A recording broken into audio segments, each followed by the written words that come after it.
7-year-old Harry was running as fast as he could but knew that Dudley and his friends were bigger and faster than himself. I need to get away somehow, he thought in panic, remembering how he had managed to just vanish from the spot and appear on the school roof a few months ago. However, he had no idea how he had achieved his stunt at that time, and knowing that he had been in a lot of trouble afterwards, he feverishly wished to flee from his cousin in a way that enabled him to stay hidden from everyone. A mere instant later, the scenery in front of his eyes changed.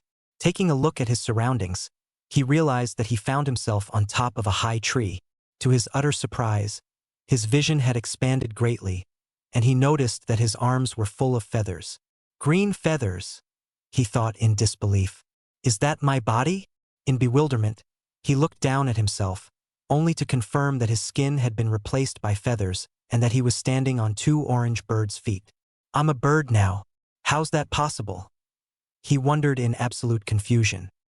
Harry spent a while looking over the houses and gardens in the neighborhood, noticing that each of them looked very small from his spot on the tree. He hesitantly flapped his wings, not sure how much he would be able to move his newly found body without tumbling down from the tree, and found himself enjoying the slight breeze which the movement caused on that hot summer day. When he carefully turned his neck, he saw that his feathers were not all green. From the corners of his eyes, he could see beautiful orange and white feathers on his back. The colors of my bird body are cool, he mused, wondering if he was able to fly. However, seeing how high the tree was, he decided to be on the safe side. The problem is, he thought, how to get down from here. It's not as if I was able to climb down, or are birds able to climb? Not sure about the matter, he remained quiet and pondered his situation. I wished me here, he finally recalled. Maybe I can just wish me back down from the tree. He hesitated for a moment, however, decided that it could not hurt to try and wished himself down onto the ground. To his surprise on the one hand and relief on the other, he found himself standing on the ground in front of the row of trees in the Dursleys' back garden. All right, now I need to wish me back into my human form, he thought. Harry had not really expected that it would work so easily, however, all of a sudden, he was standing in the garden in his usual human form. Will I be able to wish myself to become a bird again? He wondered as he slowly returned to the Dursleys' home. It would be so cool. I could learn to fly. I'd really like that, he thought, as he entered the kitchen to face his aunt's wrath. 風の力を持つハリー. Where have you been, you lazybones? Petunia hissed at him as soon as he opened the back door. Hurry up and make dinner. Yes, Aunt Petunia, Harry replied and obediently began with his chores. All the while his thoughts wandered to the beautiful bird which he had been earlier. During the following months, Harry often used the time when he was alone in his cupboard to change into his bird form, feeling absolutely delighted that it was so easy. I should go outside and try to fly, he thought one day, knowing that his relatives had gone out for dinner and would not be back for a while. He made his way through the back door into the garden and changed into his bird's form, which only took seconds since he had practiced so much. He stepped onto the grass, realizing that it was very difficult to walk on his bird's feet. Maybe flying is easier, he thought, and hesitantly flapped his wings, slightly shivering at the cold breeze it caused. All right, I'll try once more, he thought anxiously. All birds can fly. This time he tried to lift his feet from the ground as he flapped his wings and managed to fly a few meters before he crashed into the ground. Ah, that was because I tried to touch the ground with his feet, he thought. Okay, now I'm going to try a bit higher, he decided and tried again. This time he managed to fly around the garden, realizing that it was a lot of fun to fly. He flew over the garage, over the street, and even over Mrs. Fig's garden, before he returned once more to the spot from where he had started. That was absolutely cool, he mused, suddenly feeling tired. I better get inside and go to bed, he decided, and changed back into his human form, before he reached for the handle of the kitchen door, only to realize that it had been locked while he was out enjoying his flight. Oh no, what am I going to do now? He thought in shock, beginning to panic, thinking that he might be forced to spend the whole night outside. As it was the beginning of December, it was fairly cold. Maybe it'll be warmer in my bird's form, Harry thought in exasperation, and transformed again, when a sudden idea struck his mind. I can try to wish myself back into the cupboard. Harry thought, and as he concentrated on landing in his tiny room, he flashed into his cupboard with a gust of wind accompanying him. Wow, this is brilliant, he mused as he changed into his human form and let himself sink onto his mattress in exhaustion. 風の力を持つハリー.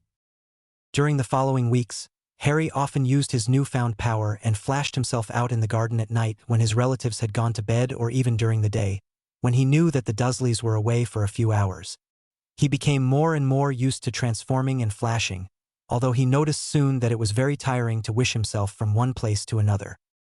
One day, Petunia stuck her head into the cupboard, handing Harry a list. Here's a list with your chores. We're going away over the weekend. See to it that you finish all the chores before we return tomorrow night. With that, Petunia left, heading straight out the front door. Shortly after, Harry heard the sounds of the car driving away. Oh cool, I have the whole weekend for myself, he mused happily, glancing at the list in his hand. I'll just go flying for a bit, and then I'll begin with my chores, he decided, placed the paper on his mattress and transformed into his bird form. He flashed out into the garden with a small gust of wind and lazily stretched his wings in the beautiful sunshine, enjoying the first warm sun rays of the early spring. All of a sudden, a voice penetrated his ears. Oh my, aren't you a beautiful phoenix? Hashtag a phoenix? Hashtag Harry queried, looking around in surprise. Glancing in the direction of the voice, he saw a garden snake slither over the ground just in front of him. It was dark gray and had a small pattern in different shades of brown. Hashtag you're beautiful as well. I'm not really a bird though. I'm a boy, but I discovered last summer that I can change into a bird. Hashtag he trilled happily. I'm sorry, little one, but I can't understand you, the snake hissed, causing Harry to give it a curious look. I can only understand other snakus. Harry gave the snake a sharp look, and instants later, he instinctively changed into the form of a snake. Can you understand me now? He queried as he curled up in order to get a glimpse at his own body. Black with a green pattern of leaves. He noticed absently while he wondered how and why he had managed to become a snake. Oh yes, now I can understand your wordus, but I don't know how you're able to change between your forms. I've never seen anyone like you before. Which is your normal form? The snake queried in a gentle voice. I'm a boy, Harry replied in a small voice, only to add to himself, and a freak. Ah, you must be the small boy that always doest the chores here, the snake replied. I do not envy you with such a horrible family. Very well, I have to go and search for food. I have to feed my babies. I'll talk to you later. Okay, Harry agreed, knowing that he had to begin with his chores anyway. It was nice to meet you. Bye now. I wonder if I'll be able to change into more animals, Harry mused as he let himself sink onto his mattress after a long day of chores. I'd love to speak with the tabby cat sometime, who often comes and sits on the wall behind the garage and seems to be watching my every move. Unbeknownst to Harry, the tabby cat, which often spent her Saturday mornings observing the Dursleys' home, had watched the phoenix arrive just in front of the back door, transform into a snake and finally change into a small boy with absolute amazement. However, on this day, Harry was too absorbed in his musings about changing not only into his phoenix form but also into other animals to notice her. To Harry's disappointment, he did not have a chance to change into his bird form whenever the cat was sitting on the wall, because either Petunia or Vernon were always nearby, watching him do his chores. 風の力を持つハリー. It was at the beginning of the summer holidays that Harry accidentally burned the meat he was supposed to fry for lunch, causing Petunia to shout at him and hit him with the hot frying pan on the head, before she left him crying on the floor and decided to take Dudley out for lunch.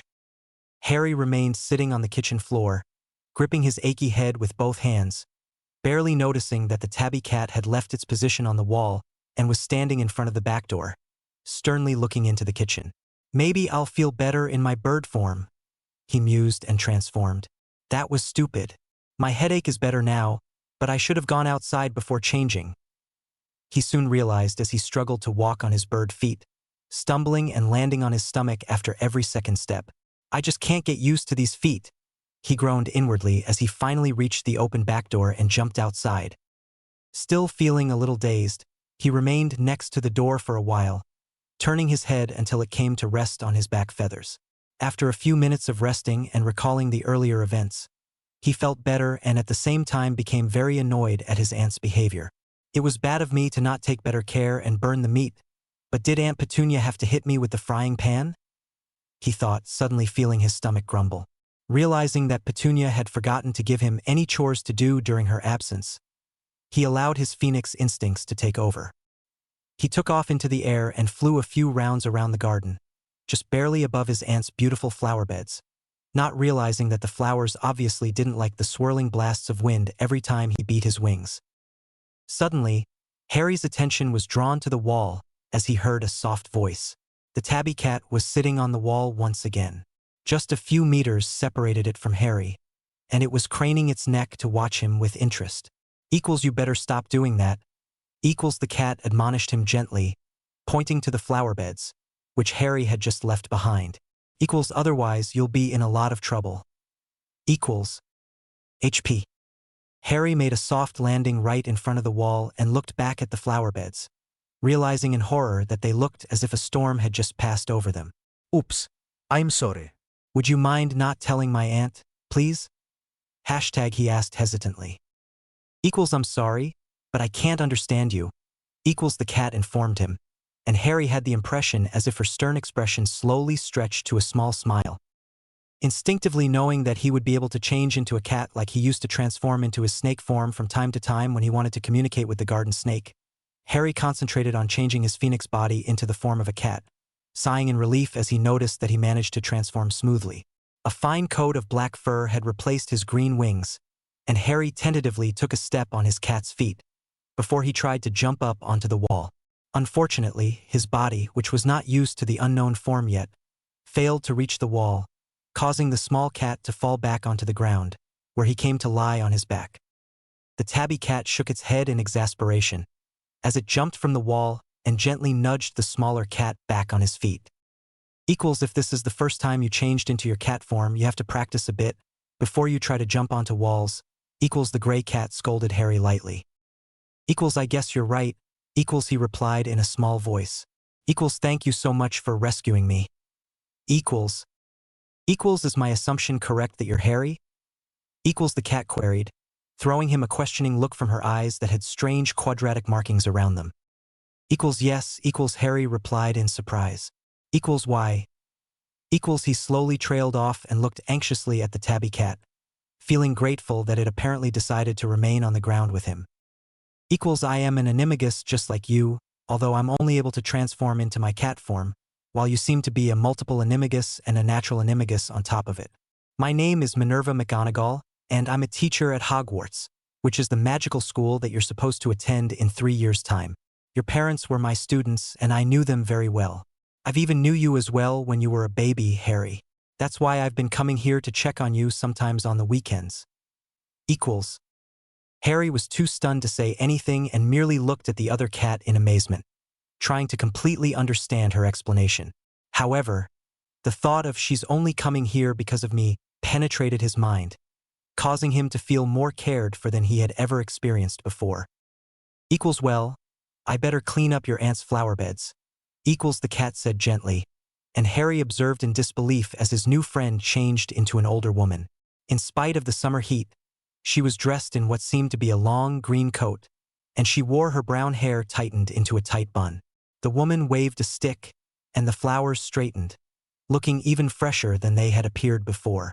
With another wave of her stick, the grass was freshly cut, and Harry threw the woman a grateful look, knowing that he would have probably had to cut the grass during the next few days, but she just saved him a lot of time on that chore. That was brilliant. Thank you. He breathed, looking at the tall woman in absolute amazement. You're most welcome. You'll be able to do magic like this in a few years' time, the professor said, soothingly, after quickly transforming back into her cat's form. You must be careful though. You seem to be a wind phoenix, and every time you fly or flash you cause quite a whirl of wind around yourself. Harry and the professor spent the whole afternoon talking, before Harry had to hurriedly transform back into his phoenix form and flash into his cupboard when he heard his aunt and cousin entering the house. Over the following few months, Harry often recalled his conversation with the cat professor, as he called her to himself since he couldn't remember the name she had told him. I am a wizard. That's why I can transform into animals, and that's why the Dursleys call me a freak, he realized, wondering if it was true what the professor had told him, that he was supposed to attend her school when he was 11. The Dursleys will never allow me to go to that school, he thought sadly. 風の力を持つハリー。 A fortnight before Christmas, Harry's and Dudley's class at the primary school held a Christmas party for the parents and pupils. Their teacher took the opportunity to decorate the hall with the pictures of Christmas scenes, which the children had painted, and Harry noticed in amazement that his picture was the very first picture in the hall, so that it caught everyone's eye first. He looked proudly at his picture that showed himself together with Father Christmas, who was holding a present in his hand. Maybe I'll get a present this year, Harry mused in desperation, staring at the present in Father Christmas' hand. All of a sudden, while he was still looking at the picture, Father Christmas leaned down to Harry, gently handing him the present. Unfortunately, Harry's final touch to his picture that made the person's move caused the spectators to panic. 30 minutes later, Harry found himself back in his cupboard with a very sore backside and head, his uncle's enraged voice still ringing in his ears. Boy, you are to never do freakish things in our presence again, you ungrateful little urchin.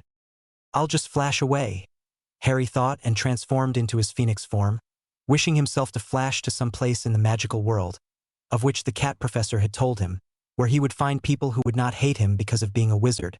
Seconds later, he felt a huge wind come up, which became faster and faster. 風の力を持つハリー。 Harry reappeared right in front of a huge door that chose exactly that moment to be flung open. Unfortunately, the storm Harry had brought with him caused the door to open so fast that it hit the phoenix full force. #ouch. #Harry trilled at the sudden pain, unconsciously flinching back as he saw himself in front of black human legs. He backed up slightly, moaning a bit at the pain the small movement caused his sore head, until his ears took in a soft, silky voice. Are you all right? The tall man, who was standing in front of the phoenix and was dressed completely in black, asked softly as he crouched in front of the obviously hurt bird and gently held his hand out for the phoenix to step on it. He must be a wizard, because he's wearing similar clothes to the cat professor. Harry mused and hesitantly stepped onto the man's hand. Did you get hurt when you hit the door? The man asked again, causing Harry to slightly nod, wincing as it caused his head to hurt even more. #it's all right, sir. My head hurts a bit, but I'll be fine. He trilled softly. Unfortunately, I can't understand you. Are you the familiar of anyone living nearby? I've never seen you around before.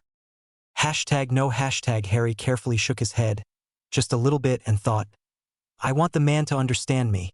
How can I do that? I don't want to change back to my human form. People are much nicer to me if I'm in my phoenix form.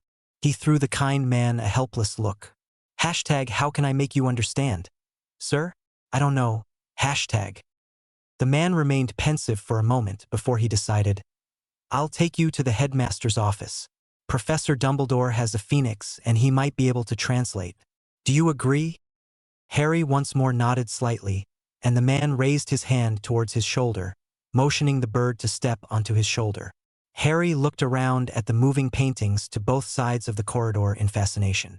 Like in my picture of Father Christmas, he thought while the black wizard carried him into a huge, round room that looked like a very old office.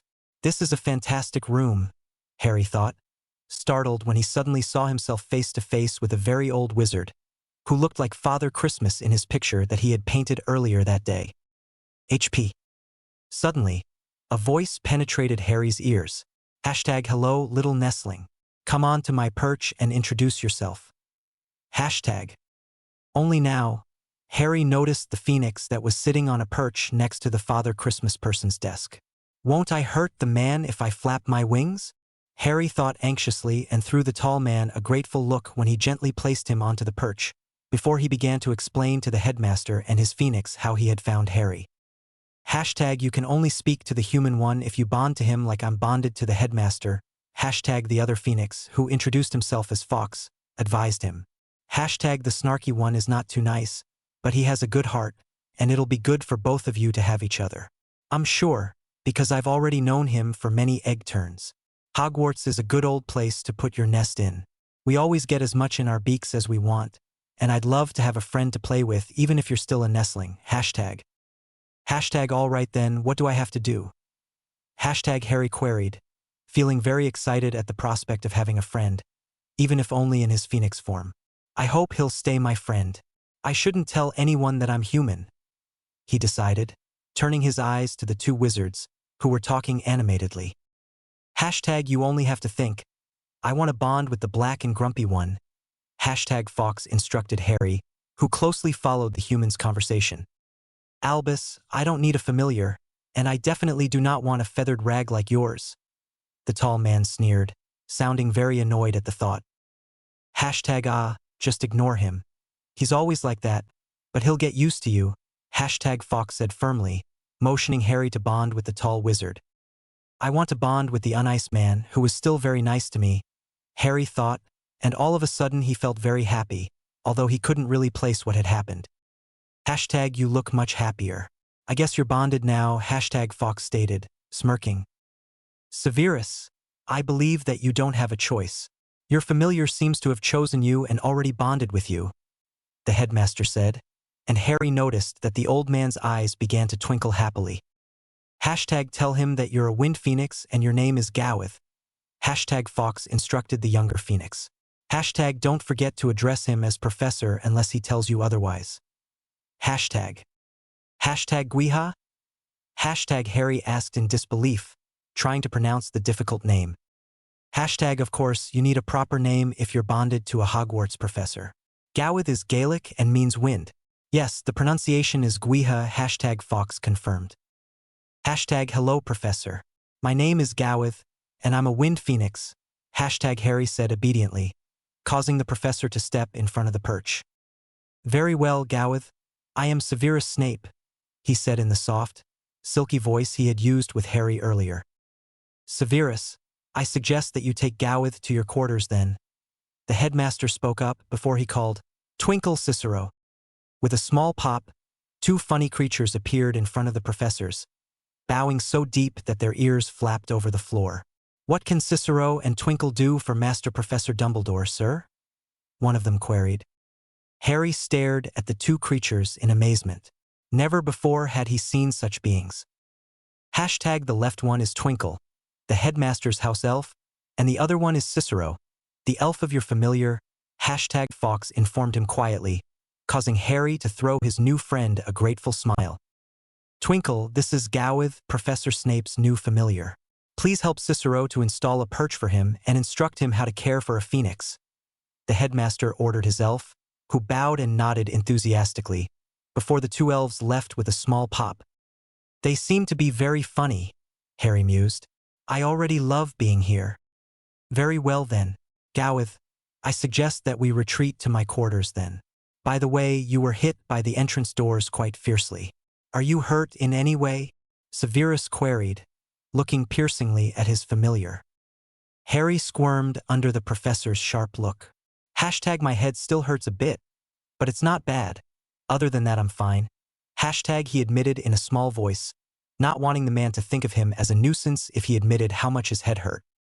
All right, I'll give you a headache potion. I just have to consult two friends who might know more about birds and possible doses of potions I can give you, as I am unfamiliar in how I can treat a bird. Severus replied and invited Harry to step onto his hand once again. You don't know how much of a headache potion I can give Gawith, do you, Albus? He turned back to the headmaster. I'm sorry, Severus. I can't recall Fawkes being in need of a potion, Dumbledore replied gently, popping a lemon drop into his mouth. Hashtag that's because I always speak to Twinkle if I need anything. The elves have a wonderful healer, Misty. She has already helped me several times, hashtag Fawkes informed Harry, who cast him a grateful look and quickly translated for the professor. On their way out of the office, Harry heard his familiar mumble something like, Lemon drops can't cure everything, Albus. 風の力を持つハリー。Harry was already drifting off to sleep when the tall professor finally arrived in front of a door that was guarded by a stern-looking man and a huge snake. This is Gawith, my familiar. The man shortly introduced him to the wizard in the picture, before he said in a smaller voice and apparently without any context, Lily. Oh, what a beautiful phoenix. A wind phoenix, I suppose, the wizard said approvingly, and the snake seemed to agree. He looks nicky, the snake hissed, causing Harry to throw her an appreciative smile. Now if you don't mind letting us in, it's already quite late, Severus said impatiently, causing the door to open instantly, revealing a huge, round room that was built around a fireplace and was surrounded by bookshelves, which reached from the floor to the ceiling. Harry looked around in absolute amazement. This room is just wonderful, he thought as the professor nudged him to step onto his new perch, which the elves had set up in front of the fireplace. Cicero, Severus called his house elf, who appeared in a blink and to Harry's surprise did not bow like the elf had earlier in the headmaster's office. Fawkes told Gowith something about Misty healing him when he had health problems. Misty is Poppy's elf, isn't she? Yes, Master Severus. Misty is also the healer of all the elves, and she is very good. Shall I fetch her? Yes, please. An instant later, Cicero returned with another elf in tow. Severus shortly explained to Misty what had happened, and Misty turned to Harry. Don't be afraid, little one. I'm just going to check on you, she said gently, before she waved her hand over him. Harry could feel a tingling sensation pass over his body, but it was over in a few seconds. He has a concussion, Misty explained to Severus. He must rest and you have to keep him warm. Give him a spoonful of the normal headache potion every 6 hours. I come back to check on him in 2 days' time. Turning to Harry, she continued, you must not fly or flash for a week, only rest. I will see to it, Severus promised and thanked the small elf, who gently laid her hand on Harry's head to pet his head feathers. Feels good, Harry mused as Misty let quite an amount of healing magic flow into his body. Before the house elf even popped away, he was already fast asleep. 風の力を持つハリー。 When Harry woke up in the morning and lazily opened his eyes, he saw that Severus was hovering in front of his perch, apparently considering if he should wake him up or let him sleep. Oh, good you're awake, Gowith, the professor said softly. I need you to take your potion. All right. Harry agreed sleepily and obediently opened his beak, so that the professor could empty the teaspoon he was holding in his hand into his beak. Unfortunately, Harry had never before taken any medicine whatsoever, and his phoenix instincts took over, making him gag at the foul taste as soon as the cool liquid hit his tongue. Before Harry knew what he was doing, he had already spat more than half of the liquid out. Oh no, I'm sorry. I've never taken potions before, and I was too surprised at the taste. I didn't mean to do that. He hurriedly apologized and quickly swallowed the rest of the liquid, hesitantly throwing the professor an assessing glance. Oh no, and Fawkes told me he was the one brewing the potions. He suddenly remembered, feeling even worse at the thought. He will be so angry, he thought, anxiously waiting for the explosion that was sure to come. How dare he? Was Severus' first reaction as his new familiar had the gall to spit the potion out he had just spoon-fed him. However, as the bird began to apologize, he couldn't help taking pity at the innocent creature. Very well. It's not my fault if you're suffering from a headache, he finally stated, raising an eyebrow at the clearly shocked bird. Yes, sir. I'm sorry, sir. The phoenix apologized once again, casting him an anxious look. HP. It's all right. Don't do it again, Severus replied. Now, my first morning class is going to begin soon. Under normal conditions, I'd take your perch with me to my classroom so that you could watch. However, since Misty ordered you to rest and told me to keep you warm, I suggest that you remain here in front of the fireplace for today.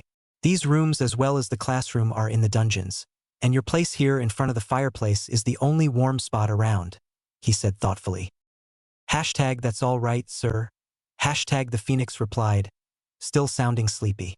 It's not light outside anyway, so I'll sleep some more. Very well then. I'm going to leave the doors ajar, so that you can call me if you need me. However, only disturb my class if it's absolutely necessary. I'll return to check on you between classes. All right, sir. Thank you, sir. With that, the phoenix turned his head onto his back and went back to sleep. He must be feeling better, Severus mused as he recalled that Hagrid had told him only sick birds slept with their head forward, when he had helped him look after a sick owl before. Last night, he didn't turn his head backwards. 風の力を持つハリー。Severus headed to his classroom, groaning inwardly at the thought of having to teach the first-year Slytherin and Gryffindor class. These Weasley twins top all the mischief makers I've had before, he thought. On the other hand, both of them are more adept at potions than the rest of their family combined. The potions master absent-mindedly observed his students brew an easy healing potion, but couldn't prevent his thoughts from returning to the beautiful bird that was currently occupying his perch in the living room. I still can't understand why a phoenix would want to bond with me, the greasy bat of the dungeons, especially as I have the dark mark.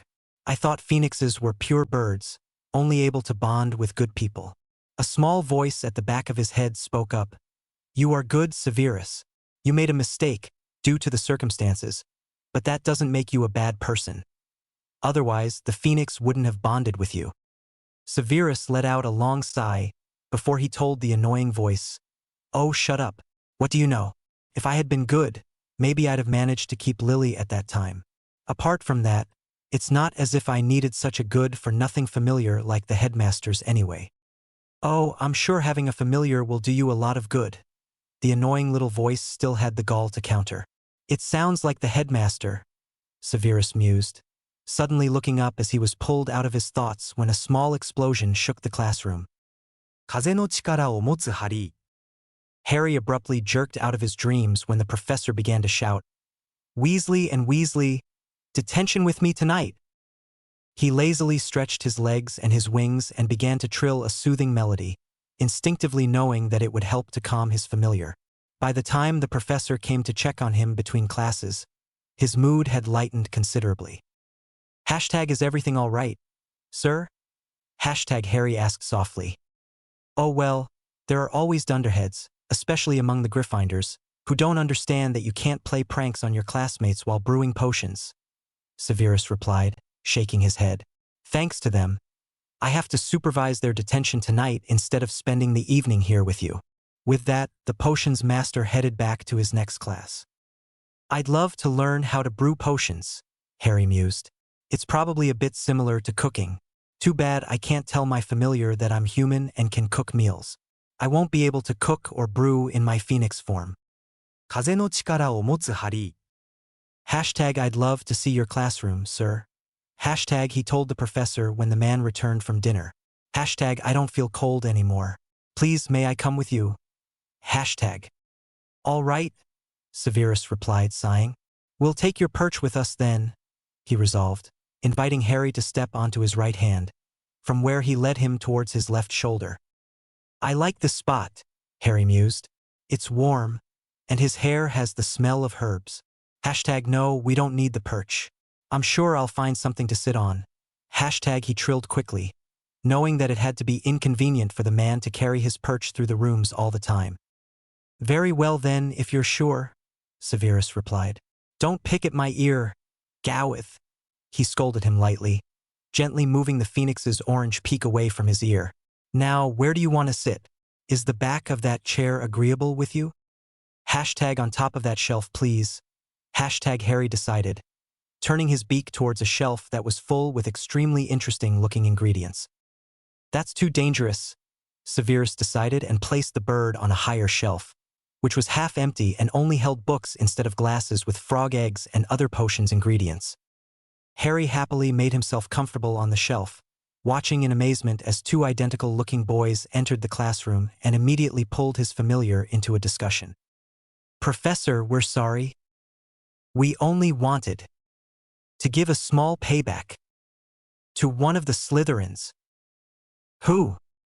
They're too funny, Harry mused, letting out a small giggle. What was that? One of the boys asked the other.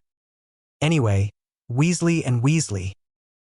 Harry couldn't help chuckling at the professor's voice. I love his voice.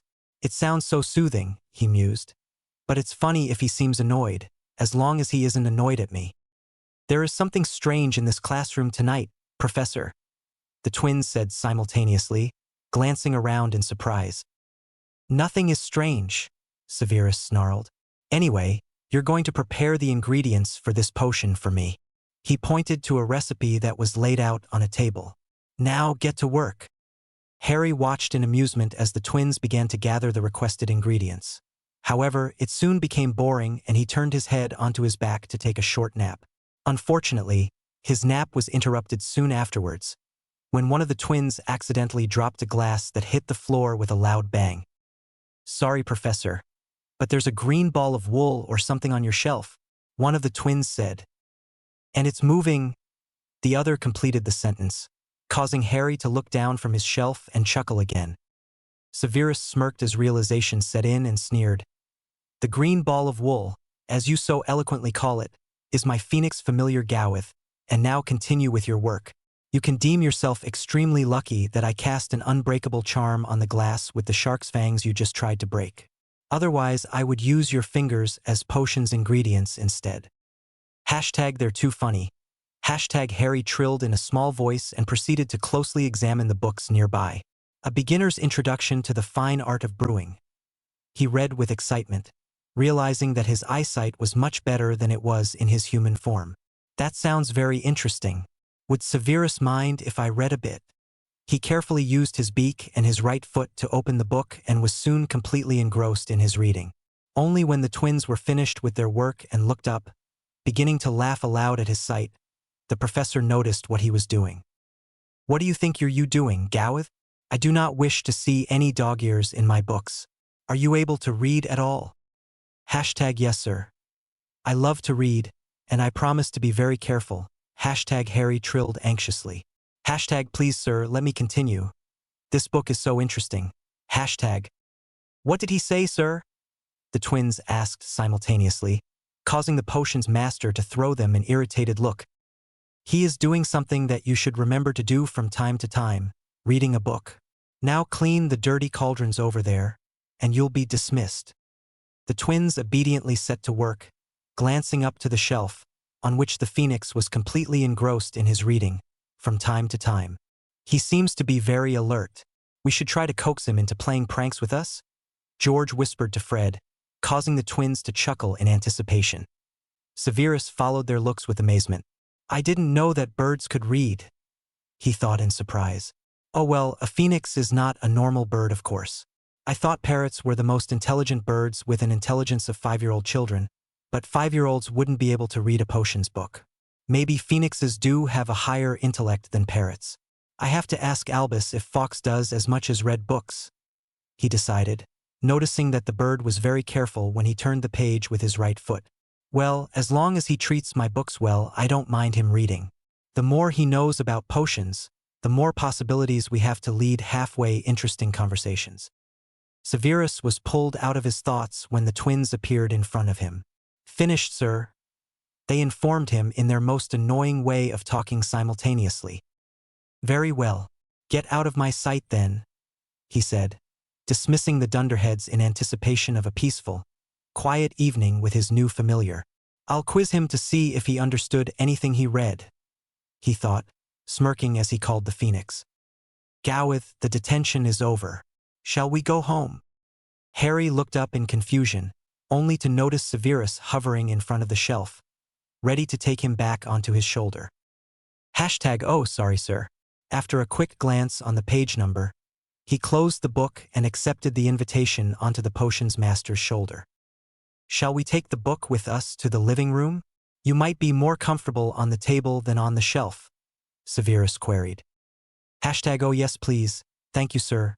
Hashtag Harry replied with a happy trill.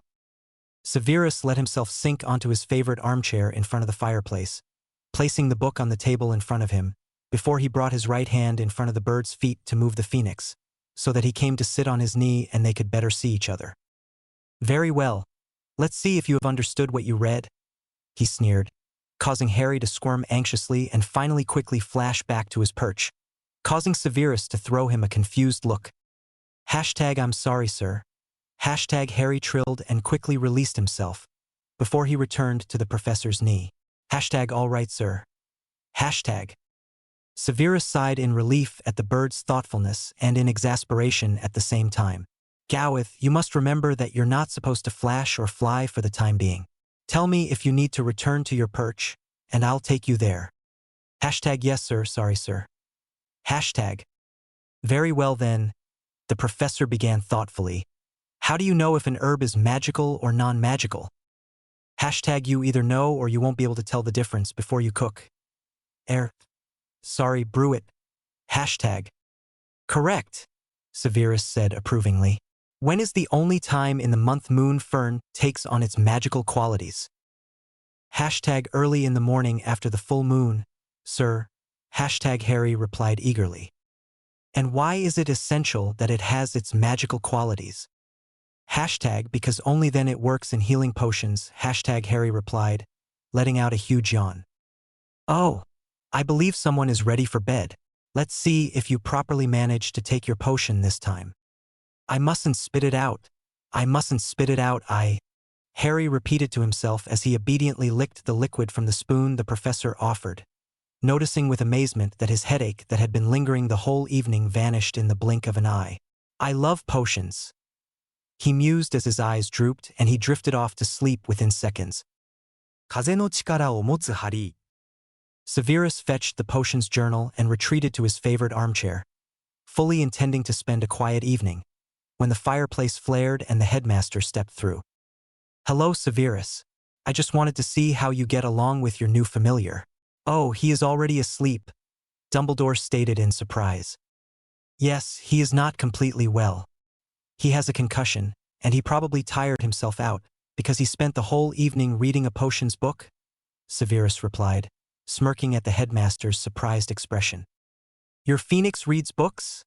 He finally asked in disbelief, absent-mindedly popping a lemon drop into his mouth.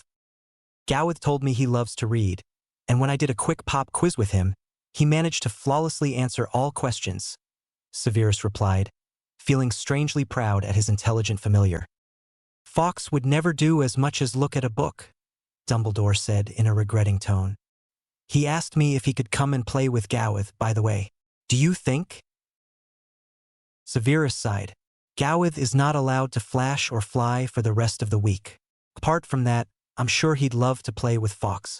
I took him with me to the potions classroom for the Weasley twins' detention this evening, and he was chuckling and giggling at the twins' antics all the time, until he discovered the book, which he decided to read.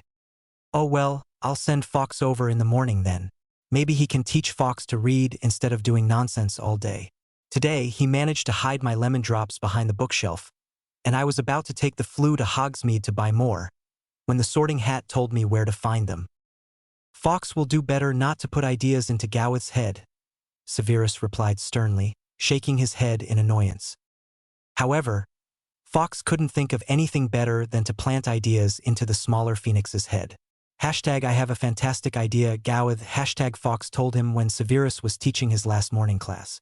Hashtag however, we have to find a charm first, but since my old grumpy one told me you can read, it shouldn't be a problem. Let's flash to the library. Hashtag. Hashtag I'm not allowed to flash at the moment. Hashtag Harry replied hesitantly, causing Fawkes to chuckle. Hashtag all right then. Grab my tail feathers carefully, and I'll take you with me. Hashtag with that, the Phoenix flashed away in a small wave of flames. Hashtag wow. This room is just wonderful. Hashtag Harry breathed, looking around in absolute amazement. Hashtag you really seem to love books. What's so interesting with them? They're just old parchments. Hashtag Fawkes replied, fluffing his feathers in ignorance. Hashtag I just love to read. Now, what are we looking for? Harry asked impatiently.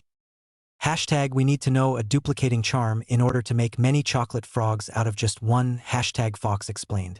Hashtag while you find the charm, I'll flash to Honeydukes to get the chocolate frog. Hashtag. Raute Wait, Fawkes, how am I supposed to get the books out of the shelf, and how do I know where to look for the spell you need? I have no idea where to find that. Hashtag. Hashtag nor do I, hashtag Fawkes admitted thoughtfully. Hashtag oh well, then I have a better idea. In fact, I am bonded to one of the house elves. Tony is still a nestling, but he often helps me do mischief, and he has even interpreted for me once when I wanted to speak with one of the students. Since I'm bonded to him, he can understand me, and of course he knows human talk as well. Hashtag. Hashtag do you know the Weasley twins? Hashtag Harry queried. Hashtag they seem to be very funny. I'm sure they'd love to play a prank with us. Hashtag. Hashtag all right then, I'll call Tony, hashtag Fox replied. Hashtag Tony. Hashtag. A small elf appeared in the blink of an eye. Hello Fox. Hello Gowith. Hashtag hi Tony. We need your help in order to prank my old grumpy familiar. Can you help us find a duplicate charm or help us talk to the Weasley twins? Hashtag. Tony wills be happy to helps you talks with the twins. Tony replied softly, and his brown eyes began to shine happily. Lunchtime is just beginning. Do you want me to pop you to them? If you stay on my shoulder you'll be invisible with me. I wills only turn visible for the twins. Tony promised, smiling when Fox and Harry jumped onto his shoulder. An instant later they found themselves in a classroom. Hashtag where are we? Hashtag Harry asked in surprise. Hashtag the Transfiguration classroom. Hashtag Fox whispered back. Hashtag beware of the teacher. She's a strict old bag and not as easy to prank as the old grumpy one. Hashtag. HP. Oh, the green ball of wool from last night. The Weasley twins chuckled at their sight, and Harry listened in amazement how Tony translated Fox's idea to the twins.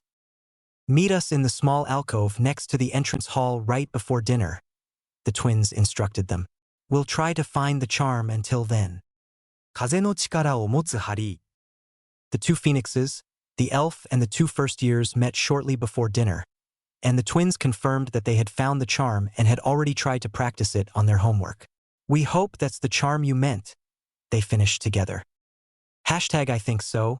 Hashtag Fox replied and instructed them to wait while he checked if the headmaster's office was empty. Hashtag the old grumpy one is attending dinner. Let's flash into his office. Hashtag. While the two phoenixes flashed, Tony popped the twins. Together they pointed their wands at the chocolate frog that Fox had placed on the headmaster's desk and cast the spell, which they had practiced earlier, causing a second chocolate frog to appear right next to the other one. Hashtag now you have to cast another spell, Perpetuo, hashtag Fox instructed them, and Tony quickly translated. The twins obediently cast the spell Fox had told them, and Harry observed in amazement as the two chocolate frogs multiplied. An instant later, Dumbledore's desk was completely covered in chocolate frogs that tried to jump away, causing a complete chaos. Hashtag let's get out of here quickly, hashtag Fox chuckled, and the small group hurriedly left the headmaster's office, returning back to the alcove next to the entrance hall. Hashtag that worked very well. Thank you for the good laugh I'm gonna get during the next few hours, hashtag Fox chuckled. You're welcome. We'll always be ready to play pranks with you, the twins replied after Tony translated Fox trills. Hashtag we'll make sure to think about something else. Hashtag Fox promised with a mischievous grin on his face. With that, the group split up, and Fox took Harry back to Severus' quarters. Hashtag well, Gowith, that was a lot of fun, wasn't it? I'll go back now, but I'll come and tell you about Albus' reaction later on, hashtag Fox promised, only to return 2 minutes later. Hashtag may I remain here with you for a while. Gowith? The headmaster will probably return to his office soon, and I'd prefer not to be there when he discovers the chocolate frogs. They are everywhere, jumping along his desk, on the bookshelves, on the torches. Oh well, just everywhere. The office looks like after an explosion in a sweet shop. Even Sappho, the sorting hat, is covered in chocolate. I tried to eat one of the frogs, but I couldn't, because new chocolate frogs keep jumping down from the shelves and even from the ceiling. Hashtag. Hashtag UO. That sounds like trouble. Of course you can stay here. Hashtag Harry replied as he lazily stretched his wings and made himself comfortable on his perch. By the time Severus returned from dinner, he found his familiar deep engrossed in a conversation with his friend. Both phoenixes were wearing extremely innocent expressions and were chuckling mischievously. I wonder what kind of mischief they got themselves into, he mused as he fetched a pile of parchments from his office, settled down in his favorite armchair. However, it wouldn't take long for him to find out how his familiar had spent the day. Only a few minutes later, Dumbledore's head appeared in the fireplace. Severus, can you come and help me for a moment? This is a complete mess. Hashtag you better feign being busy. Hashtag Harry trilled urgently, causing Severus to give him a thoughtful look. I'm sorry, Albus, but I've just been called away to a fight in the dungeon corridors," he said hurriedly, glad that he had just been crossing the room to fetch Gawith's potion when the headmaster had looked out of the fireplace. "Oh, I see. Never mind. I'll ask Minerva then." Dumbledore replied in understanding and cut the connection off. Severus spun around to face the phoenixes, raising an eyebrow at Harry. "Thank you, Gawith, for saving me from whatever it was. However, I'd like to hear an explanation," he said sternly, causing Fawkes to let out a few quick trills. "Tell him that it was not your fault. It was the twins and I." Fawkes trilled, chuckling. Raute No, Fawkes instructed someone to find a charm that made a chocolate frog duplicate, and they cast it at a chocolate frog in the headmaster's office, and now his office is full with chocolate frogs. "I'm sorry, sir," Harry admitted in a small voice, throwing Severus a hesitant look. "I just hope he won't throw me out," he mused, terrified at the thought. "Please, sir, I only watched, and I promise not to allow them to do such a thing to you," he added, panicking. Someone cast a multiple self-duplicating charm on a chocolate frog in the headmaster's office? Severus repeated in disbelief as an image of Albus drowning in chocolate frogs crossed his mind. That's exactly the right prank to play on Albus, he thought as he tried to give the two phoenixes a menacing glare but failed miserably, not able to suppress the grin that crept onto his face. "Thank you, Gawith, for preventing me from going to help the headmaster," he finally said, causing Harry to chuckle in relief at the professor's reaction. "Oh well, I'll go and have a look. I'll see you tomorrow morning, Gawith." Fawkes trilled happily and flashed away. Pity that we can't see the result. Harry mused aloud, causing Severus to silently agree. "I need to grade some parchments. Would you like to continue reading? Later on, I have to go to the Slytherin common room to check on my students. You may accompany me if you wish," Severus suggested, and Harry agreed happily. Sir, can we speak about what I read afterwards again? I loved that we did so yesterday. He asked in a small voice, causing Severus to give him an appreciative nod. "Of course we can do that, and if you have questions you may ask me at any time," he replied softly. "I'm glad to have Gawith as familiar. He matches my character so much more than Fawkes would." He mused as he gently took the phoenix from his perch and sat him onto the table, remembering that he wasn't allowed to flash or fly yet. 風の力を持つハリー。 During the following days, Severus and Harry became quickly used to each other, and Severus couldn't help feeling happy at the phoenix's presence, although he would never admit that to anyone, not even to himself. As soon as Misty allowed Gawith to flash and fly, the bird began to follow Severus into his office, his classroom, and even his private lab. However, the phoenix always asked shyly if it was all right to follow him, and he used to occupy himself by quietly reading potions books. Only when Severus talked to the bird, his familiar became very chatty, and his orange beak never stood still. Whenever Severus' time allowed it, they sat together for a quiet time after dinner, during which they spoke about what Harry had read that day, and Severus realized soon that his familiar was not only very interested in potions but also extremely intelligent. During the whole week until the beginning of the winter holidays, Severus and his phoenix familiar that attended his potions class reading books on the top shelf were the main topic among the students. 風の力を持つハリー。 At breakfast right before the students returned home for Christmas, Professor McGonagall turned to Severus in exasperation. "Severus, the whole school is talking about you and your wonderful familiar. Don't you think you should introduce him to us as well? Please bring him with you when you attend dinner tonight. Gawith is a very nice phoenix, even if he seems to be very young," the headmaster threw in. "Severus, as usual during the holidays, I want you to at least attend dinner in the Great Hall, but you're very welcome to bring Gawith along. I'll bring Fawkes then. He seems to be quite fond of his new friend." "Very well," Severus agreed and quickly excused himself to return to his quarters and spend a quiet day in his potions lab. 風の力を持つハリー。 Harry made himself comfortable on one of the ingredients shelves and craned his neck to glance into the cauldron. What are you going to brew, sir? He asked curiously. Severus let out a long sigh. "Lemon drops for Albus for Christmas," he explained. "I'd prefer to brew something else for him, even if it has to be sweets, but he always wants nothing but lemon drops." Harry remained pensive for a moment, before he turned around and walked along the ingredients shelf, intensely glancing at the labels. Finally, he replied slowly, "Hashtag I think I have an idea, sir." Hashtag HP. Really? Severus queried, looking at his familiar in disbelief, causing the phoenix to chuckle. Hashtag why don't you brew an assortment of several kinds of lemon drops? You could mix one other ingredient in each type, for example give them lemon and blueberry flavor or lemon and ginger or lemon and frog eggs or something. Hashtag seeing that Severus' expression had become thoughtful, he elaborated, hashtag I mean like Bertie Bott's every flavor beans. The Weasley twins told me about them the other day. Hashtag. That's a fantastic idea, Gowith. Severus commended the phoenix. I'm not sure about the frog eggs, but I can imagine using blueberries or ginger. We could even try chocolate or whiskey. Chuckling, the phoenix chose a few ingredients and placed them onto the working table, causing Severus to raise an eyebrow. Do I understand you correctly? You want to help me brewing by fetching the ingredients for me? Harry let out a happy trill, and together they busied themselves brewing a special assortment of Severus and Gowith's every flavor lemon drops.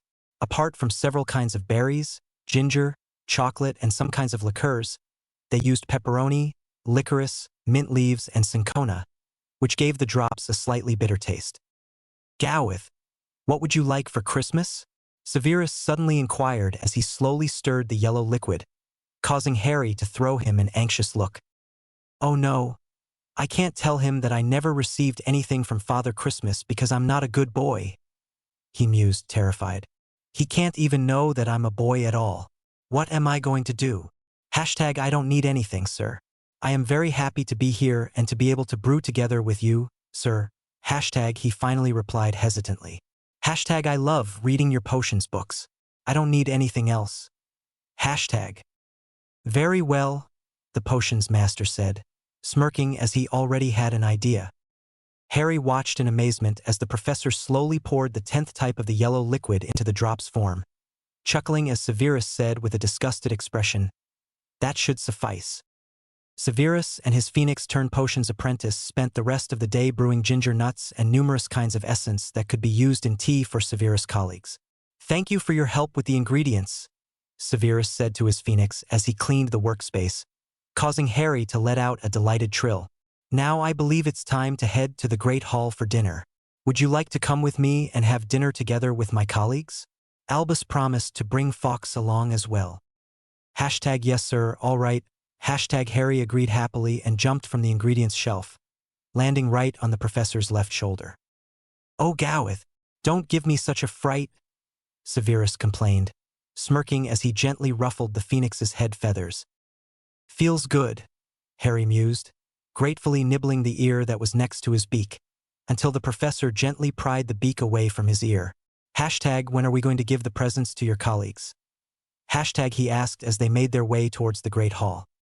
"Tomorrow is Christmas Eve, and the day after is Christmas Day," Severus explained softly. "Cicero will place the presents into my colleagues' rooms tomorrow night." He is really nice to give his colleagues Christmas presents, Harry mused. Pity that the Dursleys hated me so much. Otherwise, they could have given me something for Christmas, when Father Christmas chose to ignore me. He was quickly pulled out of his sad thoughts when Severus opened the door to the Great Hall. Hashtag hi Gowith.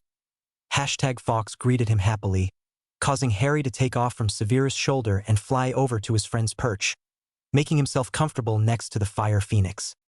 Harry slowly let his eyes wander around the table, where about a dozen teachers and 2 small students were assembled.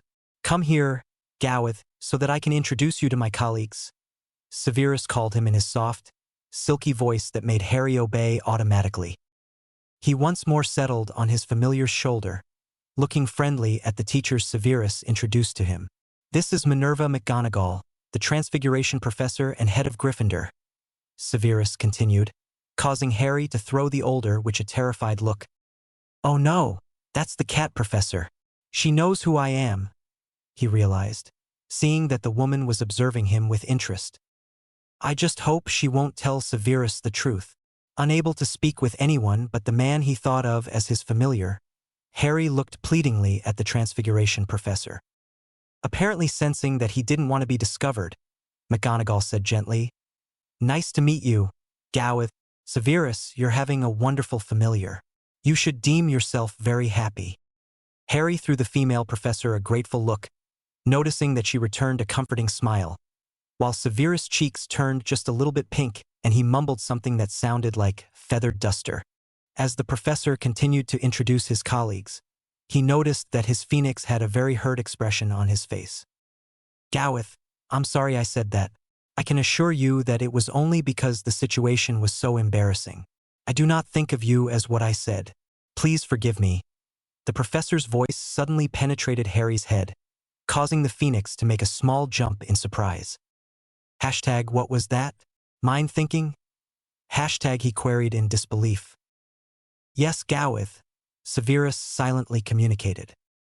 Hashtag all right, sir, and yes, I understand. It's all right, hashtag Harry trilled gently.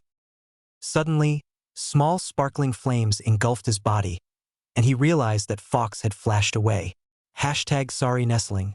Hashtag the older phoenix excused himself, and Harry saw that he had landed on the headmaster's arm and walked down to the man's hand, craning his neck until his beak reached the professor's plate. Hashtag this is delicious, Gowith. Hashtag he trilled as he happily munched a few peas. Fawkes is very naughty, Harry mused, but the peas and carrots that were on his familiar's plate looked extremely appealing too. "If I flash, it'll become a bit stormy here though, so I better fly." He considerate and carefully flapped his wings as not to startle the professors, before he flew to Severus' shoulder. "This is definitely a comfortable spot," he mused, loving the small hideout between the professor's ear and the curtain of black hair. Seeing that Severus brought a fork full of carrots and peas to his mouth, the phoenix craned his neck, staring longingly at the vegetables. "Do you want some?" Severus asked incredulously, causing Harry to let out an affirmative trill. The professor took the teaspoon that was meant to be for the dessert from the table, filled it with a small amount of vegetables and brought it to the phoenix's beak, causing Harry to carefully pick a piece of carrot, followed by a few peas. Hashtag that was delicious, Severus. "Thank you," hashtag he trilled, causing the professor to lightly incline his head. "Your phoenix definitely has better manners than Fawkes," the tiny professor, whom Severus had introduced as Professor Flitwick, commented, causing the other teachers to agree and Harry to hide in his familiar's hair, feeling very embarrassed by the attention. During the rest of the meal, Harry remained quietly in his spot, thinking about how his life had changed since he had left his dark cupboard only 2 weeks ago. "Gowith, would you like some of this fruit salad?" Severus' voice brought him out of his reverie, and he saw that the professor held out a spoon with a small piece of pear for him. Harry happily took the piece and let out a delighted trill, causing the professor to share his complete dessert with the bird. Later in the evening, Harry racked his brains over the question what he could give his familiar for Christmas and finally decided to ask Fawkes, knowing that the older phoenix always had an answer to his questions and often good ideas. 風の力を持つハリー。Fawkes did not disappoint Harry. Hashtag I'll help you, Gowith. Let's flash into the forest and pick up some berries, which he can use as potions ingredients. Hashtag the older phoenix trilled when Harry asked him in the morning. Fawkes called Tony and instructed him to bring them a box that was divided into several parts and was adequate to keep fruits in it, before the two birds flashed into the forest that was a paradise for all kinds of berries. Harry was deeply engrossed in carefully picking berries from the bushes without accidentally harming them with his beak, and only when his box was full did he realize that all the berries Fawkes picked up wandered into the older phoenix's beak. Hashtag they're absolutely delicious, hashtag Fawkes trilled. Hashtag now that you're done with your errand, you should try some as well. Hashtag. 風の力を持つハリー。 In the meantime, Severus entered his living room, wondering why it was so quiet, until he suddenly realized Gowith's absence. "I wonder where he went so early in the morning," he mused, feeling slightly disappointed to have to eat his breakfast without the bird. Not that he would have admitted the fact to anyone, not even to himself, but he was enjoying the time together with his intelligent and funny familiar. "I can't believe that I've only known him for 2 weeks, he thought. "I've become quite used to him, and I must say that he is an agreeable familiar." After a tiny breakfast, Severus pushed his plate away and proceeded to sit in front of the fireplace, engrossing himself in reading the newest potions monthly that had only arrived the day before. However, he couldn't help his eyes wander to the table, where Gowith used to read his books, realizing that the sound of his phoenix carefully turning the pages with his right foot was missing, making the room strangely quiet. I'm getting soft and sentimental, Severus thought in annoyance and decided to brew a potion. However, he noticed soon that even his potions lab missed a green feathered ball that was sitting on the ingredients shelf. Now, I really have to get a grip on myself. My phoenix has gone for a flight this morning, he'll be back soon, and there is no need for me to go nuts because of it, he scolded himself. However, when the phoenix still wasn't back at lunchtime, Severus stepped to the fireplace and called the headmaster to inquire if he had seen his familiar. HP. Oh, Severus, why don't you join me for lunch? The headmaster said pleasantly. Fox has been gone since the early morning as well, so they're probably together. Bad weeds grow tall. They'll be back before we know it. It's not as if I was worried. I was merely wondering where he went without informing me beforehand. Severus sneered and accepted the invitation for lunch. When he returned to his quarters afterwards, Gowith and Fox were both sitting on Gowith's perch. Seeing the professor step out of the fireplace, Fox let out a trill and flashed away, causing Severus to throw Gowith a curious look. I'm sorry. Severus, we flashed into the forest to eat a few berries, but I ate too many and I felt a bit sick to my stomach. That's why it took us so long to come back. Harry explained in a small, quiet trill, causing Severus to give him a sharp look. Are you feeling better now? If not, I can give you a sip of a stomach-calming potion. He offered and quickly summoned a phial, seeing that Gowith merely shrugged. How could I be so stupid to eat so many unripe berries? Harry mused, recalling how sick he had felt in the forest. His stomach had emptied itself many times before it finally settled down enough so that Fox could flash them both back. As soon as they had arrived in his familiar's living room that was empty to his relief, Fox had called Tony and handed him the box with berries, instructing the small elf to give it to Severus for Christmas with a small note stating that it was from Gowith. Harry carefully licked the lime-green liquid from the spoon the professor held out to him, sighing in relief as he felt the potion kick in. Thank you, Severus. That's much better. He trilled gratefully, before he turned his head towards his back and relaxed.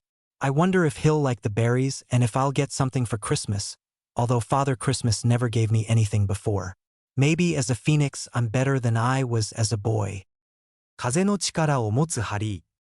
On Christmas morning, Severus woke Harry up when it was still dark. Gowith, I know that it's still early and dark outside, but we should head to the Great Hall for breakfast, he said softly, lightly pressing his hand against the phoenix's feet. Yawning, Harry accepted the invitation and slowly made his way to his favorite spot on the professor's shoulder, allowing himself to be carried to the Great Hall, where Fox was already sitting on a perch next to the head table. Harry looked in amazement at the huge Christmas tree right next to their perch. It was decorated beautifully with little stars that were twinkling all around the tree. From its top, snowflakes were falling down that never reached the floor, and its bottom was surrounded by piles of presents. This is beautiful, Harry mused, unable to take his eyes off the tree. He was still absent-mindedly picking at his breakfast, which Cicero had provided for him in a small bowl, when Severus rose from his seat and fetched a present from under the Christmas tree that he brought over to the perch. Just to show you what it is, he explained in his soft, baritone voice as he magically attached a piece of wood to the perch, smirking as he took in the two phoenixes' questioning looks. It's a book holder, which will allow you to comfortably read a book on your perch if you want. Wow, that's absolutely cool. Harry trilled happily, looking at the book holder in awe. I love it. Thank you so much, Severus. You're welcome, Gowith, Severus replied, and his colleagues noticed a rare smile play on his lips as he resumed his seat at the table. Harry couldn't believe his luck as he received phoenix treats from the headmaster and all the other teachers except for Professor McGonagall. The Gryffindor head called him over when everyone else was engrossed in unwrapping their own presents. Harry hesitantly flew to the other side of the head table and shyly landed on the back of her seat. Come here, Gowith, McGonagall said gently, motioning him to sit on her shoulder like he always did on Severus. When he obeyed, she whispered into his ear, Originally, I wanted to give you a transfiguration book. However, I figured that it would be strange for a phoenix to be interested in transfiguration, so I decided on this book here. However, if you ever feel you wanted to learn about transfiguration, just pay me a visit. I promise not to tell anyone." Knowing that he couldn't talk to the cat professor, Harry merely gave her a nod and smiled, before he jumped on the table and carefully opened the colorful wrapping with the help of his beak and his right foot. A few minutes and some effort later, he pulled out a thick book, Hogwarts, a history. "It's one of my favorite books," McGonagall said gently. "I hope you'll find it interesting." #Thank you very much, Professor. I'm looking forward to reading it. Harry replied happily, letting out a glad trill when Severus immediately relayed the message to the cat professor. So many presents, Harry mused happily, letting out a series of pleasant trills, unconsciously attracting everyone's attention. "Your familiar seems to be very pleased with his presents," Professor Sprout said, smiling, and everyone laughed as Harry nodded, before he shyly nestled into Severus' long hair. "Don't pull my hair, Gowith," Severus scolded him lightly. "Otherwise, I'm going to bind my hair so that you can't hide anymore." Yes, sir. Sorry, sir. Harry trilled back in a barely audible voice. "I love his hair," he mused, "because it smells of herbs." Harry spent the rest of the day completely engrossed in his new book. Severus, who was sitting in his favorite armchair reading as well, couldn't help chuckling when Fawkes arrived for the third time to invite Gowith, probably to some kind of mischief, and Gowith shook his head just like the first and second time and declared, "Sorry, Fawkes, but I'd love to read some more, #." Fawkes let out a series of trills, which Severus couldn't understand, but when he was finished and flashed away, he left Gowith chuckling in obvious amusement. "What did he tell you?"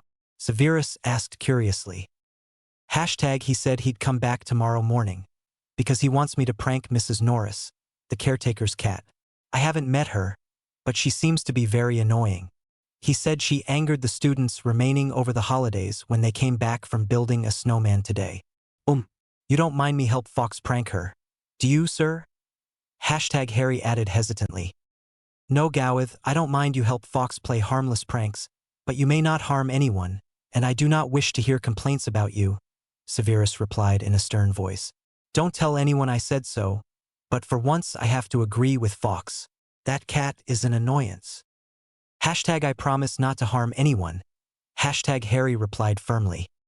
"I'm glad to hear that," Severus said, ending the topic, and suggested using the remaining time until Christmas dinner to utilize some of the fruits that he had received from Gowith to brew fruit chocolates, wondering if the prospect of brewing sweets would be able to pull Gowith away from his book. Harry agreed immediately and happily followed the professor into his private lab. "I don't know if phoenixes eat such things," Severus explained as Harry fetched the requested ingredients from the shelf. "But dark chocolate with blackberries is delicious." "I like chocolate frogs more," Harry replied, shaking his head in disgust as the professor gave him a small piece of chocolate to try later on. He quickly flashed back to his perch to drink some water to get rid of the bitter taste. 風の力を持つハリー。 In the morning, Fawkes came again to invite Gowith out, and the phoenix, who had been reading his new book, agreed immediately. He let out a few happy trills to Severus and followed Fawkes to the entrance hall. "What are you going to do?" He asked curiously, noticing that Fawkes was carrying a bucket with one of his feet. Fawkes chuckled. "Let's flash outside and gather a bit of snow in the bucket." He replied, grinning mischievously. Together, the two phoenixes grabbed some snow, putting it in the bucket. "That's going to take ages," Harry thought in annoyance, wondering if he could let Fawkes in on his secret. "Fawkes, can you promise me to not tell anyone if I tell you a secret?" He asked hesitantly. "I promise," nestling, Fawkes replied, throwing him an expecting look. "I can change into other animals," Harry admitted hesitantly. "Shall I try to change into an elephant to help you fill the bucket?" That's a brilliant idea. Fawkes commended the younger phoenix, causing Harry to concentrate on changing into an elephant. At first, he struggled a bit to keep his suddenly large and heavy body on his 4 feet and to use his nose to collect the snow. But after a few tries he managed to fill the bucket with snow and ice in the blink of an eye. As soon as Fox let out an appreciative trill, Harry quickly changed back into his phoenix form. Hashtag that was brilliant, Gowith. How can you manage to change into other animals? Hashtag Fox asked in amazement. Hashtag I don't know. Hashtag the smaller phoenix shrugged helplessly. Hashtag I just realized that I can do it when I wanted to communicate with a snake and a cat before. I can't change straight from one animal into the other though. I always have to go back to my phoenix form first. Hashtag glancing at the bucket in front of Fox, he asked, hashtag what are we going to do with the bucket by the way? I had to promise my familiar that we don't harm anyone with our pranks. Hashtag. Fox chuckled. Hashtag you don't have to do anything. Just leave it to me. While you were busy, I caught a mouse to lure her in our direction. We'll have to search her first though. Oh, can you perhaps change into an animal that's able to open the entrance door? Hashtag. Harry remained pensive for a moment, before he shook his head. Hashtag I'm sorry, Fox, but I have no idea. Can you flash inside with the full bucket? Hashtag. Hashtag no problem, Nestling. Let's go. Maybe you can transform into a cat and watch the corridor. I'm going to hide in the alcove here. If you come and inform me when she's near enough, I can turn the bucket from within the alcove. She won't be able to see us inside here. Hashtag. Harry obediently changed into a cat and impatiently paced the entrance hall, waiting for the other cat to arrive. Finally, he saw the cat coming down the huge staircase and hurried back to Fox, noticing from the corner of his eyes that the other cat followed him. He had just transformed into his phoenix form, when Fox emptied the bucket over the cat, covering it completely in ice and snow. However, to his horror, the cat immediately transformed into Professor McGonagall. Oh no, the cat professor, Harry realized, groaning inwardly, will be in so much trouble. He quickly changed into a fly and, noticing that he had difficulties keeping himself in the air, settled on Fox's back feathers, right before Professor McGonagall looked into the alcove, throwing Fox an angry glare. You're into your usual mischief again, aren't you, Fox? Albus will hear of this, she said furiously, before she stepped back and pulling her wand to cast a drying spell and a cleaning spell at herself. Harry watched the professor turn back into her cat form and dash away, before he let himself slide down to the floor and change back into his phoenix form. Hashtag thank you for not giving me away, Fox, hashtag he said gratefully. Hashtag I'd be in so much trouble with my familiar. Hashtag. Hashtag that's all right, Nestling, hashtag Fox trilled happily. Hashtag Albus won't mind me playing a prank on Minnie. I better go and tell him, before she arrives in his office though. I'll see you later, Gowith. Hashtag with that he flashed away. That was a close thing, Harry mused. I wonder what Mrs. Norris looks like. Anyway, I have to be very careful, especially as the cat professor knows who I am and that I can change into various animals. And she is really nice. I wouldn't want to get her angry at me. Thinking of the interesting book the cat professor had given him for Christmas, Harry decided to flash back to continue reading his book. Hi Gowith, you're early, Severus greeted him, looking up from the desk in his office, where he was grading tests. Did you have fun? Hashtag yes, but I came back, because I want to continue reading my book. Hashtag Harry trilled softly as he made himself comfortable on his perch, causing Severus to throw him an appreciative look. 風の力を持つハリー。 Harry's book was so interesting that he felt very grateful towards the kind cat professor. I'd really like to go and talk with her, but how can I manage to do that?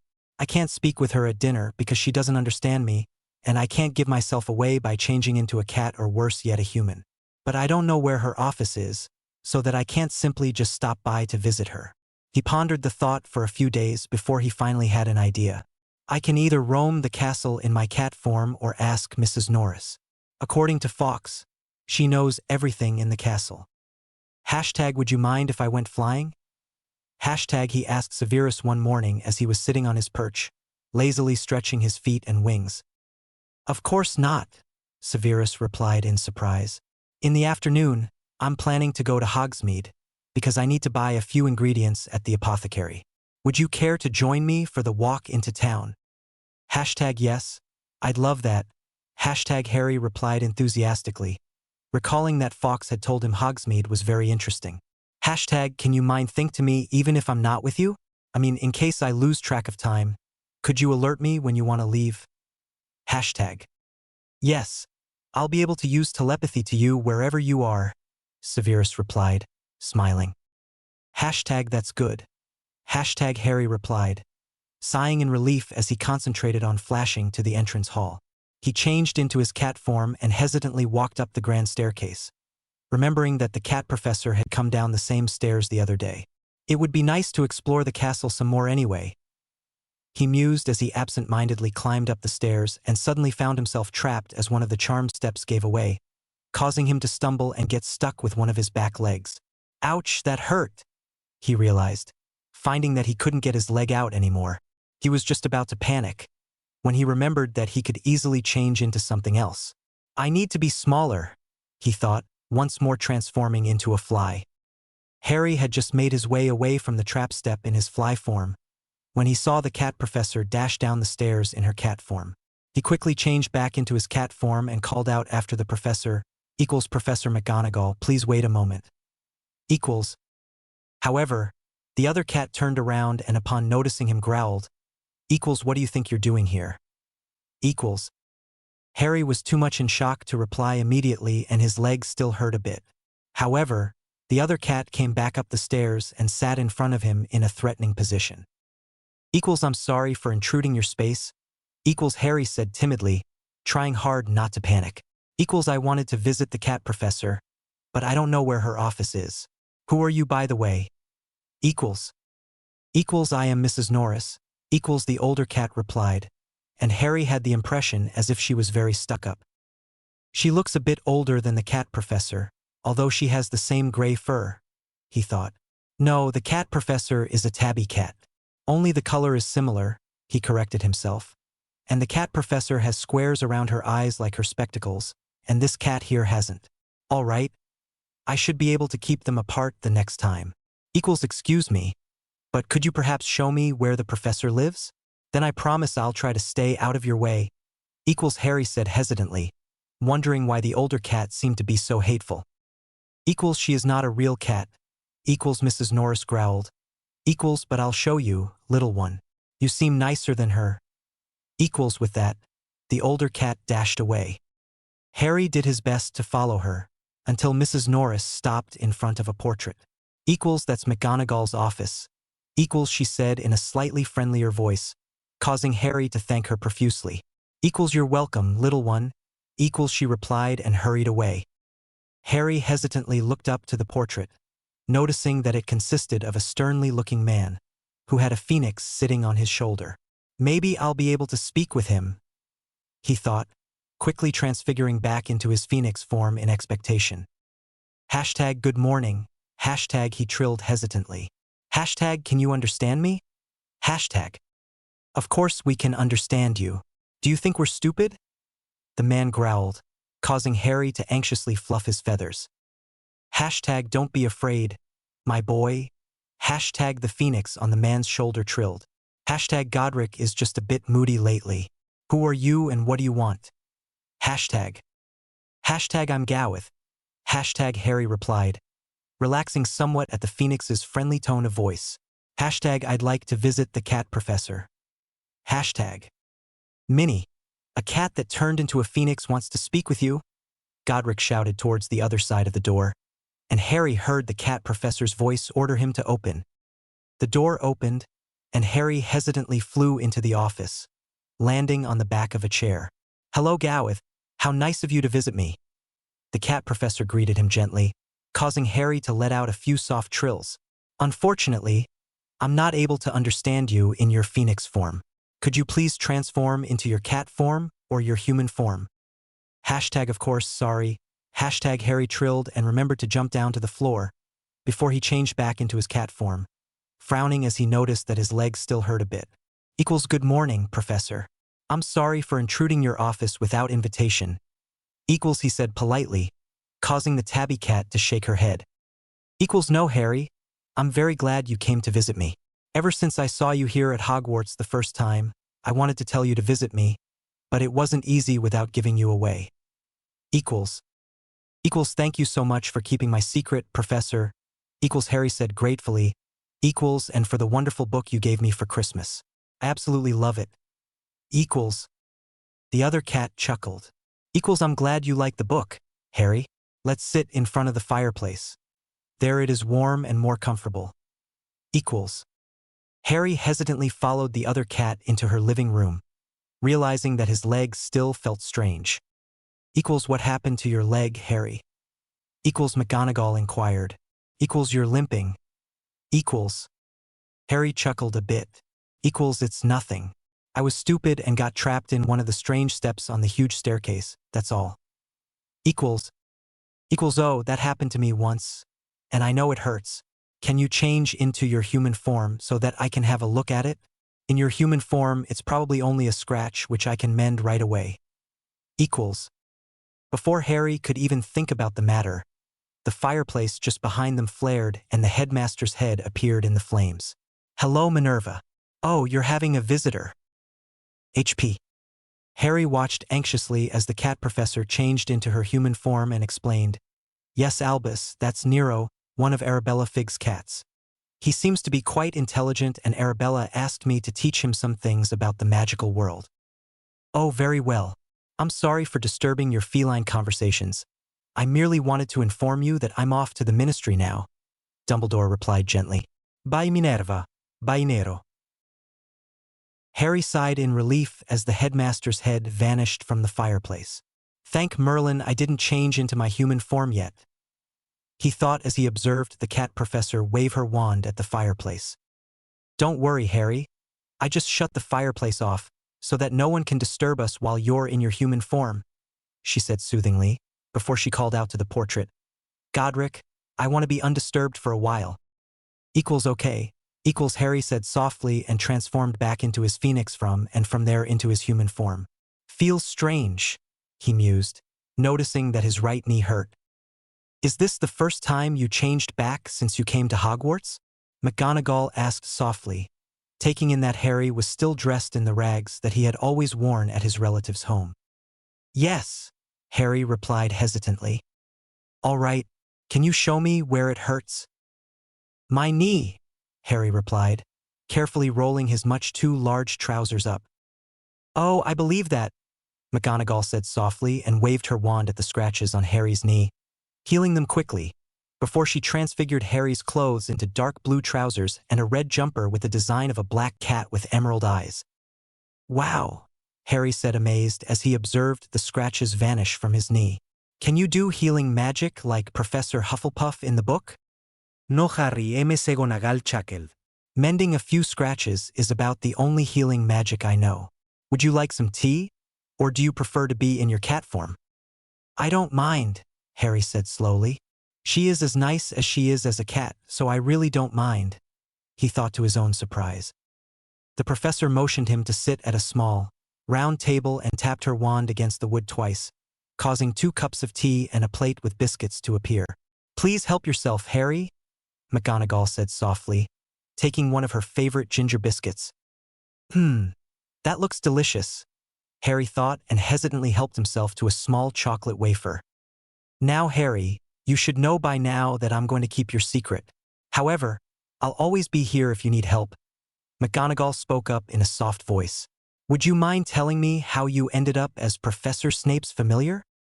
Seeing that the cat professor was throwing him a curious, but in a friendly way, interested look, Harry hesitantly explained about the picture that he had drawn at school and how everyone had reacted to it. Then I remembered that you had told me I wasn't a freak but a wizard, and I just wished myself to be with someone who was a wizard and would be able to understand and perhaps even like me. Harry tried to recall what he had been thinking that night. Oh, I understand, sweetie, McGonagall said gently. Harry, that was a very wise decision and very strong magic you used to come here to Hogwarts.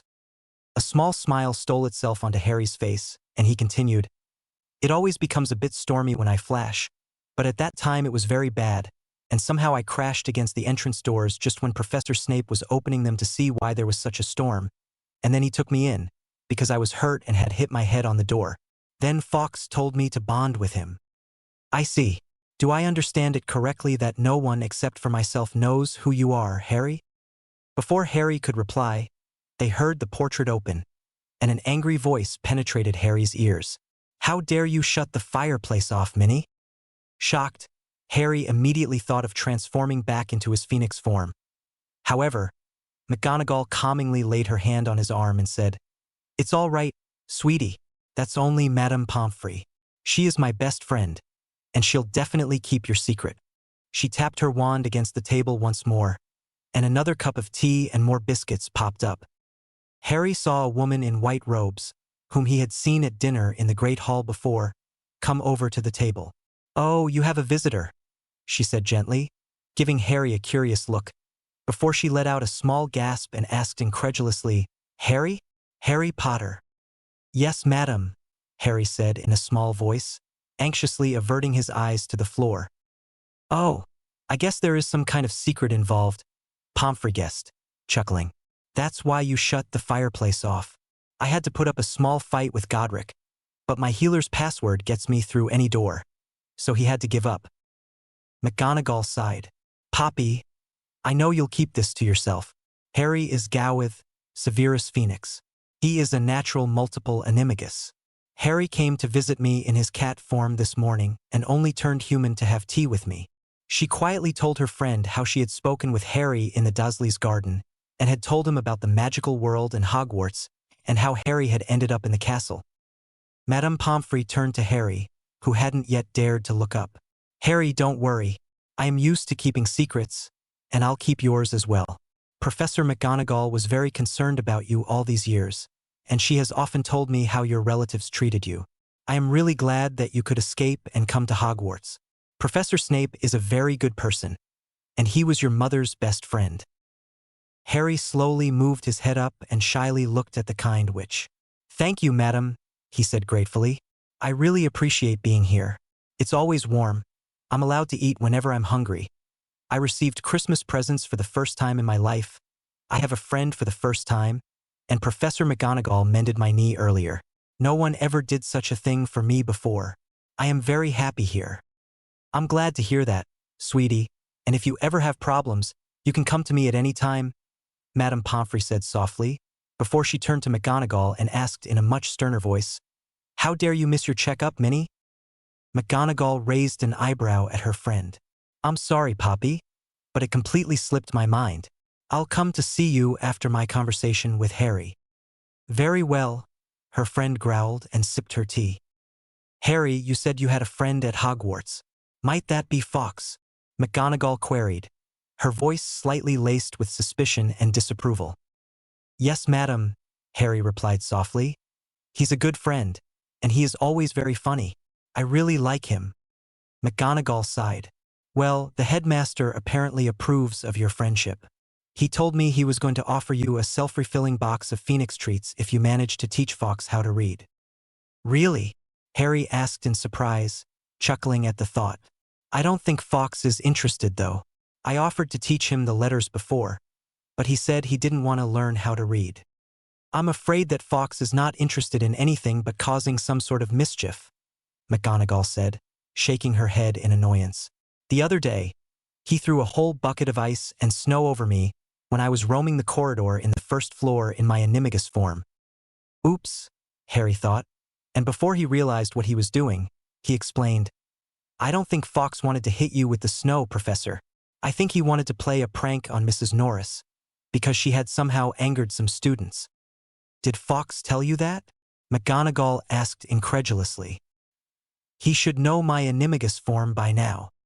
"Oh no, should I tell her the truth?" Harry wondered, thinking feverishly of a reply. "Oh, Minnie, leave Harry in peace." Madame Pomfrey quickly came to his help. "It's not his fault if Fawkes likes to play pranks. Gowith, where are you? I'd like to leave for Hogsmeade in a few minutes." Severus' voice suddenly penetrated Harry's mind. "Oh, I'm sorry. I have to go back to Severus' quarters. He just thought to me that he wanted to leave for Hogsmeade, and he offered to take me with him," Harry quickly explained to the adults.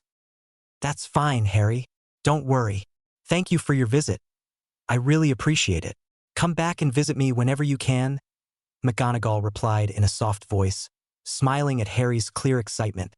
"You should be able to flash straight into this room or into my office." "Thank you, madam. I'll try the next time," Harry replied gratefully and hurriedly stood up from his seat. He changed back into his phoenix form and flashed home. 風の力を持つハリー。When he arrived on his perch, he saw that the professor was already wearing his warm robes and was waiting for him. Hashtag I'm sorry for being late, sir. Hashtag Harry trilled to the man, who shook his head. No problem, Gowith. You're not late at all. Do you want to sit on my shoulder? Or do you prefer to fly? Hashtag I can try to flash both of us to Hogsmeade, sir. Fox told me that he can flash up to 4 people, so I should be able to flash you. Hashtag Harry trilled hesitantly, throwing the man a questioning look. I don't mind either way. However, it might be good to try it out. It could come handy in case I need to go to Hogsmeade or somewhere urgently, Severus replied thoughtfully. Hashtag all right then. Please grab my tail feathers. Hashtag Harry instructed the professor and concentrated on flashing to Hogsmeade.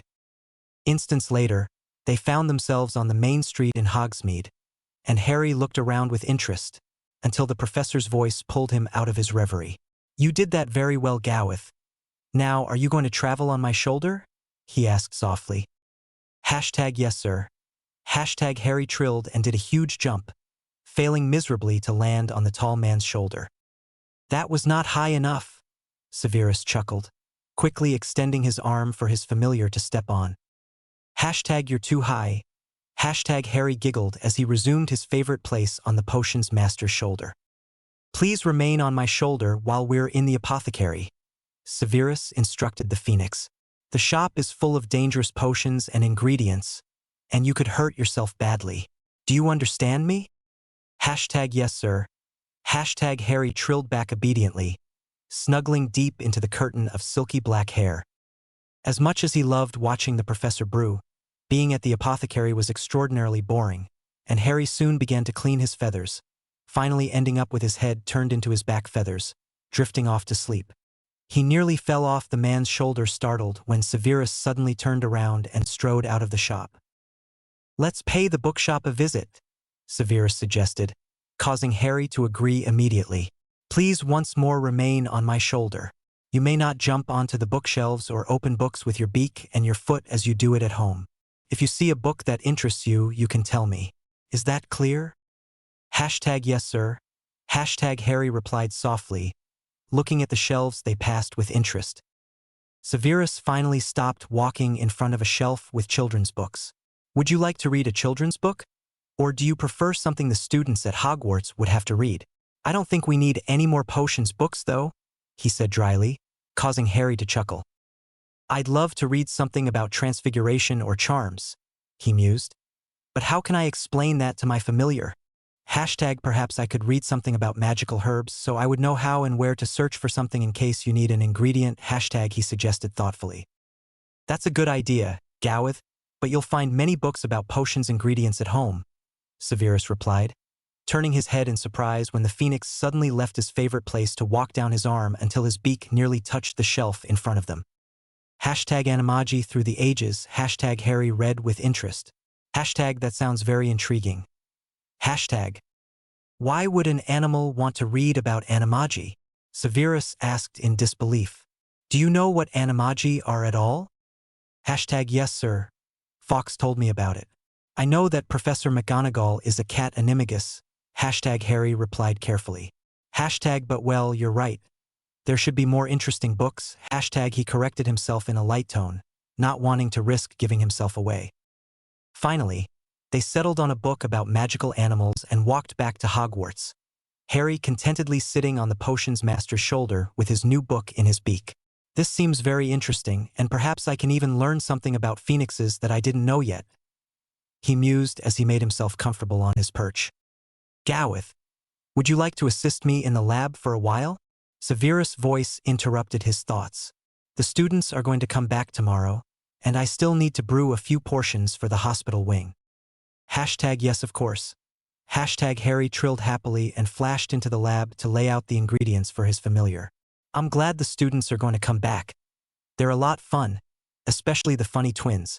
It's only a pity that I can't communicate with them. Fox did well to bond with Tony. But should I bond with an elf too? Well, it probably won't hurt to bond with an elf. I'll ask Fox tomorrow, he decided and concentrated on assisting the professor. 風の力を持つハリー。As expected, Fox didn't only have advice to which elf Harry should bond with, he was also full of ideas for new pranks when the students returned to the castle. #Gowith, Tony has a best friend, Nina. She is his age and they're inseparable. You should bond with her? I'm sure we'd be able to have a lot of fun together with the two elves. Fox suggested when Harry asked him. That sounds good. Fox, what do I have to do in order to bond with him? Harry asked uncertainly. Him? Nina's a girl, Gowith. You just bond with her like you bonded with your human familiar. Fox replied in a slightly impatient tone. Sometimes you behave as if you were one of those stupid owls and not a phoenix. Remember, we're the kings of the magical animals. You need to be a bit more self-confident. Now, shall I call Tony and ask him to bring Nina along? I don't think you behave like a king of the animals, playing pranks and getting yourself being caught all the time. Harry mused but realized that it would be wise to keep his thoughts to himself. Yes please. He replied, uncertainly fluffing his feathers. 10 minutes later, Harry was bonded to Nina, who was the same age as himself, and Harry found her very cute. Nina smiled happily as Harry sat on her shoulder and carefully nibbled her large ear. That tickles, she giggled, gently stroking the bird's head feathers. Fox, I know that smug expression on your face. Tony suddenly spoke up. Don't tell me you're already planning mischief again. The students have only been back for a few hours. Fox let out a series of happy trills. Oh, I have a superb idea for a prank to play on the students at the next Quidditch match. Does any of you know when it'll be and who's going to play? The first match in January should be Slytherin versus Ravenclaw. Harry remembered from what he had read in Hogwarts. A history. What are you going to do this time? He queried, groaning inwardly at the prospect of being pulled into another prank. Fox smirked. Are you able to transfigure objects into other things? He asked Tony, sighing as the small elf unsurely shook his head. Very well then, you'll have to help us talk to the twins again. No problem, Fox, Tony replied eagerly, before he translated to Nina what Fox had said. Are you sure the twins want to play another prank? Harry asked incredulously. If they're caught, they'll get into a lot of trouble with the cat professor. For you it's much easier because the headmaster doesn't scold you for playing pranks. Fox chuckled. No, he'd rather give an award for a good prank. But believe me, Nestling, I know the way they are. Students like the twins love playing pranks, especially ones against the other houses, you'll see, and we're all going to have so much fun.風の力を持つハリー。As instructed by Fox, Tony explained the Phoenix's idea to the Weasley twins on the following day. Both of them were delighted at the thought of playing a prank on the whole school. The only problem is that we don't know how to do that, they replied, exchanging questioning looks. I can help you search the library if you want. Harry offered hesitantly, and when Nina translated, the twins eagerly nodded. Yes, please, Gowith. The library is huge, and we have no idea where to search. During the following 2 weeks, Harry met with the twins in the library every day after their last afternoon class, to help them skim the books for the spell they would need. Finally, it was Fred who found the needed spell. Here, we can use this one, he said excitedly. Yeah, but where do we get? You can ask the house elves. Harry threw in, before he remembered sadly that the twins couldn't understand him. Seeing that the twins were throwing him curious looks, he feverishly searched his mind for an idea, other than calling Nina, who had surely better things to do than to translate for him. Suddenly, an idea struck his mind. Harry let go of the book and walked over the table to where Fred had left his school bag. He caned his neck, and his beak wandered inside the bag, producing a quill and a small piece of parchment that was lying around. He took the quill into his right foot and began to write in barely legible letters, Elves. He can write, Fred said to George. I can't believe it. But he's right, of course, George replied dryly. The house elves will be able to help us. Harry chuckled, resolving to let the twins in on his secret one day. I really like them, and it would be so nice if they were my friends even when I was in my human form, he thought, pondering if he could ask the cat professor if she thought he could open up to the boys. She must know them well, because they're in her house. 風の力を持つハリー。The day of the Quidditch match between Ravenclaw and Slytherin was a very cold, but sunny day, and the grounds were still covered with snow. As reluctant as Harry had been when Fawkes had informed them about his prank, he couldn't help feeling extremely excited in anticipation of the fun they were going to have as he settled down on Severus' shoulder. Even Severus seemed to sense how excited his familiar was and threw him a questioning look before he asked telepathically, "Is everything all right, Gowith?" #yes. I'm just excited, because I've never seen something like this before. Harry replied and continued to clean his feathers, absent-mindedly pulling a streak of black hair through his beak. 20 minutes into the game, the unexpected happened. The Slytherin beater beat the bludger, letting out a small shout, and the whole school observed in shock as the ball exploded. A red liquid spread all over the boy and his fellow players who had been nearby.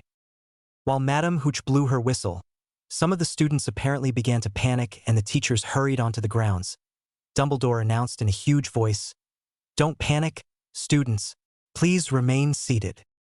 At the same time, the players, who were covered in the red liquid, realized that it tasted really good and began to share the remainder of the watermelon that was shattered over the snowy ground with the rest of their team and the Ravenclaws. The whole school looked incredulously at the scene, realizing that the incident had obviously been a harmless prank. Madame Hooch pointed her wand at the remaining watermelon, turning it back into the bludger before she blew her whistle once more, causing the players to hurriedly mount their brooms again. After the short interruption, the following 2 hours remained uneventful, until the Slytherin Seeker managed to catch the snitch that turned into a mushy peach as soon as the Seeker closed his hand around it. "Slytherin wins," Madame Hooch announced and transfigured the peach back into the snitch. "Stupid Gryffindor pranks," Severus mumbled as he returned to the dungeons with a chuckling phoenix on his shoulder, unaware of the fact that his familiar was going to find out more about Gryffindors and their pranking nature in the near future. 風の力を持つハリー。One day, very early on a Sunday morning, Harry was roaming the grounds in his phoenix form when he saw the Weasley twins sitting near the lake, completely engrossed in something that looked like a blank parchment. "I bet they're planning mischief," Harry mused as he observed them for a few minutes. He chuckled when a thought crossed his mind. Concentrating on a low branch of the tree right next to the twins, he flashed, causing the two boys to look up in confusion as the small whirlwind reached them. "Hi, Gowith, be careful," Fred said, feverishly holding on to the parchment. "Yeah, you nearly caused us to lose our treasure to the giant squid," George agreed, glaring at the phoenix. "I'm sorry," Harry trilled in a small voice, shyly averting his eyes to the lake. "Well, remember that we can't understand you, Gowith," George replied, before he turned to his brother. "Why don't we ask Gowith about the parchment? Maybe he knows more about passwords than us." His brother agreed and explained how they had nicked the parchment out of Mr. Filch's office. "It's completely empty, but it's speaking to us. It told us it deemed us worthy as successors of the Marauders, whatever that is, but that we had to find out the password. Do you by chance have any knowledge about passwords?" Harry shook his head, looking curiously at the parchment. It looked as if it was several years old and had been frequently used. "Maybe Fawkes knows something," he thought. "We found it in Filch's office in a drawer with the sign Extremely Dangerous Objects, and it was right on top," George threw in, pulling Harry out of his musings as he held the parchment right in front of the phoenix. "Reveal yourself. We can sense one of our own blood of our midst. You must be the rightful owner of our brilliant work." The parchment suddenly began to speak, causing Harry to look at it in shock. "What?" the twins blurted out simultaneously, staring at the phoenix with interest and disbelief. "Moony, Padfoot, Prongs, and Wormtail demand that you reveal your true form," the parchment repeated in a firm voice, causing Harry to squirm. "What am I going to do?" he pondered, trying not to panic. "I can't transform here on the grounds, where the whole school would be able to see me." He was so engrossed in his thoughts that he didn't notice the twins confer and finally pull their wands. While Fred transfigured a leaf from the tree into a quill, George took another leaf and transfigured it into a small parchment. The twins held both objects out to Harry. Harry sighed and flapped his wings, causing the twins to step back to give him space. Letting out a grateful trill, he flew down to the ground, where he accepted the quill and began to write unsteady letters on the parchment. Come. Harry handed Fred the quill back and took into the air to fly towards the entrance doors, where he waited for the twins to open them, before he led them through a few small corridors to a rarely used side corridor. Taking a few steps backward to have some space, he transformed into a parrot. A parrot! The twins blurted out simultaneously, staring at him in disbelief. Can you understand me? Harry queried. Yes. Now is that your real form? No, but before I show you my real form, you have to promise that you won't tell anyone about it, Harry replied firmly, causing the twins to laugh with a mixture of amusement and confusion. I am human, but I'm a natural multiple animagus. That's at least what the cat professor told me. The cat professor? Fred blurted out, laughing. How fitting, George chuckled. So she knows about your true self. Who else knows? Professor Snape? No. Harry shook his head. Only the cat professor and her friend, Madame Pomfrey. Now, do you promise? We promise, the twins replied eagerly. Do you need a wizard's oath? Or is a word from prankster to prankster enough? Harry chuckled and transformed into his human form. Hi, he said, suddenly feeling very shy in front of the twins, who were a whole head taller than him. I'm Harry. The parchment, which Fred was firmly holding in his hands, suddenly came to life. I sense the air of the Marauders, it announced in apparent eagerness. I'm sorry, but what are the Marauders? Harry asked hesitantly. Moony, Padfoot, Prongs, and Wormtail are the Marauders, and you're obviously Pronkslet. The parchment replied in an even voice, before it proceeded to tell him the activating and deactivating passwords. Let's try it out, the twins said impatiently, causing Harry to chuckle. Well, I'm going to change back. Don't forget to keep my secret, please. Will do, the twins replied simultaneously, before Fred motioned George to cast the password. I solemnly swear that I am up to no good, George told the parchment that all of a sudden began to display hundreds of thin black lines. It's a map of Hogwarts, the twins breathed. It's yours actually, Harry. Would you mind us keeping it for a while? A small smile flashed over Harry's face. I can't use it at the moment anyway. You may keep it, but it would be nice if you could give it to me when I'm going to become a student next year. Will do, the twins promised, before they let out a huge gasp, causing Harry to instantly change back into his phoenix form. Oh, sorry, Gowith. We didn't intend to frighten you, George said softly. We just saw that Dumbledore is pacing his office. This thing here seems to not only be a map of Hogwarts, but it apparently displays where everyone in the castle is at the present time. Look here, Fred shouted in excitement. We're here, Fred Weasley, George Weasley, and Harry. Potter? He asked incredulously. Oops, sorry we didn't realize who you are, George said, chuckling. We really have to take care of this map in order not to give you away. By the way, Gowith, Fred threw in, our little sister has a huge crush on you, even if she has never met you. Oh well, can you lead us back to some more known passages, please? You can't leave two handsome first years like us lost in some lonely passage now, can you?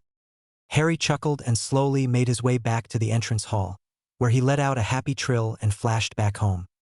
Fortunately, the twins kept his secret, and Harry somehow felt glad to have two new allies who knew about his true identity. I just hope I'll be able to hide it from Severus at least until I'm old enough to begin Hogwarts, he often thought. Maybe the cat professor would help me so that I didn't have to return to the Dursleys, but I like living with Severus and I wouldn't want to stay anywhere else. On a dark and stormy day in April, however, Gowith caused an accident that nearly caused him to be thrown out at least of the professor's private lab forever. Severus was busying himself with the Asnopia potion, which was a fairly dangerous potion that he had invented a few years ago. If properly ingested, the potion worked against several kinds of pox like the dragon pox, the basilisk pox, or the Grindylow pox. However, if applied straight to the skin, it had the opposite effect and could be life-threatening to the person affected. As usual, Harry read the recipe and collected all the necessary ingredients from the shelf and placed them on the work table for Severus.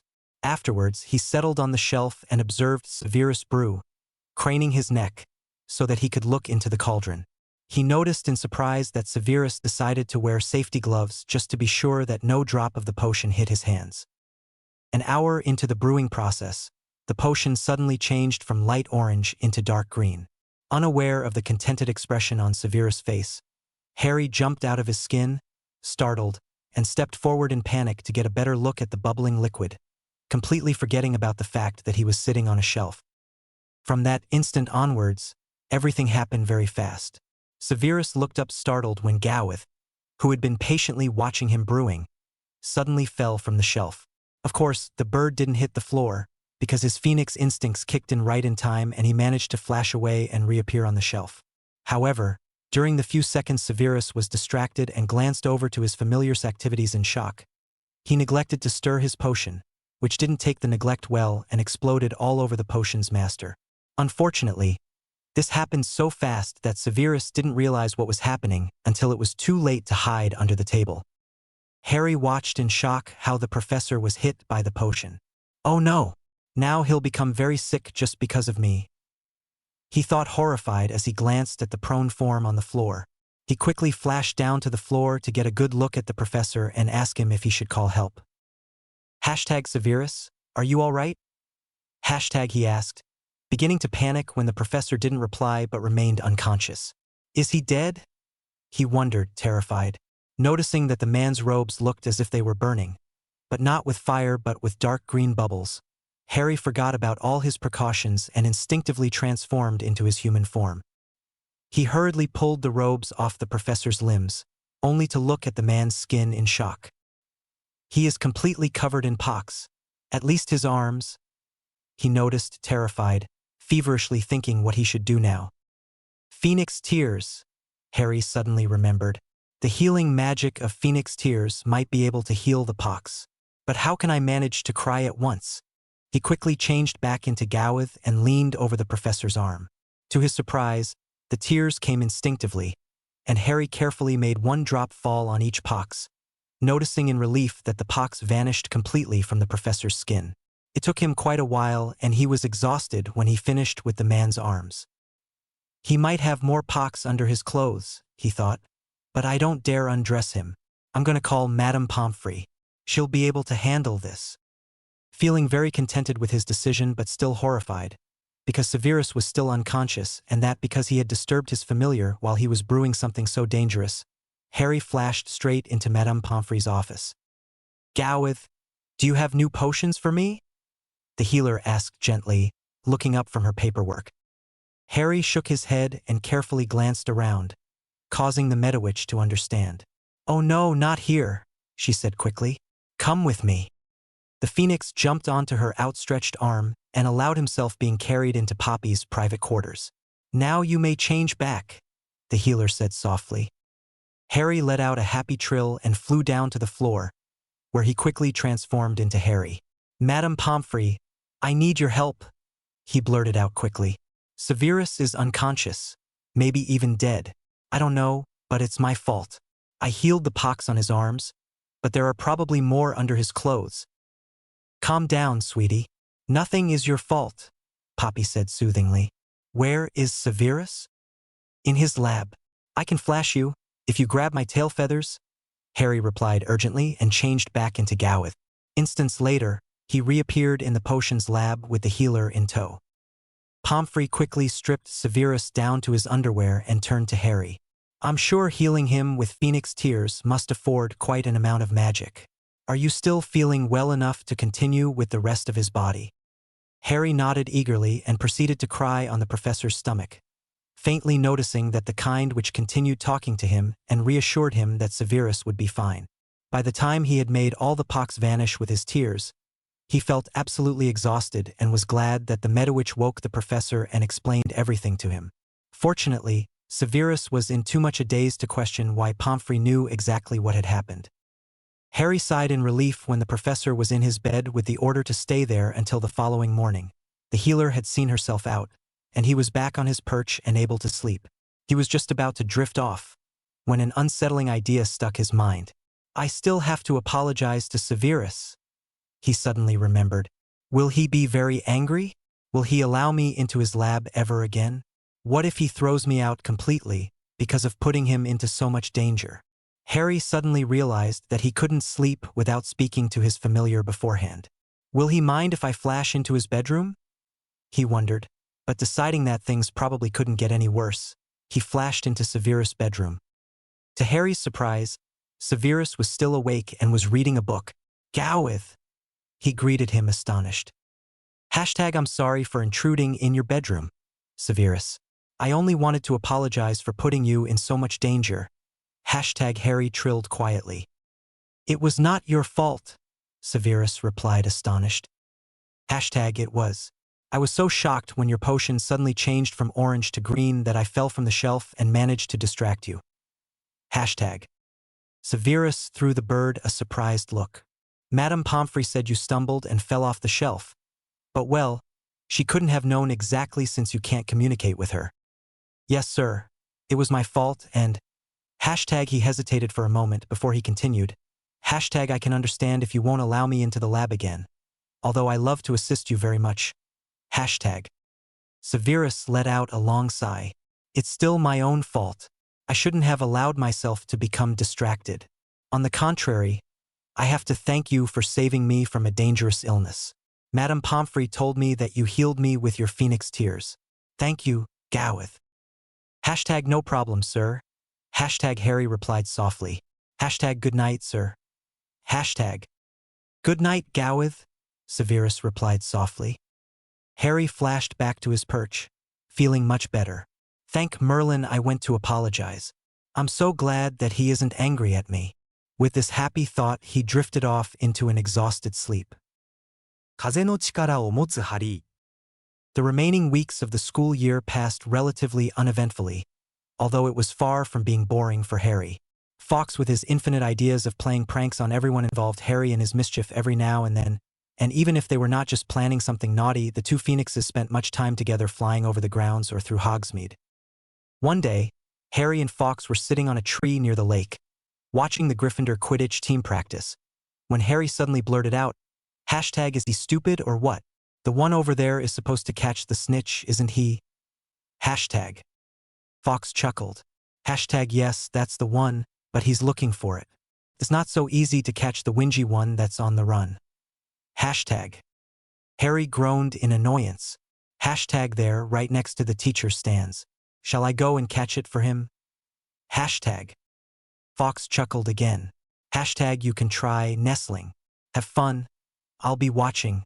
HP. Harry threw Fawkes an uncertain glance. Will I be able to catch it? I don't even know if I can hold in my foot. It might be a bit too large. He unsurely voiced his thoughts to Fawkes, who let out a snort. Are you a chicken or a phoenix? Nestling? Of course your feet are big enough to grab that annoying little thing. Now go on. I want to have some fun. Well, for you it might be funny, but I'll get into trouble. Hashtag you won't, nestling. Look at the dark clouds. The thunderstorm is going to begin in a few minutes at the latest. They'll be glad and grateful to have the snitch back in time, Fawkes replied, looking upwards. Harry followed his gaze, realizing that Fawkes was right, as usual. He thought in annoyance and flashed over to where he had seen the snitch. He grabbed it with his right foot that was indeed large enough and flashed again, reappearing right where the seeker was flying. With a happy trill, he handed him the snitch and flashed away. Only instants later, the first thunder could be heard and the captain of the Quidditch team called the team together. Thank God you caught the snitch right in time, he commended the seeker, who had been flying above his teammates, so that none of them had seen the phoenix intervene in their practice. Let's hurry inside. The thunderstorm is going to begin any minute now. Fawkes and Harry observed the Quidditch team retreat inside the castle. It must be so much fun to play Quidditch, Harry mused. Maybe I'll be able to play in a house team when I'm going to become a student here. That would be so cool. Gowith, is your familiar at home right now? Fawkes asked just when the first raindrops began to fall. No. The twins' older brother Percy has detention with him for failing his potion and blowing up a cauldron. Harry replied, smirking. Serves him right. The twins always say that he's a git. Hashtag shall we flash back? Hashtag. Hashtag yeah, let's do that. Serves him right, he is very stuck up. I don't like him. Hashtag. Back on Gowith's perch, Fox trilled. Hashtag by the way, Nestling, when are you going to tell them the truth? Hashtag. Hashtag the truth? Hashtag Harry asked, nearly falling from his perch in shock. Hashtag how stupid do you think I am? Nestling? I've been alive millions of egg turns, and I know that you're not a phoenix by hatch. I can sense several animals and even a human in you. Hashtag.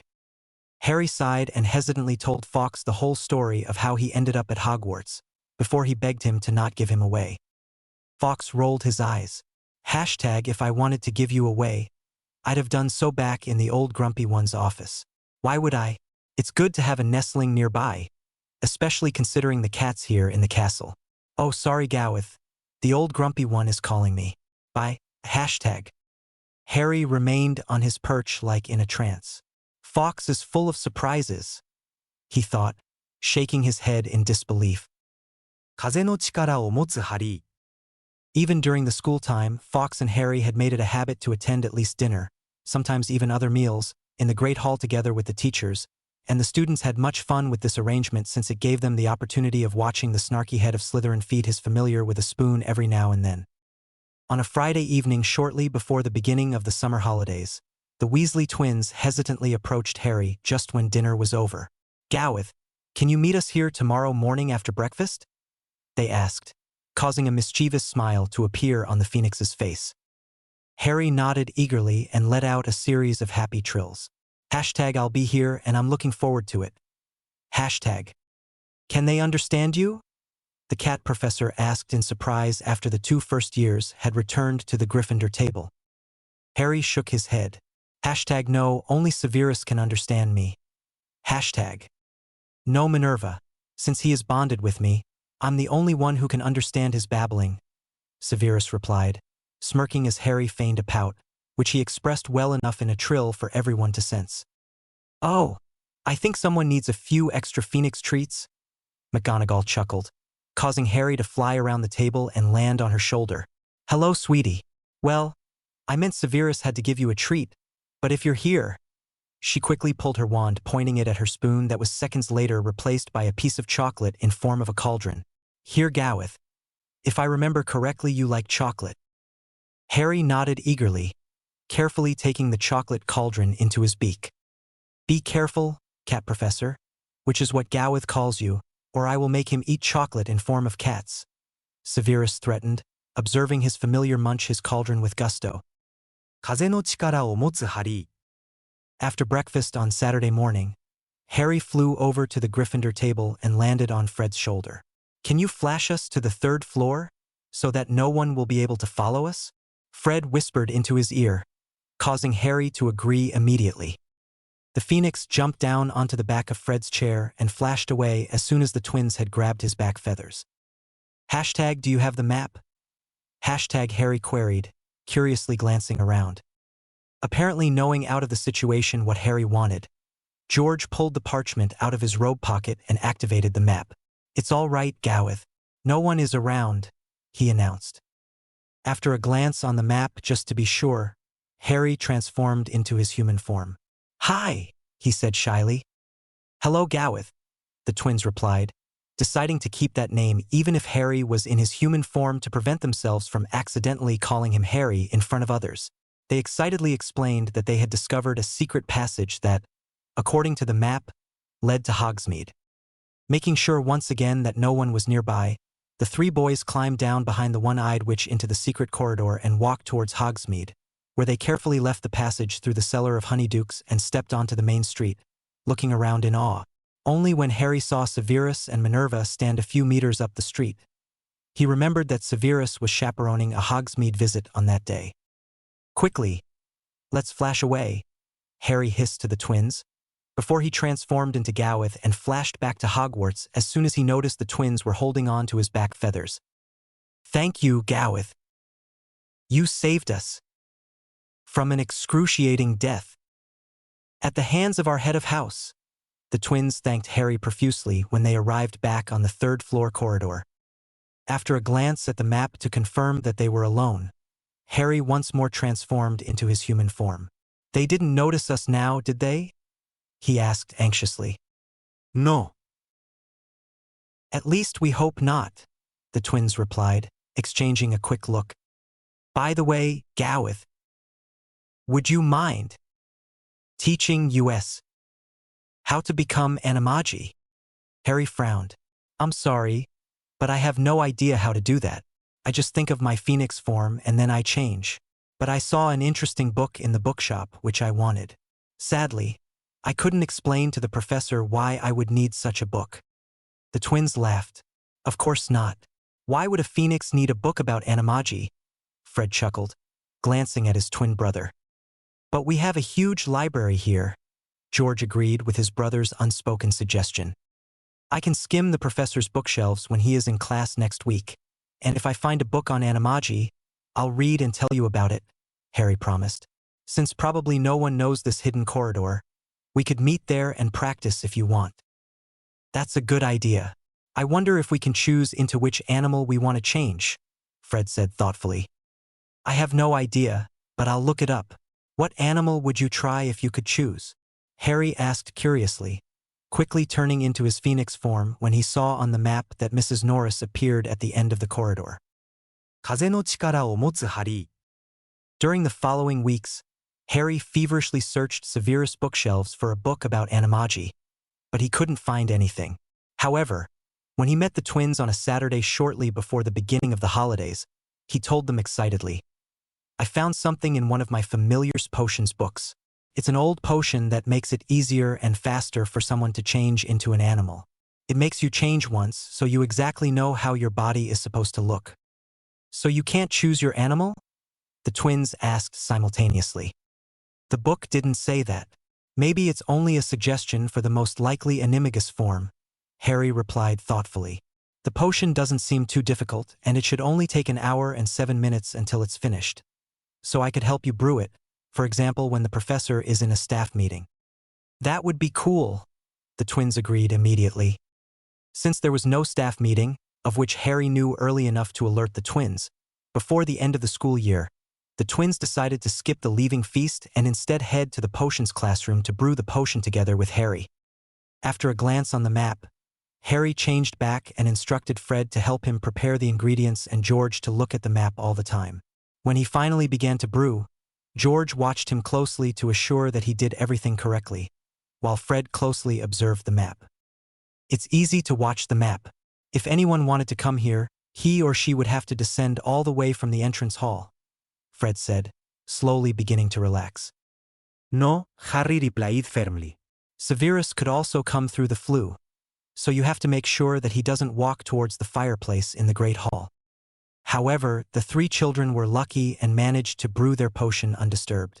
Harry bottled 2 phials of the potion and instructed the twins how to magically clean up the workspace, explaining that he had often enough watched Severus but of course hadn't tried to do any magic except for the Animagus transformation yet, especially since he didn't even own a wand. "This looks as it was before," George finally stated, and Harry agreed in relief. "Shall we go and try the potion?" Fred suggested, glancing at his wristwatch. "We still have time." "All right, grab my tail feathers," Harry instructed the twins and transformed. An instant later, they found themselves in the hidden corridor. "I wonder what their Animagus forms are," he mused as the twins downed their potions.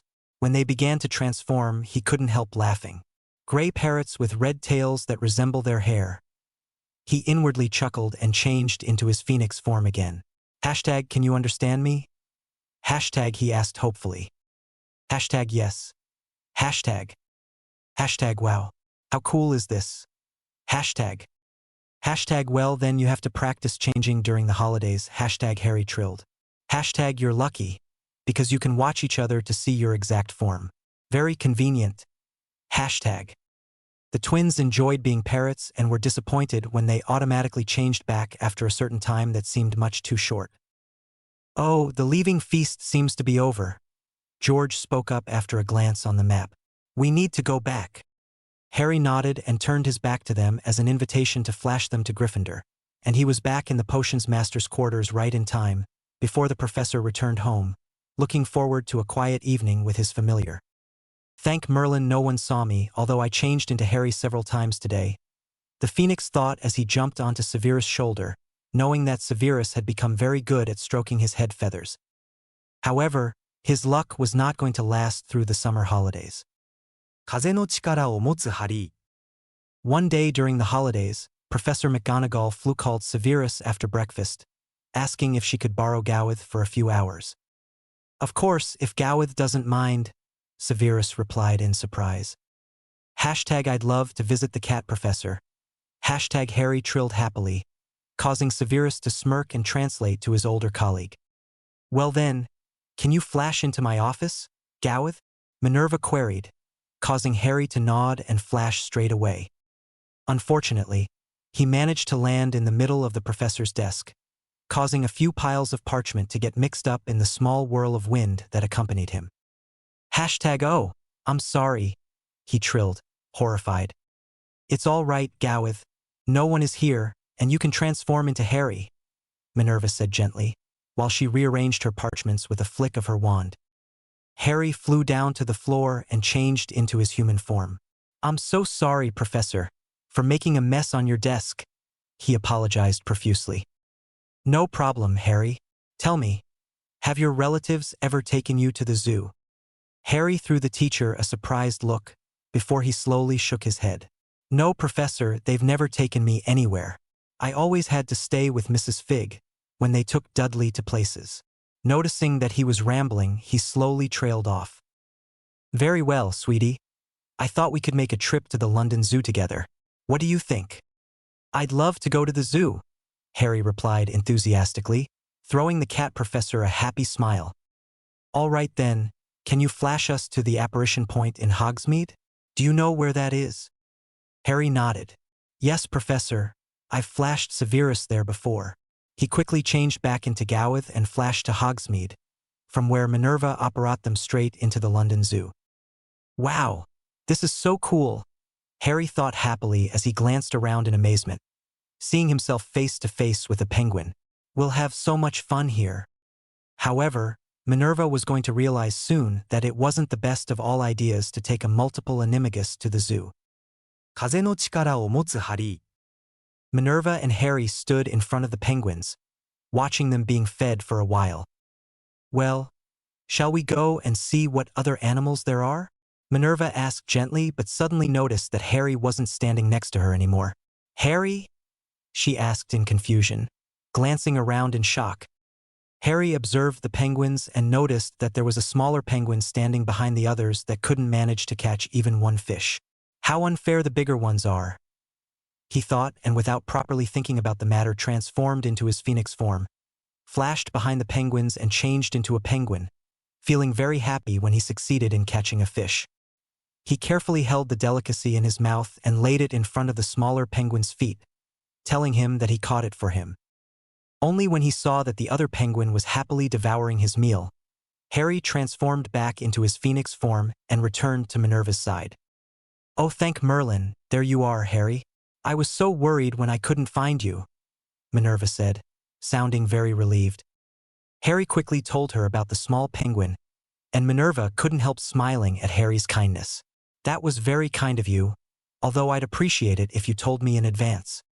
I'll do the next time, Harry promised sincerely, causing Minerva to sigh in exasperation at the imagination of Harry transforming into a skunk, tiger, or llama.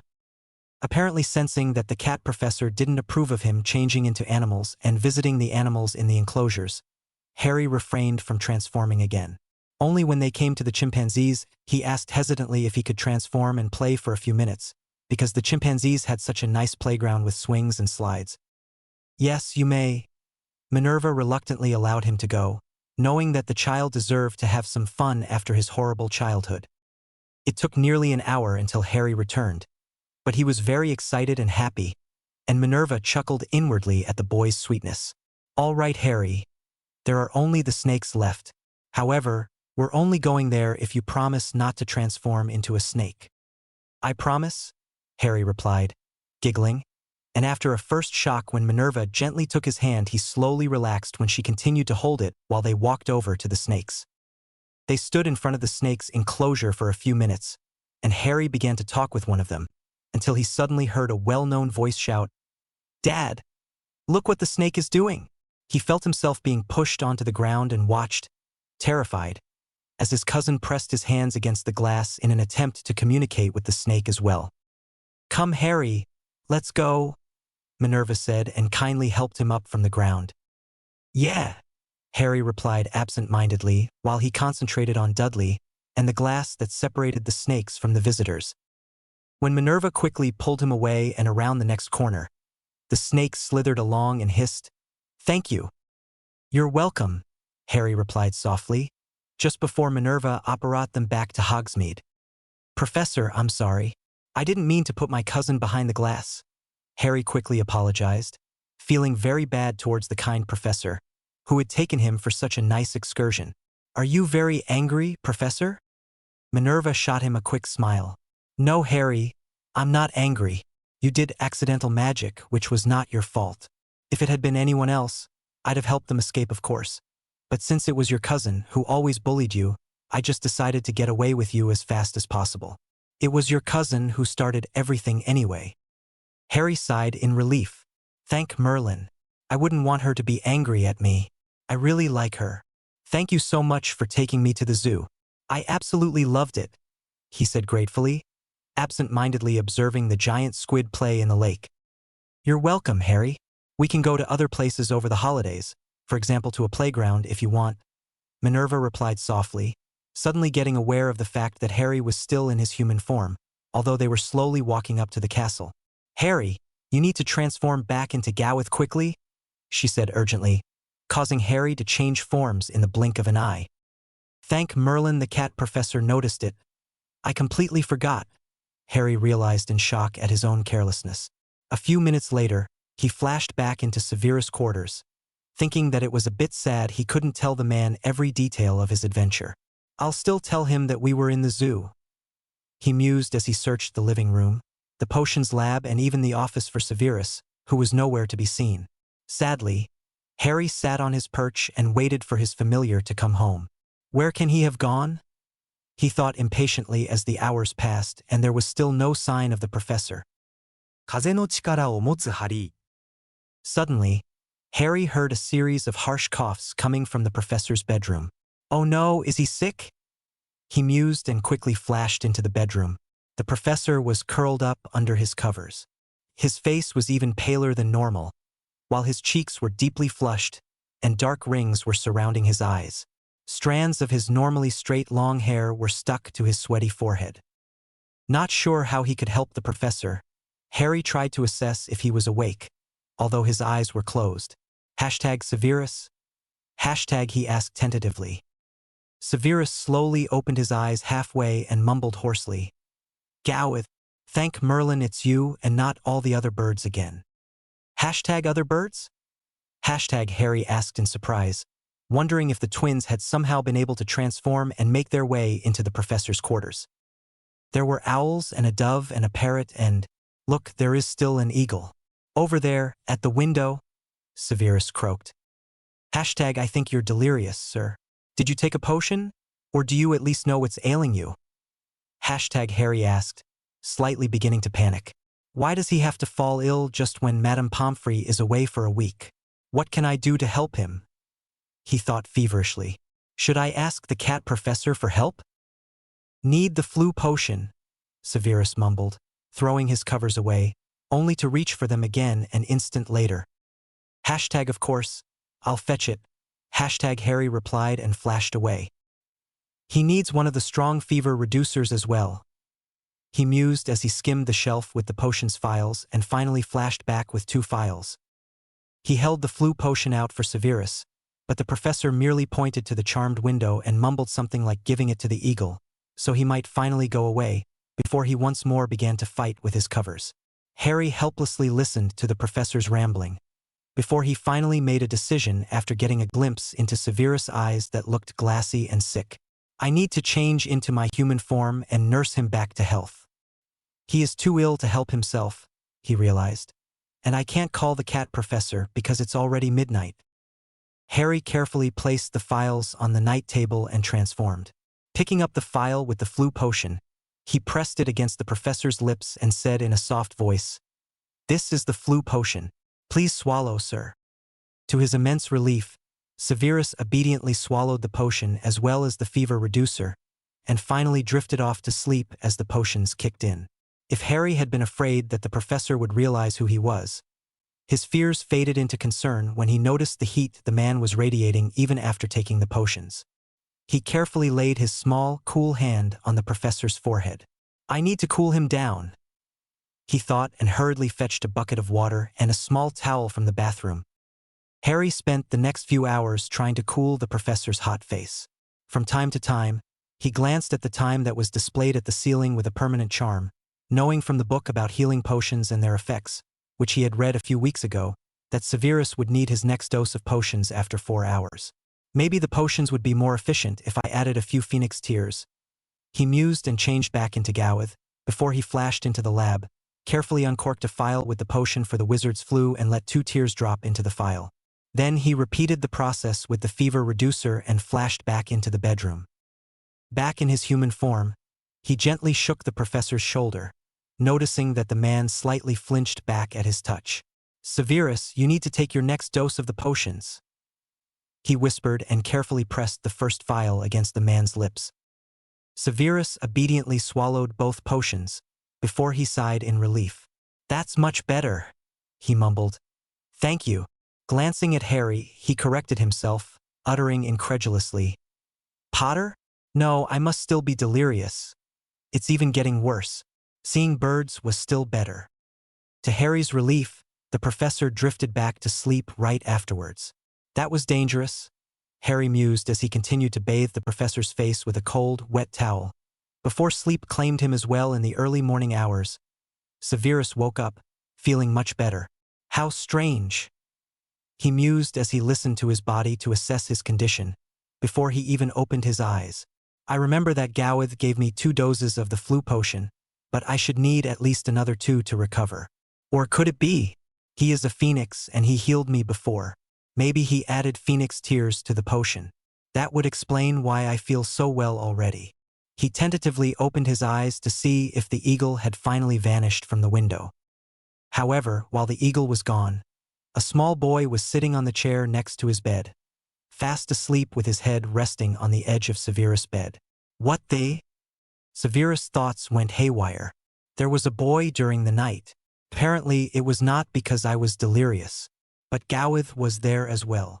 One thought connected to the other, making him finally realize, Gowith is an Animagus. But Potter? He thought in shock. Potter in his Animagus form is my familiar? He is Gowith. He only transformed into his human form to look after you during the night, before he fell asleep in exhaustion after healing you. He must love you very much to give up his secret in order to make you feel better. A small voice at the back of his head spoke up. Severus let out a long sigh. Gowith? He asked tentatively, causing the boy to stir and look up sleepily. How are you feeling, sir? Harry asked, rubbing his eyes. I'm fine, thank you. Is it correct to assume that you were so kind as to heal me with phoenix tears? Severus queried, raising an eyebrow at the boy, who hadn't even noticed that he forgot to transform back into his phoenix form. Yes, sir. I hope it was all right, Harry admitted shyly. Of course it was. You healed me. Thank you very much. Is there an explanation as to why you're a little boy and not a phoenix this morning? Severus asked. To his surprise, he felt more amused at the boy's mishap than angry about the fact that the child hadn't revealed himself earlier. Harry let out a gasp and hurriedly transformed back into Gowith. I'm sorry, sir. I have a human form as well, and I only changed in order to cool your face last night, sir. I couldn't do that in my phoenix form. I'm sorry, sir. I should have told you much earlier, but life is so much better as a phoenix, and I didn't want anyone to know. Severus frowned. I have no idea what he's talking about, but I should hear him out, he mused. It would be good to get a bit more comfortable though. Gowith, let's sit in our usual place in the living room, and then you're going to tell me everything. All right? he suggested in his usual soft voice. Okay, sir, Harry replied. In order to give Severus some space, he flashed back to his perch, anxiously fluffing his feathers in anticipation to his familiar's reaction on his revelation. A few minutes later, Severus entered the room, dressed in his usual black polo shirt and trousers he used to wear at home. He sat in his favorite armchair and patted his knee for Gawith to sit on. Come here, Gawith, and explain everything from the beginning, please.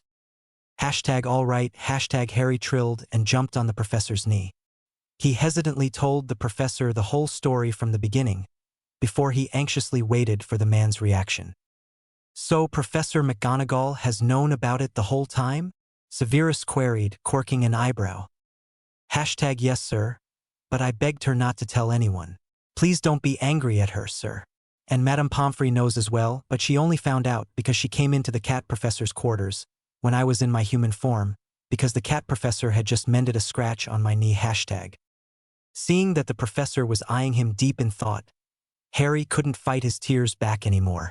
I'm so sorry, Professor. I really didn't mean to lie to you or to betray you. I just wanted to live as a phoenix, sir, and it was by chance that I ended up with you. But now I've become used to living with you. Please don't send me away, sir. I love you, sir. He sobbed, and the tears were freely running down his green feathers. Stop crying, Gawith. You should know by now how valuable phoenix tears are. Severus chastised him softly. I love you too, and I wouldn't want to miss your company anymore. Thank you, sir. Harry trilled in a very relieved tone, and Severus watched in amusement how the phoenix left his spot on his knee and slowly walked up to his favorite place on his left shoulder, where he continued his sleep that had been interrupted earlier. Severus leaned back in his chair, realizing that he needed some more rest as well, and thought about everything Gawith had told him. Will Albus allow him to stay with me upon knowing his identity? I must speak with Minerva, he mused. She apparently appreciates that he ran away from his relatives against the headmaster's wishes and is living with me. I still can't believe who he is. His father would turn around in his grave if he knew where his precious son ended up. But his mother was your best friend and would be glad that the boy lives with you. The annoying voice at the back of his head threw in. That might be true, and Gawith seems to be very much like Lily, Severus thought, feeling surprisingly undisturbed by the fact that Gawith was Harry Potter. Maybe he still wasn't completely back to his normal condition. He yawned before he followed his familiar's example and took a nap in his favorite chair with Gawith, who was slightly snoring on his shoulder. 風の力を持つハリー。Harry and Severus were both pulled out of their dreams when the fireplace flared and Minerva stepped out, laughing at their sight. Oh, Severus and Gawith, you look so comfortable napping together, she chuckled, causing Severus to wake up properly. We're recovering from a stressful night, he replied evenly, quirking an eyebrow. By the way, is there anything you needed to tell me? She'd make a good Slytherin after all, he thought when Minerva feigned ignorance and replied lightly. No, I merely wanted to beg you to join Albus and me for dinner tonight. He is in his inventing mood. You know how he gets after eating too many lemon drops. During breakfast, he kept talking about buying a computer and trying to get it to run in the magical world, so that we could use computers and even magically connect them to a network. WizardNet or something like that. I don't know where he gets these ideas, but let's face reality. We don't have time to help him play the whole day. Severus chuckled before he sobered. In fact, Minerva, I don't think that the idea is so bad.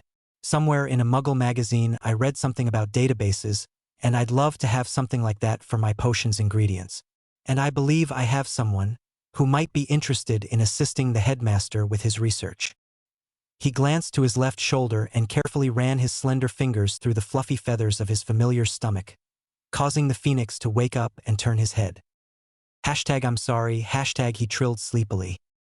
Please tell the cat professor good morning and thanks for a great day at the zoo. The potions master quickly translated, before he asked, why don't you transform, so you can speak with Professor McGonagall yourself? While Minerva let out a gasp, Harry threw the professor a hesitant look. Do you really mean that? He asked anxiously. Are you not angry? Severus sighed. Gawith or Harry, whichever you prefer. I believe that we already spoke about the matter, and everything is all right except for the fact that we have to decide if we want to inform the headmaster about your identity or keep it a secret for the time being. This is actually something I wanted to discuss with you, Minerva. Harry flew down to the floor and changed into his human form, hovering unsurely next to the professor, before Severus raised an eyebrow at him and said softly, "This is still your home, Gowith, even if you're in your human form. Sit down." "Thank you, sir," Harry said, smiling, and quickly took a seat, before he turned to Minerva and once more thanked her profusely for the day at the zoo.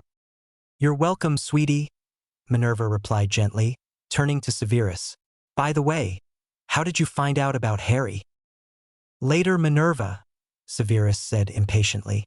"First of all, we need to decide what to do with Albus, before he comes through the fireplace by chance to inform me about his newest idea. If we tell him, it might be that he insists on sending Gowith back to his relatives. On the other hand, if he knew, I could apply for the guardianship over Gowith and officially make him my ward, provided that is what he wants. What do you think, Minerva and Gowith?" Harry chuckled. "If he sends me back to the Dursleys, I'm just going to flash away and come back here anyway," he said matter-of-factly. HP. Severus smirked. "That sounds very reassuring. However, maybe today would be a good time to inform the headmaster, considering that he needs someone to help with his newest idea. Gowith, did you by chance hear what Professor McGonagall told me about computers?" Harry frowned. "No, sir, I'm sorry. Dudley has some kind of computer. He plays some kind of games the whole day. The point is that electronic devices don't work in the magical world, but Professor Dumbledore wants to find out how to make computers work here," Minerva explained gently. "It could be helpful for cataloging potions' ingredients, for example," Severus added pensively. "Would you be interested to assist the headmaster with his research? It probably involves much reading of Muggle books about computers and networks." "I don't know anything about it," Harry admitted in a small voice. "But you know how much I like to read. I'd love to do research together with the headmaster. I don't have anything to do anyway." "When are you supposed to attend Hogwarts?" "Next year." "Yes, sir. Harry is going to be 10 years in 3 weeks' time," Minerva threw in. "Very well then. Shall we call the headmaster Gowith? Would you like to remain in your human form or transform back?" "I'll change back," Harry said anxiously and quickly transformed into his phoenix form. "That way, Severus and I will be able to talk in private, since Dumbledore can't understand me, and Severus can mind-think to me," he thought, settling down on Severus' shoulder as soon as the potions master returned from the fireplace. An instant later, the headmaster stepped out of the fireplace and made himself comfortable on the sofa. "Good morning, my boy. I missed you at dinner last night. Is everything all right?" "Everything is well," Severus replied shortly before he continued. "I might have someone who is willing to assist with the new toy you intend to acquire." "Oh, really?" Dumbledore asked with interest, glancing at Minerva. Severus cleared his throat. "When I was slightly indisposed last night, my phoenix cared for me and healed me with his phoenix tears. However, in order to be better able to look after me, he transformed into his human form, in which he fell asleep later on, so that I noticed that he is not a phoenix but in fact an animagus." Ignoring the headmaster's gasp, Severus continued. "The poor boy was neglected and abused at his home, and believe me, Albus, I remember my own abusive father too well to willingly expose a child to abuse. I'd like to become the boy's guardian and keep him here at Hogwarts." Seeing that the headmaster was trying to get a good glimpse at him, Harry nestled deeper into the curtain of Severus' hair, feeling very reassured by Severus' kind words. Dumbledore glanced at his deputy headmistress. "Minerva, do you know who the boy is?" One of her rare smiles stole itself on Minerva's face when she replied with a slightly threatening undertone. "I know, Albus, and I fully support Severus in this matter." The headmaster leaned back in his seat and sighed. "Very well then. I trust Minerva's opinion. All right, Severus. I won't send the boy away if you gain the guardianship from his parents. Who is he?" Minerva calmingly laid a hand on Dumbledore's arm, before she replied in a soft voice, "It's Harry Potter, Albus." The headmaster's eyes widened in shock. "Both of you should know better. Harry has to live with his relatives for a reason. We can't take him away from there, he groaned. That was to be expected, Harry thought darkly, when suddenly Severus' telepathic thoughts penetrated his mind. Gowith, you must transform and tell him what you think. That'll work best. Professor McGonagall and I will help you. Harry hesitantly flew down onto the floor and changed into his human form, anxiously hovering between Severus and Minerva. Come, Gowith, you may still sit on my knee, Severus offered and gently laid his arms around the boy as he gratefully accepted the invitation. Harry leaned back against Severus, feeling reassured as the familiar scent of herbs engulfed him. He shyly turned his eyes to the headmaster. Professor, I will not return to my relatives. They hate me, because I'm a wizard. If you send me back, I'll flash away immediately, and you'll never see me again. I'd like to stay with Severus, who is like the father I never had. Please let me stay with him. I promise that I'll help with your research about computers, he said in a small but firm voice. If he sends me back to the Dursleys, I'll return here and live with Severus as a Dalmatian, he decided when the headmaster remained quiet for a few minutes. Albus, I have observed how the Dursleys treated him more than once. Minerva threw in sternly. If you make him go back to that abusive family, I'm going to report the Dursleys to the ministry because of child abuse, and I know that Poppy will support me. She already knows about the matter. Dumbledore let out a long sigh, acknowledging his defeat. All right, you won. Severus, you may keep Harry here. However, you must go to the Dursleys and obtain the guardianship from them. Very well then. Gowith, shall we go immediately? Severus asked. I don't mind, but are you feeling well enough? Harry queried in a soft voice. Minerva frowned. What exactly was wrong last night? She inquired worriedly. Severus had the flu and was running a high fever, Harry explained, causing Minerva to throw the potion's master a sharp look. Well, Harry is right then. You can still go tomorrow. In fact, she chuckled as she recalled the events of the day before. I'm not sure if the Dursleys realized that it was Harry's doing, but they might not be too pleased to see him today. Seeing her two colleagues look at her in surprise and expectance, she quickly explained what had happened at the zoo the day before. Severus chuckled, while the headmaster shook his head. Shouldn't you at least? No, Albus, Minerva interrupted him firmly. I've watched that boy mistreat Harry all these years. I know it might sound rude, but I think it served him well. I'm sorry, Harry apologized in a small voice. Gowith, there is no need to apologize. It was your cousin's fault anyway. You only cast accidental magic, because he pushed you away from the window and onto the floor, didn't you? Severus objected vehemently. Yeah, that's true, Harry admitted. Very well then, let's forget about the matter, the headmaster said pleasantly, slowly popping a lemon drop into his mouth before he changed the topic. Harry, you offered to assist me with my research about computers. Frankly speaking, I know nothing about computers. I merely found a Muggle magazine about the topic when I rode the London Tube just for fun a few days ago.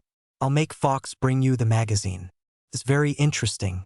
Our problem is that we don't have esoticity in the magical world, and we have to find a way around that. I suppose that you'll need to find a charm, Severus threw in evenly. After our visit to the Dursleys tomorrow, I'll take Gowith to the ink pot.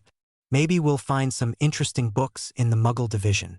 Seeing Harry throw him a questioning look, he explained, The ink pot is my favorite bookshop, and it has a Muggle and a magical division. It's in Muggle London, but not far from the Leaky Cauldron. I'd love to go there, Harry replied, chuckling inwardly as he thought. Severus seems to be as keen on the research with the computer as the headmaster. HP. Harry was pulled out of his thoughts when Minerva said, Now Albus, we should go and give Severus and Gowith some rest. They both look worse for the wear. I'm fine, Severus and Harry said simultaneously, exchanging a quick look. She called me Gowith like Severus, Harry mused. Maybe I should just change my real name, so that no one will know who I am, even if I'm in my human form. After all I read in the books, Harry Potter is way too famous for something I did as a baby without even knowing what I did. Sorry? He asked, suddenly realizing that Severus was talking to him. Are you all right, Gowith? Severus queried, and seeing Harry nod, continued, I suggest that we ask Cicero to make a room for you, in case you want to spend some time in your human form. Thank you, Harry replied gratefully, absent-mindedly counting the books on the top shelf of the bookshelf to the right of the fireplace. The headmaster and his deputy excused themselves, and while Cicero and a group of house elves prepared Harry's room, Severus sat in his favorite chair with Harry in his phoenix form on his shoulder. The two wizards quietly talked about Harry's phoenix form and about his life at the Dursleys, and Harry told Severus everything, even that he was a multiple animagus. You can transform into any animal you want? Severus asked in disbelief. #yes, but if I'm in my human form, I have to change into my phoenix form first. If possible, I don't want anyone to know about this though. The cat professor knows of course, and maybe Madame Pomfrey as well. I'm not sure. Professor McGonagall goweth? Severus chastised him lightly before he promised. I won't tell anyone about it. Now, shall we go and take a look at your new room? The phoenix let out a happy trill but remained on Severus' shoulder as the man walked into the room with the blue door that the elves had prepared next to the professor's bedroom, which was the one with the black door. #wow. This room is absolutely gorgeous.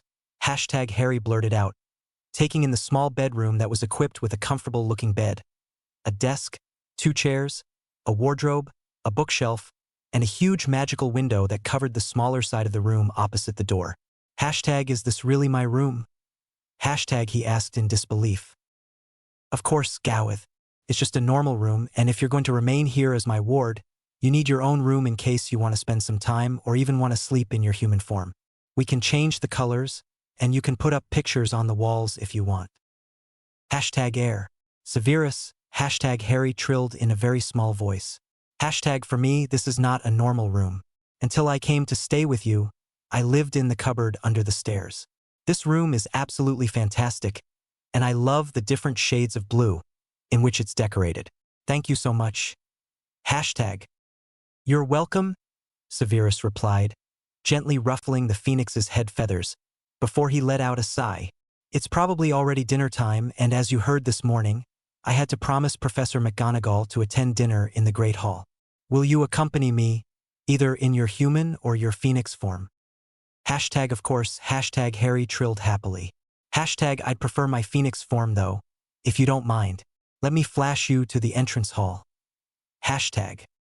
Still feeling exhausted from being sick the night before and not overly keen on walking all the way, Severus gratefully agreed.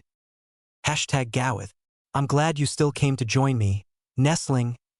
Fox trilled as soon as Harry entered the Great Hall, once more riding on Severus' shoulder. The old grumpy one told me everything. Fox chuckled as Harry jumped onto the perch, landing next to him. He said that he'd have wanted for you to grow up with the dark, snarky one, but that Severus would have never agreed to take you in, if you hadn't ended up with him by chance. Albus was very pleased with me for talking you into becoming the snarky one's familiar. You must know that my familiar is a manipulating old coot, Fox added pleasantly. Harry chuckled. I didn't understand everything of his trilling, but at least Dumbledore doesn't seem to be angry, he thought, and hurriedly left the perch as he saw that Severus put a few spoonfuls of carrots and peas on his plate. 風の力を持つハリー。 After Harry had flashed Severus and himself back to the dungeons, Severus suggested, Gowith, why don't you transform into your human form and sleep in your new bed? You can still change back in case you feel uncomfortable. I don't have any pajamas though, Harry mused. I only have the clothes I'm wearing, the ones that the cat professor made from Dudley's hand-me-downs. You don't have to, Severus reassured him, misinterpreting Harry's hesitation. No, it's all right. It's just that I don't have pajamas or any other clothes apart from those I'm wearing, Harry admitted in a small voice, causing the professor to audibly exhale the air. That's not a problem. I can transfigure your clothes into nightwear, and tomorrow, after paying your so-called family a visit, we'll go and buy proper clothes for you, Severus said soothingly, nodding contentedly when Harry accepted the offer and went to sleep in his new bed. Sleep well, Gowith, he said softly as he gently tucked him in and observed Harry drift asleep with a smile playing on his lips.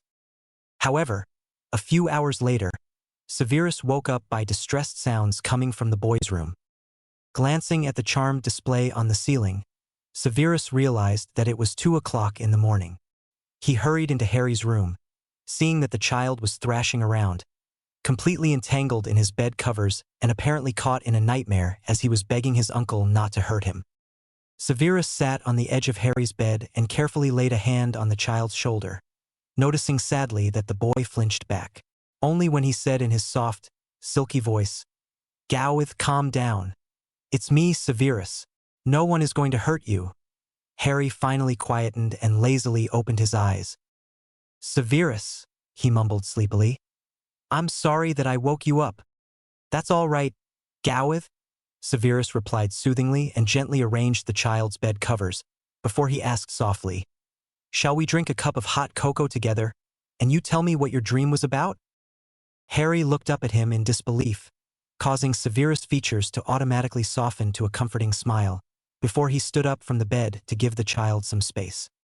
Harry trailed along with the professor into the living room, where they sat on the sofa next to each other and quietly sipped the cocoa Cicero brought for them.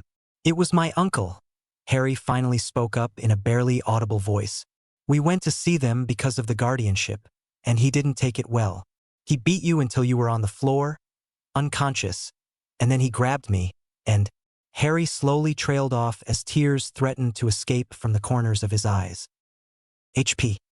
Severus gently laid his arm around Harry's back and pulled him into a light embrace. "Gowith, you seem to have forgotten some important things. First of all, you're a phoenix. If we happen to be confronted with a dangerous situation, you could transform and get away with or without me at any time. Secondly, I'm a full-grown wizard. Do you really expect your uncle to be able to harm you in my presence or harm me?" "No," Harry replied, smiling as realization set in. "Promise me one thing, Gowith," Severus continued in a quiet voice. "Believe that I love you and that I will take you back here unharmed tomorrow, whatever I tell your uncle tomorrow."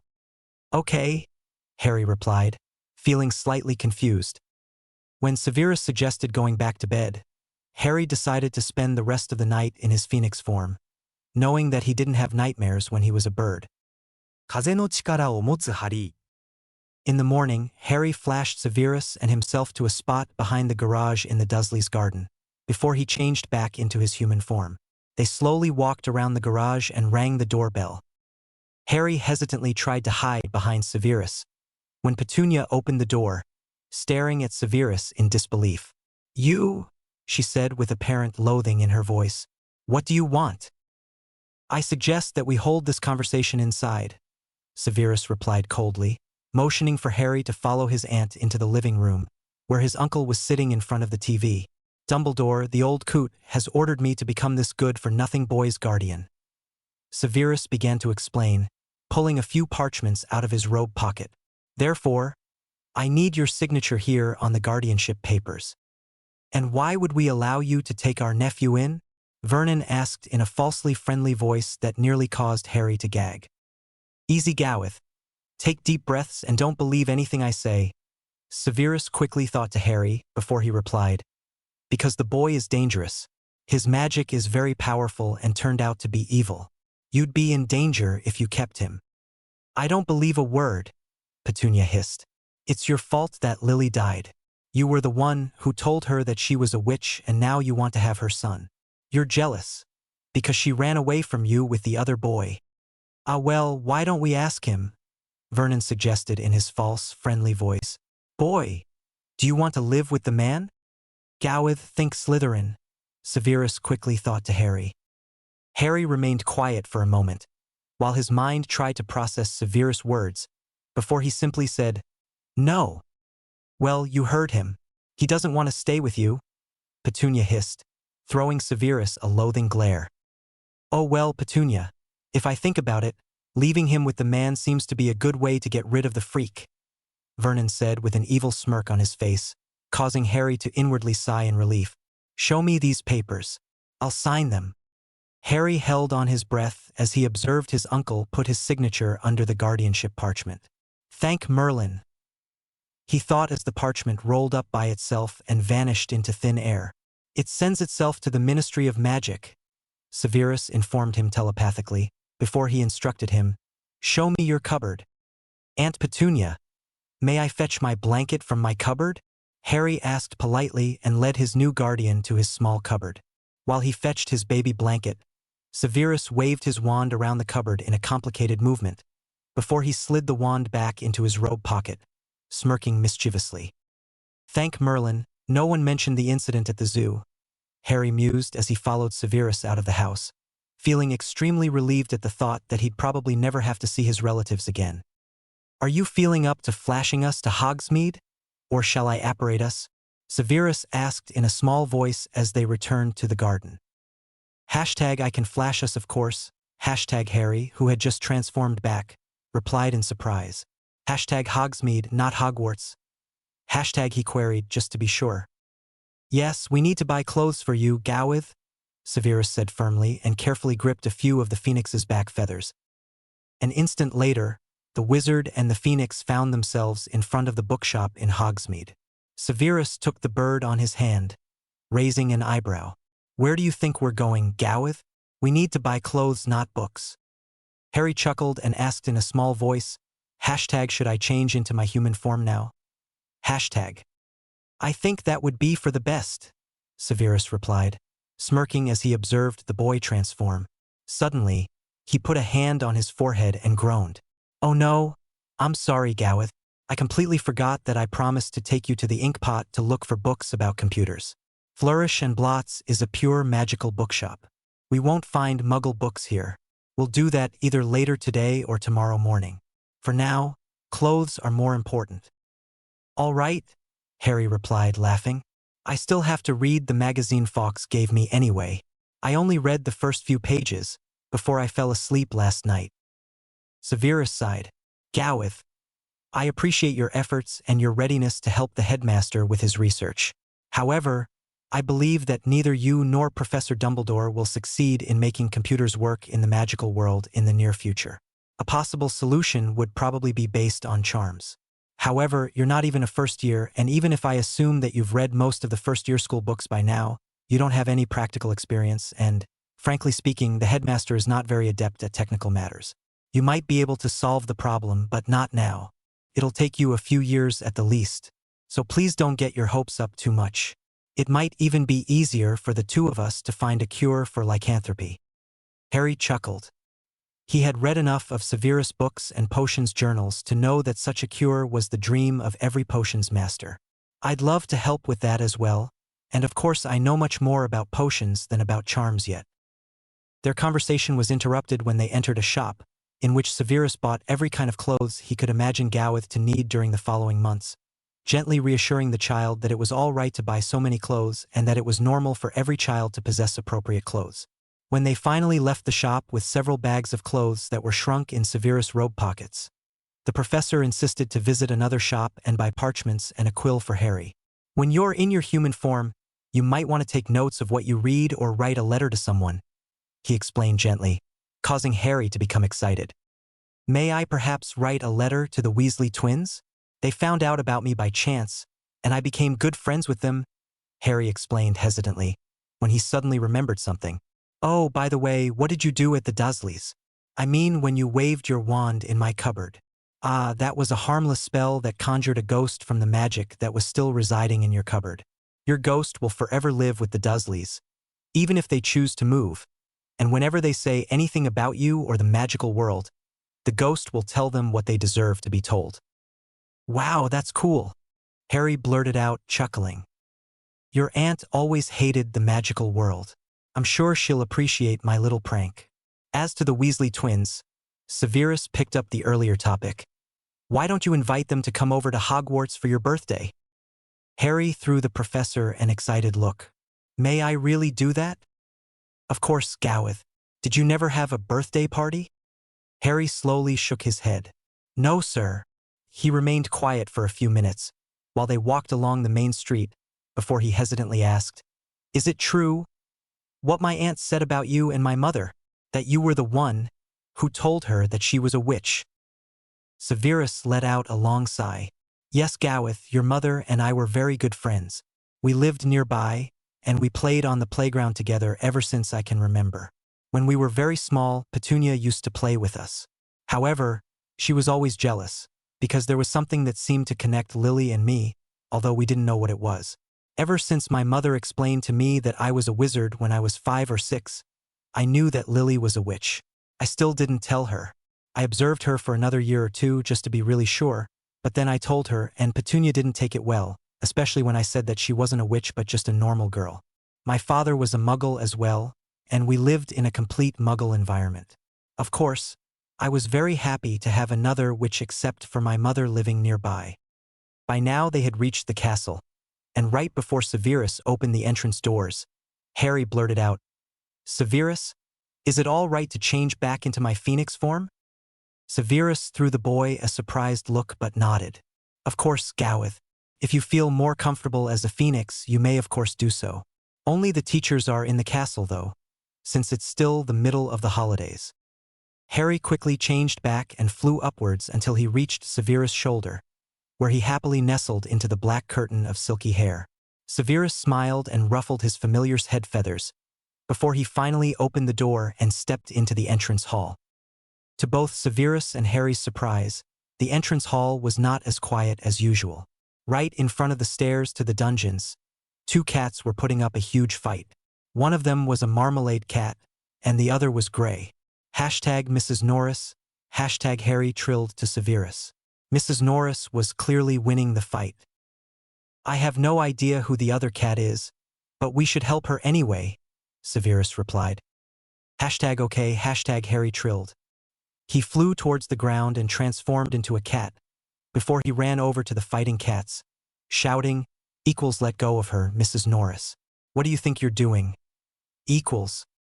Mrs. Norris didn't let go of the other cat, whose left front leg already seemed to be badly injured, and Harry threw Severus a frantic look, only to see that Severus wasn't where he had been before. "Where is he?" he thought, trying not to panic, when he suddenly heard terrifying sounds from behind himself and noticed that the 2 other cats were looking at something right behind himself. Mrs. Norris slowly let go of the other cat and dashed away, while the marmalade cat remained on the floor, meowing miserably. Strange. Why is she not frightened? Harry mused as he slowly turned around to see what had made Mrs. Norris leave so fast.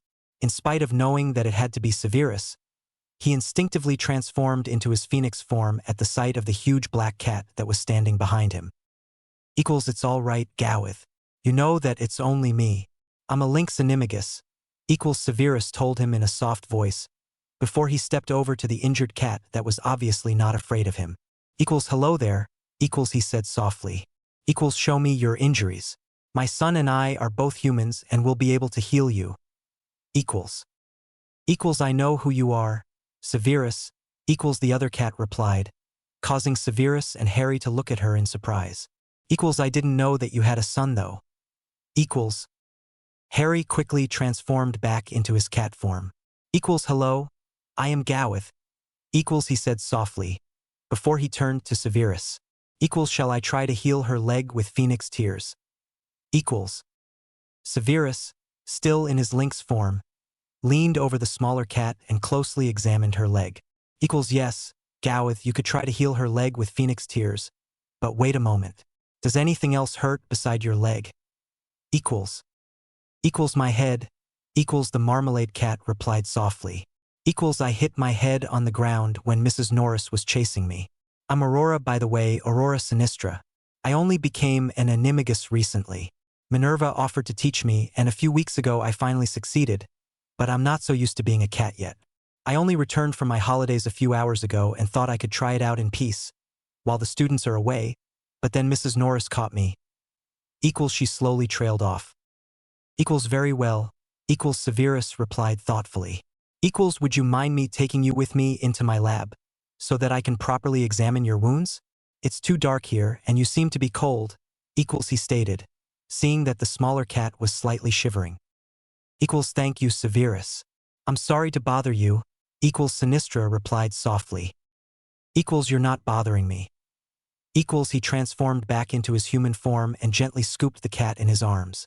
Gowith, would you mind flashing us to the lab? Harry changed as well and trilled, hashtag of course not. Let's go. Hashtag. An instant later, Severus was examining the cat on one of the tables in his bright lab. He gently felt around her head, noticing that she had a large bump at one side, before he motioned for Gowith to let a few tears drop into the wound on her leg. Harry complied, and Severus and his colleague observed in amazement how the wound closed completely as if nothing had happened at all. "Your leg is healed, but I don't like the bump on your head," Severus said softly. "It's probably nothing, but you might have a concussion, and in that case it would be dangerous if you transformed back into your human form. I'll give you a headache potion." He interrupted himself when Harry flashed to the potions shelf and returned with a phial. "A spoon, please, Gowith." "Thank you." He carefully fed the cat 2 spoonfuls of the light yellow potion. "I suggest that you rest in front of the fireplace for a while, and then we'll see." A short while later, the cat was resting in front of the fireplace, and Harry was keeping her company in his cat form. "Thank you so much for your help." The professor said sincerely. "Do you have 2 Animagus forms?" Harry chuckled. "I'm a multiple Animagus. I can change into any animal I wish." "Excuse me, but may I ask who you are?" The marmalade cat smiled. "I am Aurora Sinistra, the astronomy professor. I've known your father from my own time at Hogwarts. I was a first year when he was in his 5th year. He never paid me any attention though, although we were in the same house." He is not really my father, but he is my guardian, and he's like a father to me," Harry explained hesitantly. Can you keep a secret?" Of course." In real, I'm Harry Potter, but I don't like that name, so I'm Gowith now." The marmalade cat let out a small gasp. Égale Liliesson. "I knew your mother well, Gowith. She was a prefect when I was a first year, and although she was a Gryffindor, she very kindly helped me get used to being at Hogwarts. She was the kindest witch I ever knew, and we were good friends during the 3 years we spent at Hogwarts together."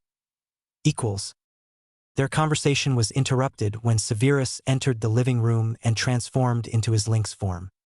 "How are you feeling?" He queried, raising an eyebrow. Even in his lynx form he manages to do that. "I didn't even know that cats had eyebrows," Harry thought, giggling. "The professor seems very nice." "I'm gonna go on a small errand. I'll be back in a few minutes." He informed his guardian and changed into his phoenix form. He quickly pondered if he should require Fawkes' help but dismissed the thought and flashed away to where he could sense Mrs. Norris roam an unused corridor. HP. Harry appeared right behind Mrs. Norris, causing her to take a shocked jump at the sudden gust of wind, before she ran away frightened as she noticed the tiger that appeared from behind her. Harry chased her around the castle for a few minutes and finally changed into his human form. "I'll try the spell I read about yesterday. Maybe I'll be able to cast it." He mused and waved his hand in the direction of the gray cat that was cowering in a corner, uttering the incantation. Contented with the result, Harry finally transformed back into his phoenix form and flashed back home, where the lynx and the marmalade cat were still quietly talking in front of the fireplace. Deciding not to disturb the adults, Harry remained on his perch and pleasurably cleaned his feathers, trying not to listen in to the cat's conversation. Finally, Severus deemed the other professor well enough to transfigure back into her human form, and Harry observed in amazement as she changed into a woman with light brown hair that was laced with a touch of orange. She had warm brown eyes and a friendly smile, and Harry liked her immediately. Severus invited his colleague to a cup of tea and motioned for Harry to change into his human form and join them. "Thank you, sir, but I don't want to disturb you." Harry replied hesitantly. "Gowith, you won't disturb us, but we missed lunch, and you need to eat something," Severus told him, pointing to the plate with sandwiches Cicero had brought for them. When Harry hesitantly transformed and took a seat between the 2 professors, Severus queried, "May I ask what the small errand was you were talking about earlier? Did you perhaps go to meet Mrs. Norris?" Noticing that the female professor looked up in surprise, Harry thought, "He already knows me too well." Quickly taking a bite off the sandwich that was absolutely delicious, he slowly replied, "I chased her a bit through the castle as a tiger, and then I tried a spell I found yesterday. It changed her color to neon green." While Professor Sinistra laughed and thanked Harry for giving a nice payback to the evil cat, Severus frowned. Gowith, can you tell me what the spell was and how you cast it? Corium Voridus Trafo, I think it was. I wasn't sure about the last part, but it worked, Harry admitted in a small voice. Probably Transformo, Sinistra chuckled. Do you know how long it will last? Harry shook his head. No, he replied thoughtfully. But there was something. He stood up from the table and stepped over to the bookshelf, only to realize that he couldn't reach the book in his human form. Quickly changing into his phoenix form, he flew to the shelf and with a well-practiced movement carefully pulled the book out and laid it on the table, showing the professors the passage with the spell he had used. When Harry was back in his human form, Severus threw him a thoughtful look. You don't have a wand, Gowith. Did you just point your hand at Mrs. Norris? Yes, sir, Harry replied anxiously. I'm sorry, I know I shouldn't play pranks. But Mrs. Norris was so mean to Professor Sinistra, so I thought, he trailed. In this case, I believe it was the right thing to do to the mangy bag of fur, and Mrs. Norris with her green skin is still better off than Professor Sinistra was with her injuries, Severus said softly. Thank you, Gowith. Now I feel much better because you took revenge for me, Sinistra said, giving Harry an encouraging smile, which he returned immediately. By the way, do you know why Filch named his cat Mrs. Norris? Harry asked curiously. Severus shook his head, but his colleague chuckled. I don't know if it's true, but during my time as a student here I was told that he had been in love with a girl at his Muggle school. Her name was Nora Norris. After school he proposed to her, but she didn't want him. That's why he is living in the magical world now, even if he can't get along well and doesn't have any friends. And that's also why he named his cat Mrs. Norris. Severus raised an eyebrow. I've never heard of that story. Sinistra sighed. Lily told me that. She was so kind with everyone. She even went to visit Filch when he was stuck in the hospital wing after being hit with a bludger. I remember that well. Everyone else was glad to have him out of the way for a week, but Lily took pity on him. Lily as in my mum? Harry asked in a small voice, causing Severus to throw him a sad look. Yes, Gowith, your mother was a wonderful woman. He seems to have really liked my mum, Harry mused when the other professors suddenly stood and thanked them for their help and hospitality and took her leave. Severus and Harry exchanged a quick look as Sinistra vanished in the flames and the fireplace became quiet again. Did I say anything wrong? Severus queried, quirking an eyebrow. Harry frowned and informed Severus about the conversation he had held with the marmalade cat in front of the fireplace. She told me that she was good friends with Lily. Maybe she misses her too, he said softly. She also said that Severus never noticed her. Perhaps she wanted his attention, but he had only eyes for my mum, he added to himself. Severus muttered something to himself before he changed the topic. Gowith, you were going to write a letter to the Weasley twins, weren't you? Yes, Harry said hesitantly, causing Severus to throw him a surprised look. Oh yes, I mean I'd love to have them here for my birthday. It's just, they won't bring their brother, will they? Percy. He doesn't seem to be very nice. He uncertainly kept his eyes fixed on the bookshelf right next to him.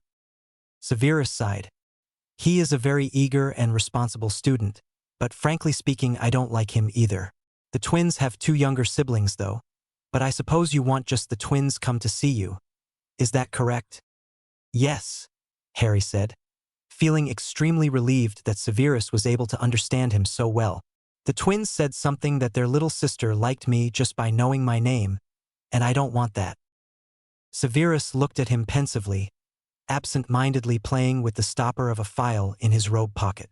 Finally, the potions master nodded slowly. I understand. Write your letter, and I'll speak with the twins' parents personally.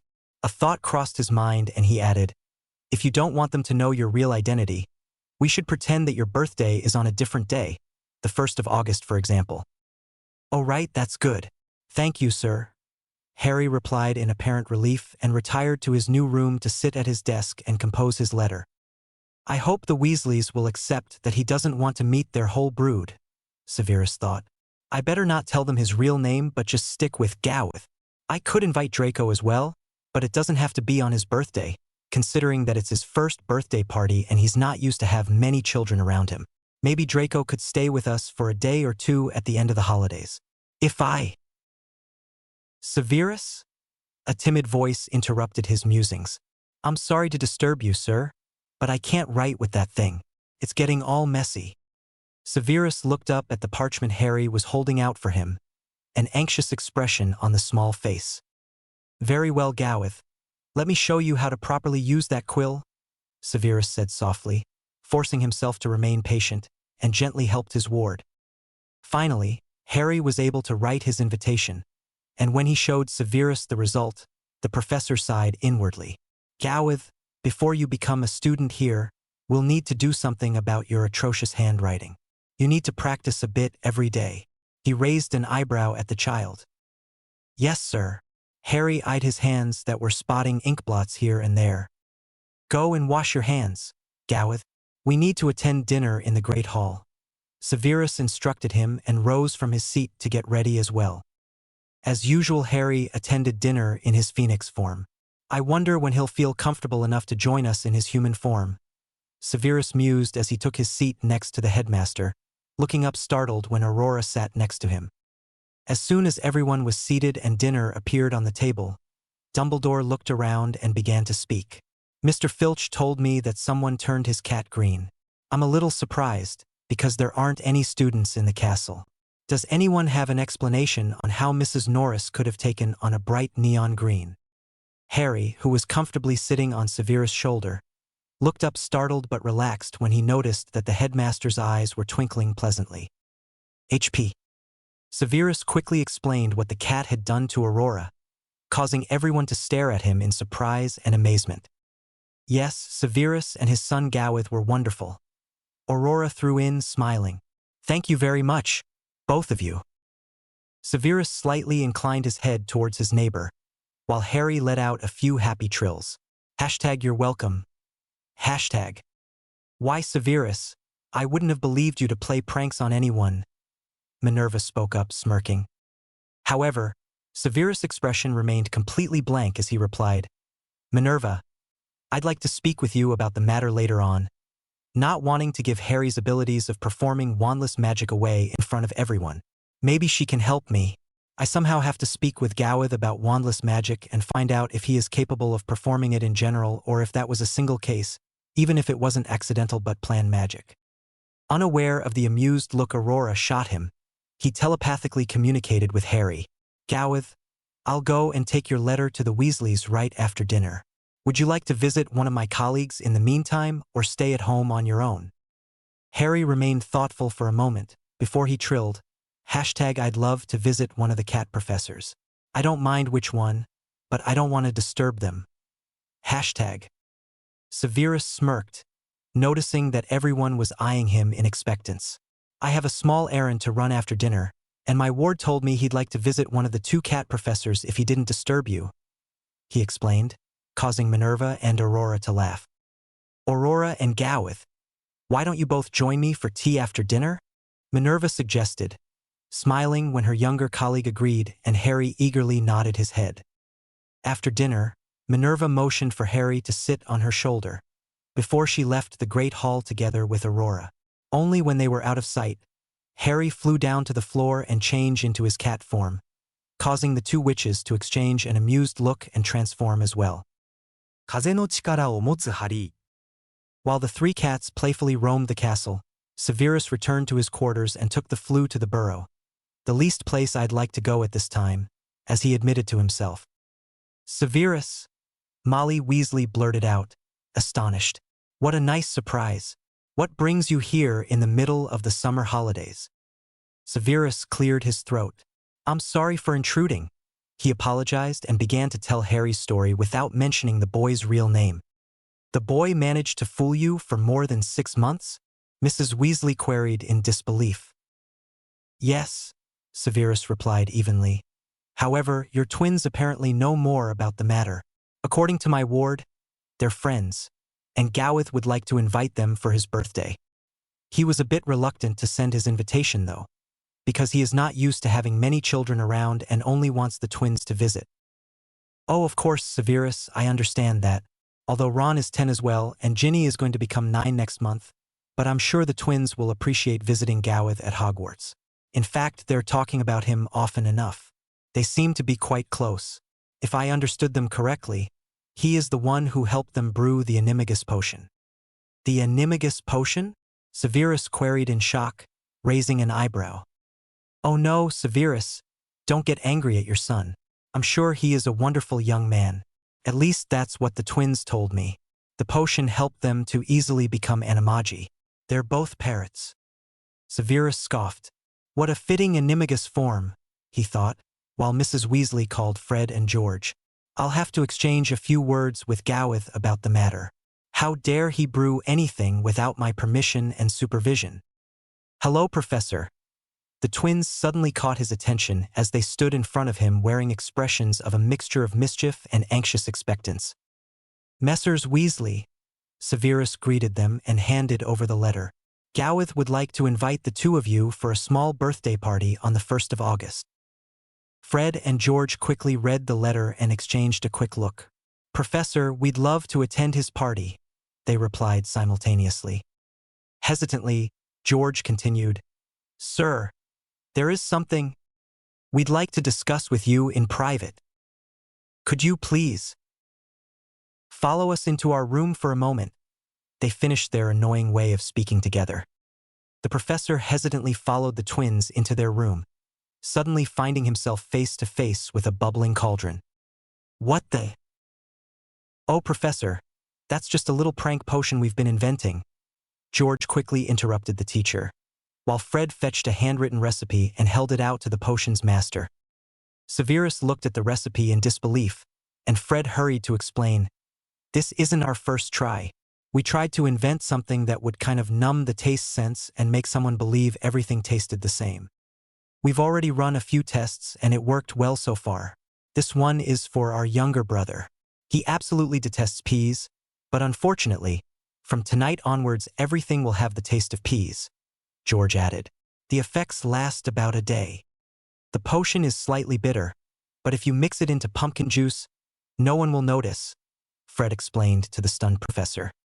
Professor, please don't tell our mother about this.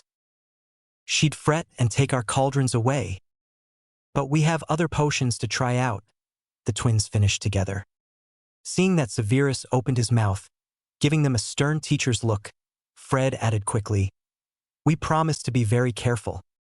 We won't do anything dangerous, and we won't harm anyone, George promised. We always test the potions ourselves before we give them to anyone else.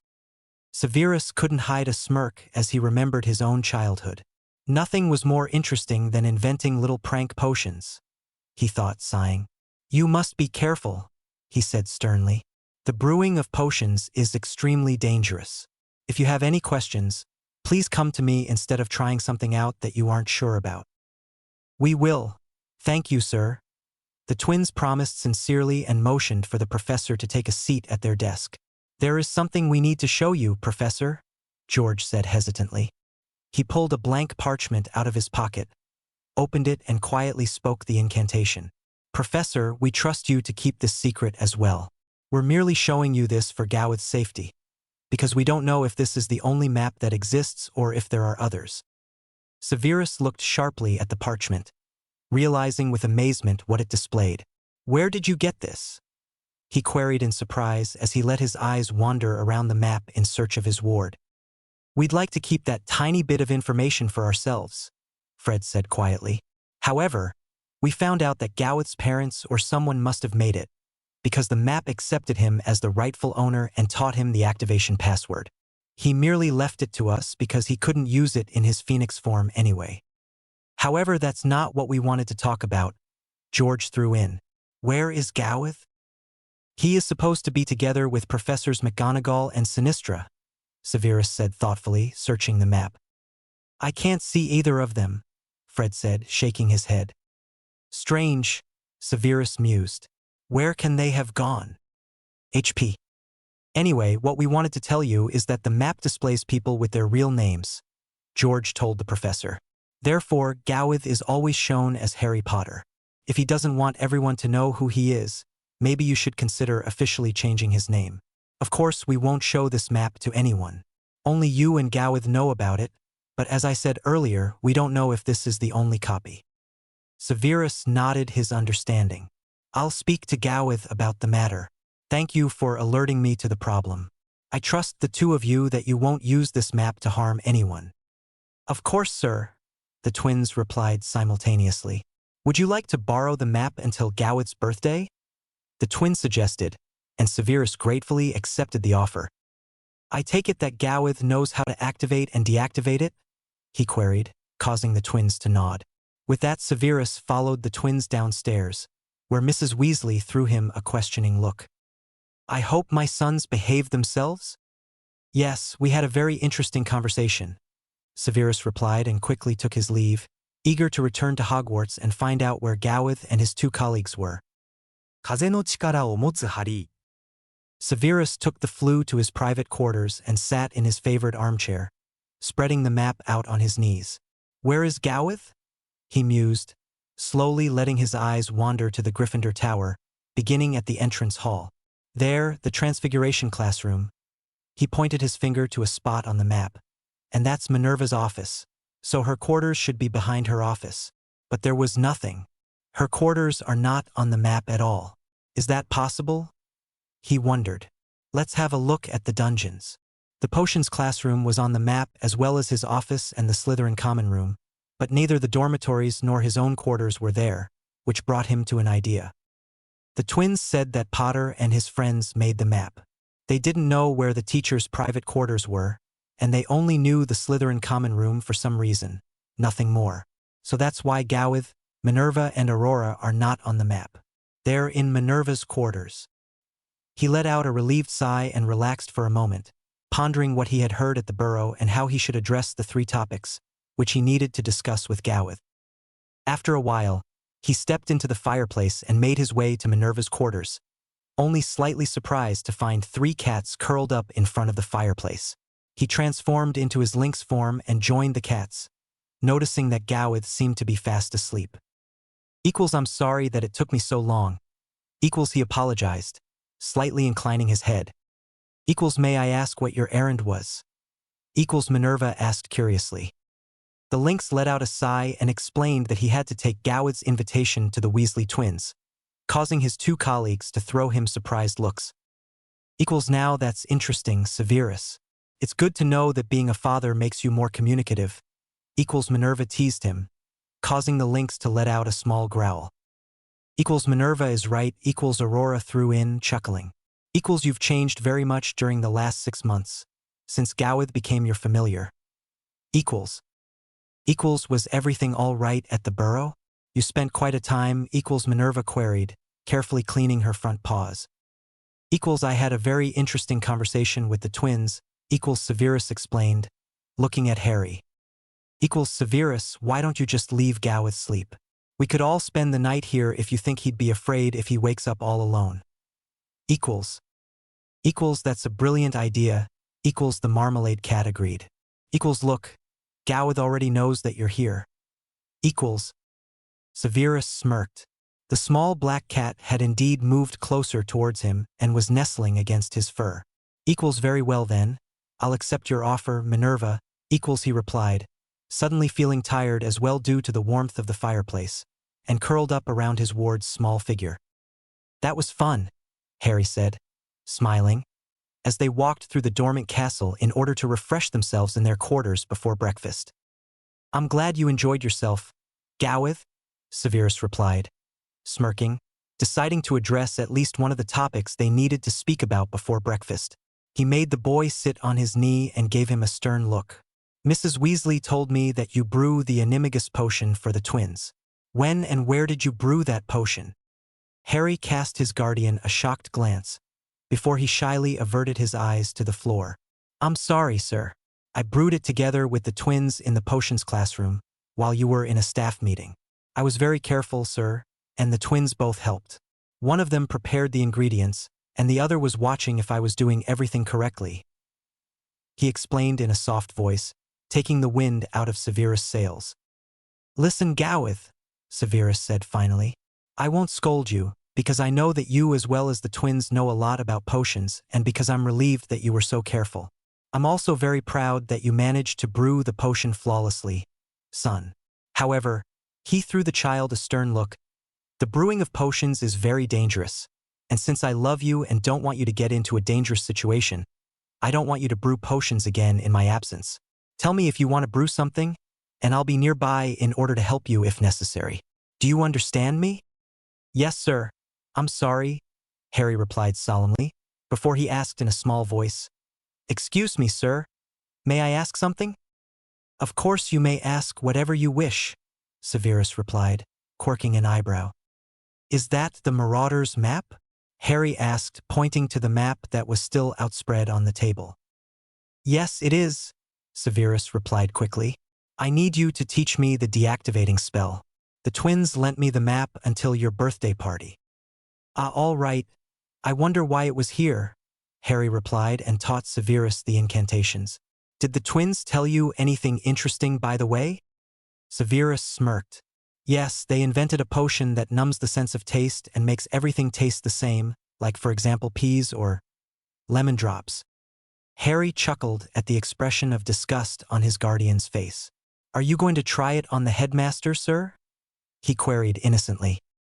Making everything taste like lemon drops would surely put him into a good mood, Severus replied, chuckling as well. Very well. You may assist after breakfast. He sighed. Gowith, would you like to have breakfast here in our kitchen or in the Great Hall? Here, Harry replied immediately, and Severus called Cicero, who as usual brought so many different delicacies for them that Harry couldn't help laughing. This is more food than I received in a fortnight when I was at the Dursleys. Did Cicero think we had invited McGonagall and Sinistra for breakfast? I like them. They're really nice, and it was much fun to spend the night in front of the fireplace. I'm glad that Dad came to join us, though. Gowith? Severus pulled him out of his thoughts. Don't forget to eat, child. If you don't mind talking while we eat, there is something else I wanted to speak about with you. Seeing that Harry threw him an anxious glance, he smirked. No, Gowith, you're not in trouble. When you changed Mrs. Norris Green, you didn't have a wand, but you cast the spell just by waving your hand, didn't you? Yes, sir, Harry replied in surprise. I don't have a wand. Severus nodded. Exactly. This form of magic is called wandless magic, and only certain wizards are able to perform it, either children, who use it to cast accidental magic, or very powerful wizards, who are capable of doing wandless magic at will. Since in your case it was not accidental, I have to assume that you might have this special ability. However, in order to be sure, I'd like to do some tests. Okay, Harry said unsurely, throwing his guardian an anxious look.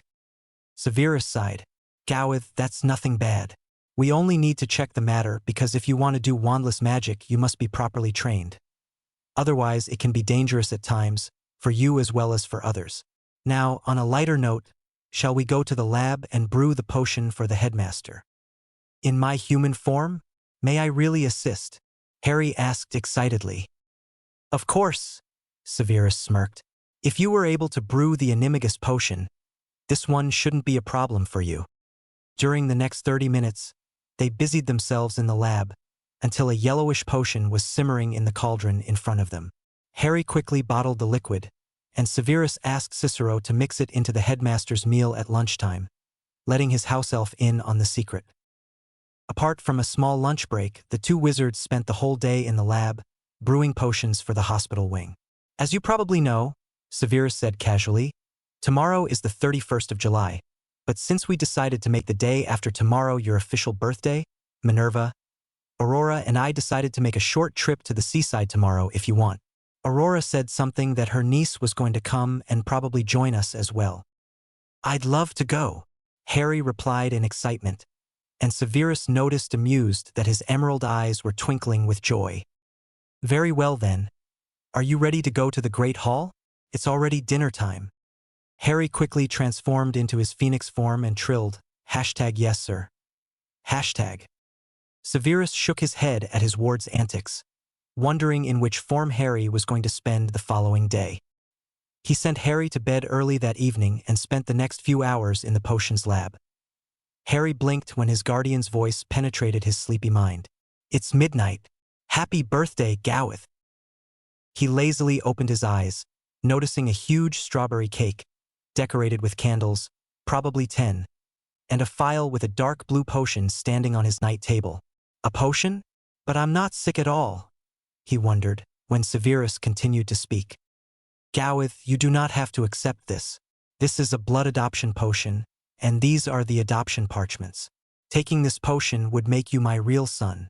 You'd probably look a bit more like me, and we could change your name to Gowith Snape if that's what you want. I'd like that, Harry replied softly. I'd love to have a real dad, and I don't want anyone to know who I am. Gowith, Severus said in a soft voice, sitting on the edge of the boy's bed.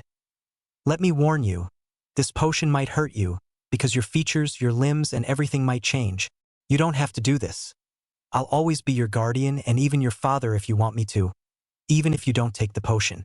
I love you as you are, son. I want to do this, and I want to take it right away. Dad, Harry replied, smiling. Very well.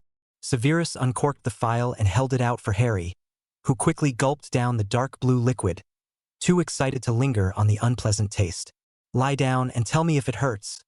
I can give you a pain-relieving potion. Severus instructed him as he took the phial back and placed another phial with a light green potion on the night table. During the next few minutes, Harry felt extremely uncomfortable as his body stretched and caused his joints to hurt. However, it was soon over and he sat up again, looking at his adoptive father in excitement. What do I look like? Severus chuckled and conjured a hand mirror, which he held in front of the boy's face, before he gently pushed Harry's fringe up to get a good look at his forehead. That's what I feared, he sighed. Your scar is still visible. He handed his new son the other phial, explaining, I invented this potion for you, however, I'm of course not certain if it'll work because I couldn't test it. I trust you, Dad. It will work, Harry said and downed the cool liquid. Yes, your scar is gone, Severus said contentedly. We still need to observe your forehead and make sure that it doesn't reappear sometime. Now you really look like a son of mine, although I'm glad that you kept your mother's wonderful green eyes. With that, he signed the adoption parchment, which rolled up and vanished into thin air. Now I'm really Gowith. That's too cool, Gowith said happily and leaned into his new father's embrace. Yes, it is, Severus agreed and gently pushed the boy back into a lying position. It's time to sleep now, though. I suggest that we eat your birthday cake in the morning.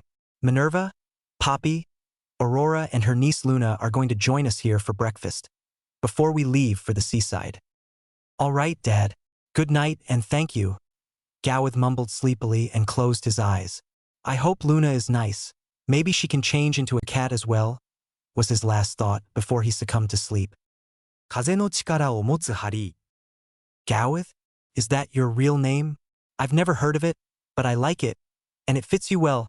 The blonde girl who was sitting next to Aurora on the sofa greeted Gowith when he took a seat between Poppy and Minerva on the opposite sofa.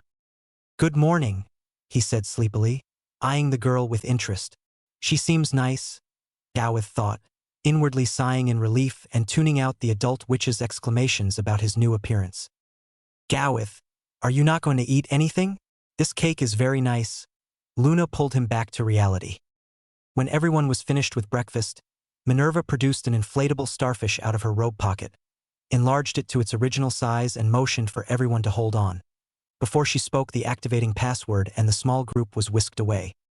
That was gross, Gowith thought as the movement finally stopped and he scrambled up from the ground, which to his surprise was covered with sand. Gowith, let's go and see if there are brombulos in the sea, Luna shouted in apparent excitement and pulled Gowith with her towards the edge of the water. Gowith stopped dead in his tracks as they reached the water. Luna, can you swim? He asked anxiously. Everyone can swim, Luna replied matter-of-factly, giving him a dreamy look. You'll see, but you must beware of the brombulos. What are brombulos? And no, I can't swim, Gowith replied hesitantly. Of course you can. Why don't you change into a fish or into a dolphin? Then you'll know that you can swim. Gowith looked at the girl in shock. Why do you know? He trailed off, staring into her silver-gray eyes. I just know, she replied, shrugging as she looked over the water. Maybe we'll find the three-eyed booby pixie here. Let's go for a swim and have a look. Gawith sighed in relief as Severus' voice pulled them out of their strange conversation. Gawith, Luna, come back here, please. We have to walk a bit further down in this direction. There is a magical resort where a part of the sea is secured and safe even for children to swim, Minerva explained, and the small group slowly walked through the sand. Gawith kept close to his father, feeling slightly uncomfortable in the eccentric girl's company. A few minutes later, they had reached the resort, and while Minerva transfigured his clothes into swimming trunks, Poppy cast a spell on him to prevent the sun from burning his skin. Finally, Severus suggested, Gawith, do you want me to teach you how to swim? I'd love that, Gawith replied, unobtrusively glancing at the girl, who was engrossed in a conversation with her aunt. He quickly followed his father to the edge of the water. By the early afternoon, Gawith could swim, and he was very tempted to change into a dolphin like Luna had suggested. But if I swim out a bit and have any problems, no one can help me because they can't change into fish, he thought. Gawith, is everything all right? Poppy suddenly asked in concern. You seem to be very absent-minded. Gawith sighed and decided to share his thoughts with the adults. If you remain within the area of the resort, it's all right, Gawith, Severus said soothingly. Okay, Gawith replied and stepped into the shallow water, before he transformed into a dolphin, realizing that it was much fun to swim as a dolphin. Only several hours later, he remembered the others, who were probably waiting for him on the beach. He hurriedly returned to the shore and changed back into his human form, realizing that everyone was looking at him with amusement. I take it you had much fun in your dolphin form, his father said dryly, causing Gawith to nod eagerly. It was so cool, he replied happily. It's much more fun than to swim in my human form. Nevertheless, it's nearly dinner time and we should return to Hogwarts, Severus informed him softly. Oh, Gawith said in disappointment. We'll come back here sometime, Minerva promised, and then I'll ask you to take me for a ride. I'd love to rest on your back in my cat form. Everyone chuckled at the impression as they grabbed the inflatable starfish for their travel back to Hogwarts, where they arrived just in time for dinner in the Great Hall. I wonder if Cicero has already given Dumbledore the prank potion, Gawith mused as he entered the Great Hall, realizing that it was a strange feeling to attend dinner in his human form for the first time. Unbeknownst to Gawith, Severus observed him proudly, thinking that his son was just making a big step forward on the way to overcome the Dursleys' abuse, before he introduced him to the few teachers, who had not known that his familiar was Harry Potter, as Gawith Snape. 風の力を持つハリー。 Suddenly, everyone's attention was drawn to the headmaster. Dumbledore, who had been clearly enjoying the first few bites of his meal, cleared his throat and spoke up. Does this food taste strange, or is it only my imagination? Everything tastes like lemon drops. Gawith had to try hard not to chuckle when Minerva asked in concern, Are you feeling all right, Albus? And reached over to the headmaster, who was sitting next to her, to feel his forehead. I'm fine, Minerva. It's just. Ah, but Albus, why not see it from the good side? You like lemon drops, don't you? Professor Flitwick said pleasantly, causing Dumbledore to agree and decide to enjoy his food. Gawith once more nearly blurted out laughing, when Luna said in her high, clear voice, I like lemon drops. They make me think of the early morning sun rays flooding a huge field of lemon trees in the morning breeze. Somehow, Gawith was glad when dinner was over, and as soon as everyone rose from their seats, he transformed into his phoenix form and made himself comfortable on Severus' shoulder. This is still the most comfortable place in the world, he thought as he lazily began to clean his wing feathers. This was a wonderful day. Thank you, Severus. He trilled softly when they walked down to the dungeons. I'm glad you enjoyed yourself, Gawith. By the way, do you feel up to brewing a little prank potion for your twin friends? Gawith, who had been on the verge of letting out a huge yawn, quickly stopped himself and said excitedly, Of course. I'd love to prank the twins. Do you have an idea? Severus smirked. Of course. I'm not a potions master for nothing. However, it'll be much more fun if you don't know what the effects will be. You can still assist me. Father and son spent a little more than an hour in the potions lab, and as much as Gowith tried to guess what the effects of the potion were they were brewing, he couldn't figure it out. Nevertheless, he enjoyed himself, until Severus bottled the potion and sent him to bed. 風の力を持つハリー。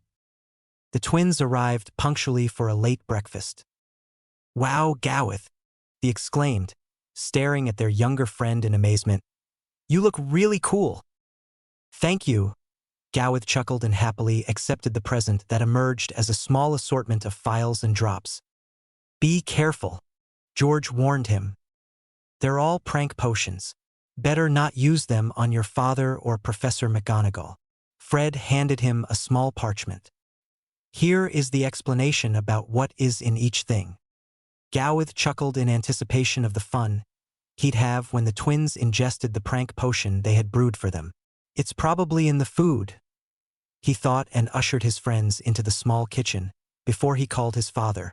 However, after breakfast, the twins were still their usual cheeky selves, and when Gowith threw Severus a questioning look, the potion's master merely smirked mischievously. After breakfast, the three friends headed out to the grounds, so that Gowith could try out the broom he had received from his father along with a snitch the headmaster had given him when he came to pay him a short visit in the morning. I need to thank Fawkes for advising the headmaster to give me a snitch, Gowith mused. Catching the snitch is so much fun. After 2 hours of flying, they landed on the grounds, and Gowith looked at his new watch that his father had given him in addition to the broom.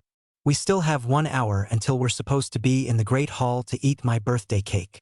He groaned in annoyance at the thought of being the center of attention. Why don't we go and prank Mrs. Norris? Let's do that, George agreed immediately. Wow, that's a cool watch, his twin brother said, still looking at the watch. Gowith nodded. I love it. The upper half had a dark blue background and was displaying the time, while the lower half with a green back showed where Severus was. Several places like Potions classroom, office, Great Hall, staff room, other place at Hogwarts, home and outside Hogwarts were on the watch, and a small arrow pointed to Severus' whereabouts. Severus is in his office, probably preparing his lesson plans, Gowith thought. I wonder what happened to the prank potion for Fred and George. All right then, let's go and have some fun, the twins said, grinning mischievously. And fun they had. Gowith in his phoenix form flashed the twins to where he could sense Mrs. Norris in an unused corridor. They quickly hid in an alcove, and the twins transformed into their parrot forms, causing Gowith to observe them in fascination. #wow, he breathed, before he flashed just around the corner, where he changed into a cat and made cat sounds that immediately caused Mrs. Norris to follow the sounds. While the neon green cat followed the sounds of the strange cat that kept leading her further into the unused, dusty corridors, Gowith finally flashed back to the twins and changed into a gray parrot, before 3 gray parrots finally appeared above Mrs. Norris, laughing at the confused cat with cackling sounds. Gowith, it's time to come to the Great Hall. Gowith suddenly heard his father's voice in his head, and the 3 mischief makers hurriedly made their way to the Great Hall. To Gowith's surprise, the hall was decorated with hundreds of colorful balloons, and all the teachers who were currently staying at Hogwarts were gathered around the head table. There were 2 smaller tables to both sides of the larger table. One of them was full of colorful presents, while the other seemed as if it was on the verge of collapsing under an enormous cake in the form of Hogwarts. This is so embarrassing, Gowith thought, and felt extremely tempted to transform into his phoenix form and enjoy bits of the cake from his father's shoulder or his arm. However, the thought of the twins, who had only traveled to Hogwarts for his birthday, made him refrain from doing so, and Gowith quietly took the seat between Severus and Fred at the table. The headmaster made the cake float right in front of Gowith, and with a flick of Minerva's wand, 10 candles lit on top of the towers and roofs of the castle, and everyone sang the birthday song for Gowith. Go Gowith, go! The twins shouted simultaneously, and Gowith threw them a questioning look. You have to blow out the candles, his father informed him silently, causing the birthday boy to hesitantly try blowing at the candles to no avail. Seeing everyone look at him in expectation, he quickly changed into his phoenix form and flashed straight to the opposite side of the cake, causing the small whirlwind that accompanied him to extinguish the candles. Well, that was extraordinary, Severus commented him dryly, while everyone else laughed in disbelief and Gowith flashed back behind his seat and quickly changed back. Lemon meringue, the headmaster said pleasantly. The Transfiguration classroom tastes extremely well. I believe the part you're just eating is your office, Albus. Minerva, who had distributed the cake, corrected him gently. And it's not lemon meringue but strawberry cheesecake. Gowith glanced at the strawberries that were decorating the delicious cake and chuckled. What is it that I'm eating? He suddenly remembered to ask. The toilets in front of the Gryffindor common room, the twins replied in a simultaneous sing-song. No, sweetheart. I gave you my office, Minerva said soothingly. When everyone was finished eating, Severus suggested, shall the four of us go and brew a potion? You can still open your presents later on. I'd love that, Gowith replied eagerly, glancing at the twins. Oh, Professor, you're the best. Because we'd love to learn. A new prank potion. The twins finished together, causing the whole table to erupt in laughter. They're singing. That's too cool. That's what the potion did, Gowith thought in excitement, resolving to make the twins talk as much as possible during the rest of the afternoon. Who was the evil person? By the way, who made us sing? Weasley and Weasley, you better stop that annoying sing-song in my presence, Severus said dryly, and everyone laughed even more as they realized that the mischievous twins obviously succumbed to a prank by the potion's master. I wasn't aware that we had so musical students, Albus. Perhaps we should invent a new subject, music at Hogwarts, Minerva suggested with an innocent expression on her face, knowing how many students in her house had been victims to the twins' pranks during their first Hogwarts year.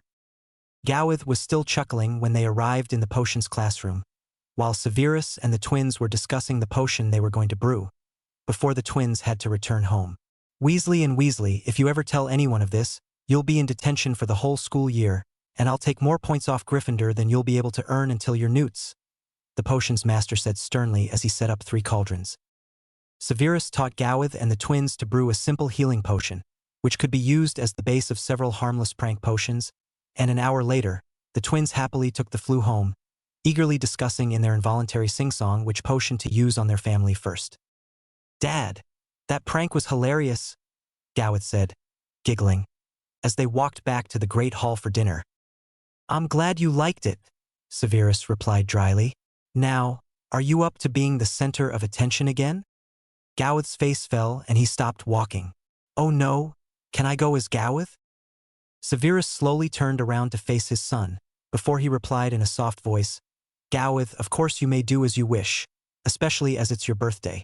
However, I'm sure that everyone will be disappointed, because they're happy to have you here. You also need to unwrap your presents, considering that they were all so kind as to give you one. Gowith let out a long sigh. That's true. All right then, I'll stay in my human form. Whenever the attention becomes too much for you, you may change, Severus said reassuringly, nodding to himself in relief, thinking that Gowith was making an enormous progress. To Gowith's relief, dinner was very quiet and peaceful.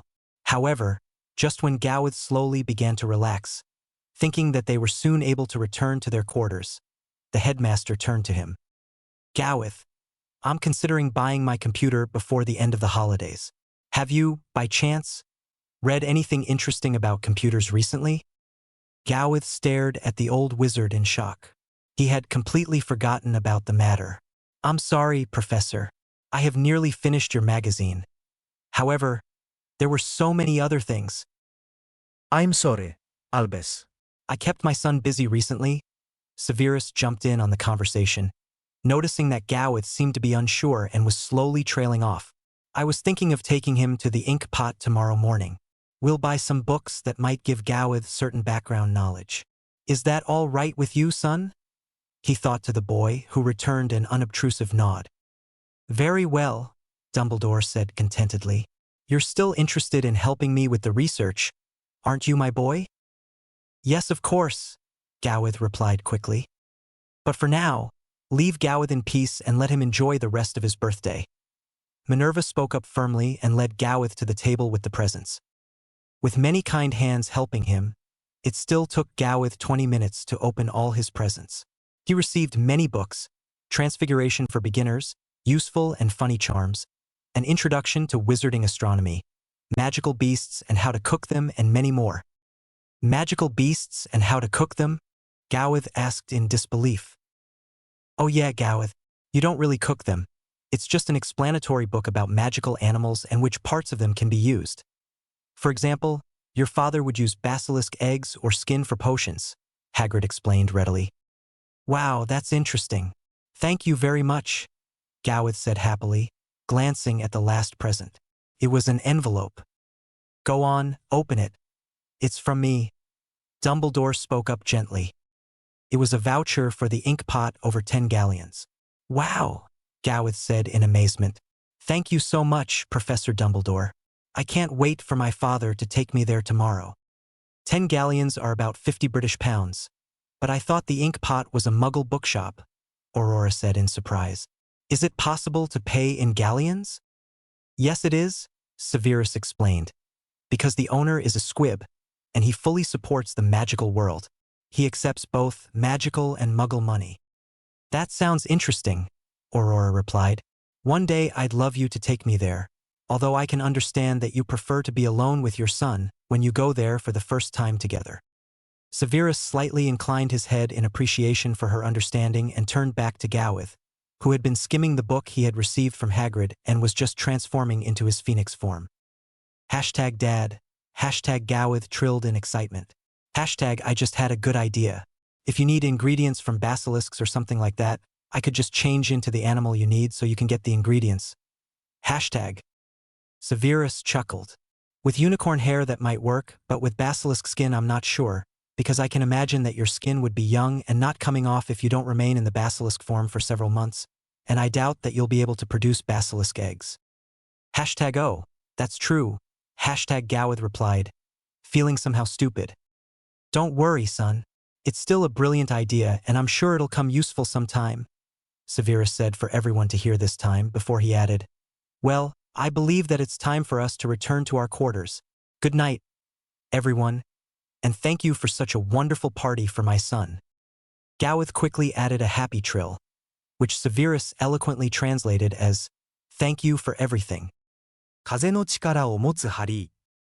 When Severus came out of his room in the morning, Gawith was already waiting on his perch, impatiently stepping from one foot onto the other and back. #can we go? He trilled in excitement, causing Severus to throw him a surprised look. Where? He asked sleepily, quirking an eyebrow before realization set in. We didn't even have breakfast yet, and the bookshop won't open before 10 o'clock anyway. It's only 7. Gawith let out a disappointed #oh, and began to meticulously clean his feathers, making Severus chuckle at the bird's antics.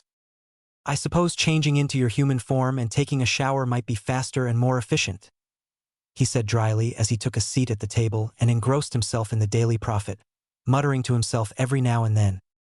Gawith giggled as the words, silencing that stupid bitch, penetrated his ears.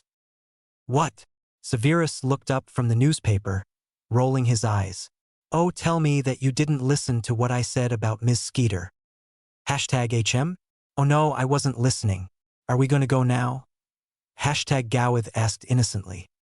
Severus rolled his eyes and cast a permanent tempest charm at the ceiling right in front of Gawith's perch for the bird to read, before he replied, No, it's much too early, and we need to have breakfast. Come down and change back, please. Gawith obeyed and did his best to not drive Severus completely crazy, before they finally left Hogwarts 2 hours later. 風の力を持つハリー。 Gawith flashed them outside the leaky cauldron, and Severus led his son around the corner to the ink pot. Gawith loved the shop immediately. Although it was not small inside, it was very cozy, and what was best, of course, it was full with books wherever he looked. Suddenly, he noticed a closed door that was lacking any sign in contrary to the few other doors that were closed and equipped with signs like private or emergency exit. However, before he could ask Severus where the door led, a high girl's voice could be heard. Mum, where does the door over there lead? There's no door, sweetie, the mother replied in apparent surprise. Of course there's a door, and it's different from all the other doors, the girl insisted. Are you delirious, sweetie? The mother replied, apparently getting worried as she felt her daughter's forehead in concern. She doesn't have a fever, she told what seemed to be the father of the child. I'm fine, and I want to see what's behind that door, the girl shouted, excitedly jumping up and down with both feet. Her parents are strange, Gawith mused. Of course there is a door. Gawith, are you coming?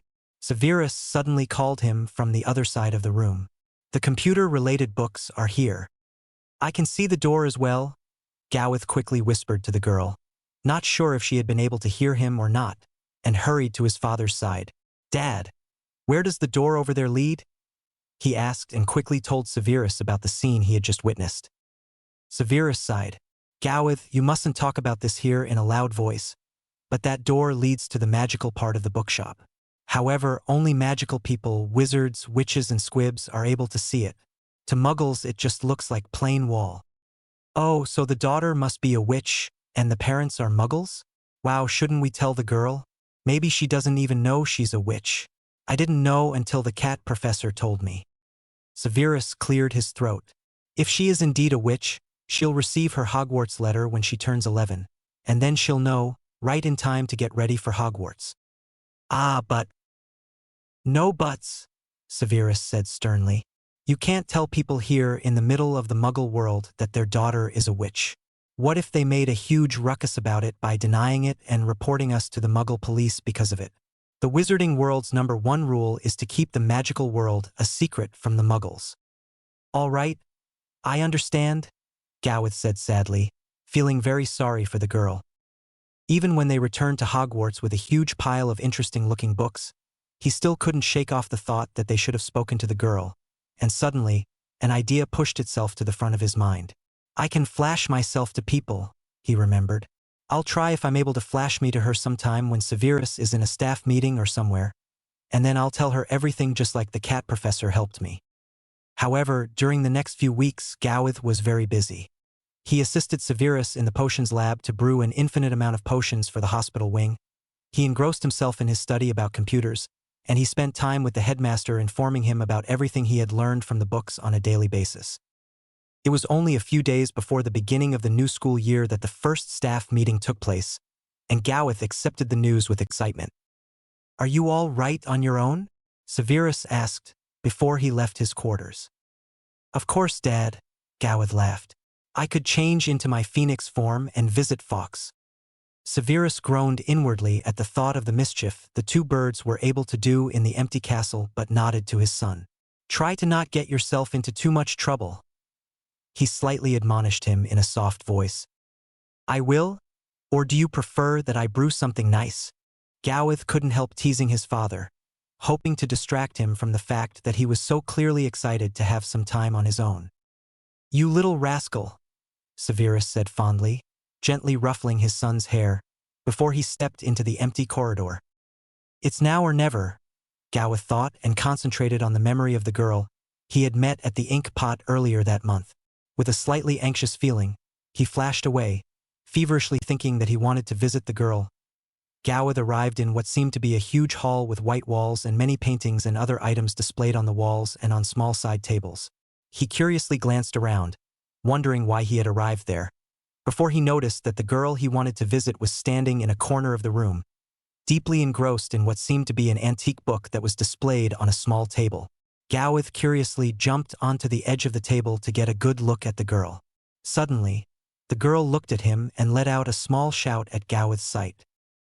I'm seeing things, she blurted out in obvious shock. Gawith quickly jumped down onto the floor and transformed into his human form, shyly stepping back to the table. Hello, he said in a small voice. Do you remember me? We met at the bookshop a few weeks ago. Yes, of course I remember you, the girl replied eagerly. I'm so glad to meet you again. I wanted to talk to you ever since we met there. You told me you could see the door as well. Do you know where it leads? I don't understand why my parents denied and still deny that there was a door. We often… She interrupted herself to catch her breath. Your parents probably can't see the door. Only you can. Gawith quickly threw in softly. Because you're a witch. I'm not a bitch, the girl said indignantly. Of course not a bitch.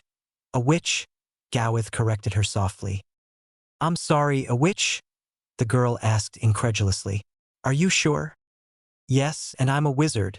But you mustn't tell anyone. Not even your parents. Where are we here, by the way? The girl chuckled. We're in the British Museum, she explained excitedly. Look at this book. It's from medieval times and it shows. Gowith paused as he suddenly heard footsteps coming near and the girl interrupted herself. Hermione, are you coming? He heard a voice call. Yes, Mum. The girl turned to Gowith. I'm sorry, I must go. Can you come to me wherever I am in your bird form? Or was it by chance that we met today? I'd love to see you again soon. I can.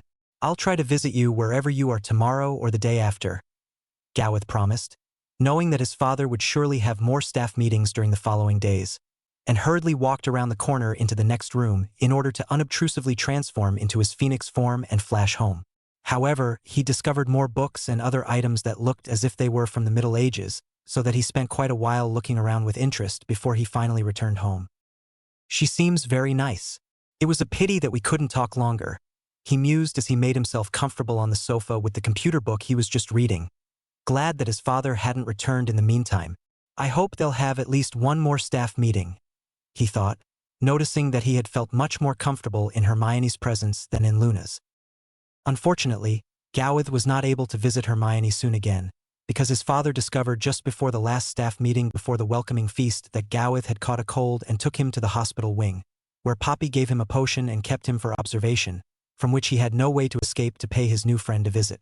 As much as he asked and begged and even cried in desperation, the healer would not let him go. 風の力を持つハリー。 During the weekend that lay between the welcoming feast and the first day of classes, Severus' godson Draco came to visit Severus and Gowith. Gowith, Draco is very spoiled and he comes from a family, for which their pure blood status is very important. Just so you know why in case he behaves unexpectedly. Severus warned his son, who cast him a hesitant look. Severus, may I change into my phoenix form? He asked anxiously. I wouldn't do that, Severus replied thoughtfully. Don't you think it would be strange if Draco got to know you as a phoenix, and then all of a sudden, I introduce you as my son? That's true. Gowith had to admit and decided to retire to his room with a book from the series, The 5 Magical Friends. He had received the first book of the series from Aurora for his birthday and had devoured the book. And after hearing this, the other teachers had provided him with more volumes of the series. He was so engrossed in his reading that he didn't even hear the fireplace flare and Draco arrive. Gowith, please you come out here for a moment? Severus finally called him, and Gowith hesitantly stepped into the living room, seeing a blond boy standing next to Severus. Hello, he said shyly. The other boy returned a surprised greeting, and Severus quickly introduced, Draco, this is my son Gowith. Gowith, this is Draco, my godson. Your son? Draco asked with an expression of surprise and shock on his face. Yes, Draco, Gowith is my son. He is of the same age as you, and I hope that you're going to become good friends, since you'll attend Hogwarts together from the next school year onwards, Severus replied firmly. Draco seemed to quickly make up his mind, since he extended a hand and asked, Friends? I'd love to be friends, Gowith replied softly, taking the other boy's hand. Do you like flying? Draco queried, glancing at Severus. I love to fly, and I love to catch the snitch, Gowith said in excitement. Dad, may we go flying for a while? As much as Gowith had been hesitant to meet Draco, as much fun he had flying together with the other boy, they spent hours flying and trying to catch Gowith's snitch, and both boys noticed in awe that both of them could fly just as well as the other. Only in catching the snitch Gowith was a bit better. Later on, the two boys played wizard's chess, even if Gowith couldn't play well yet, because Severus had only recently begun to teach him how to play. Checkmate, Draco just said for the 5th time, when Severus came over and instructed them to wash their hands and get ready for dinner. Oh, Dad, do we have to attend dinner? Gowith asked quietly, causing Draco to throw him a surprised look. Gawith is not used to being in the Great Hall together with so many students, Severus explained. Last night when the students arrived, he was stuck in the hospital wing, and before the summer holidays, he always attended the meals in his Animagus form. You're an Animagus? Draco asked in shock.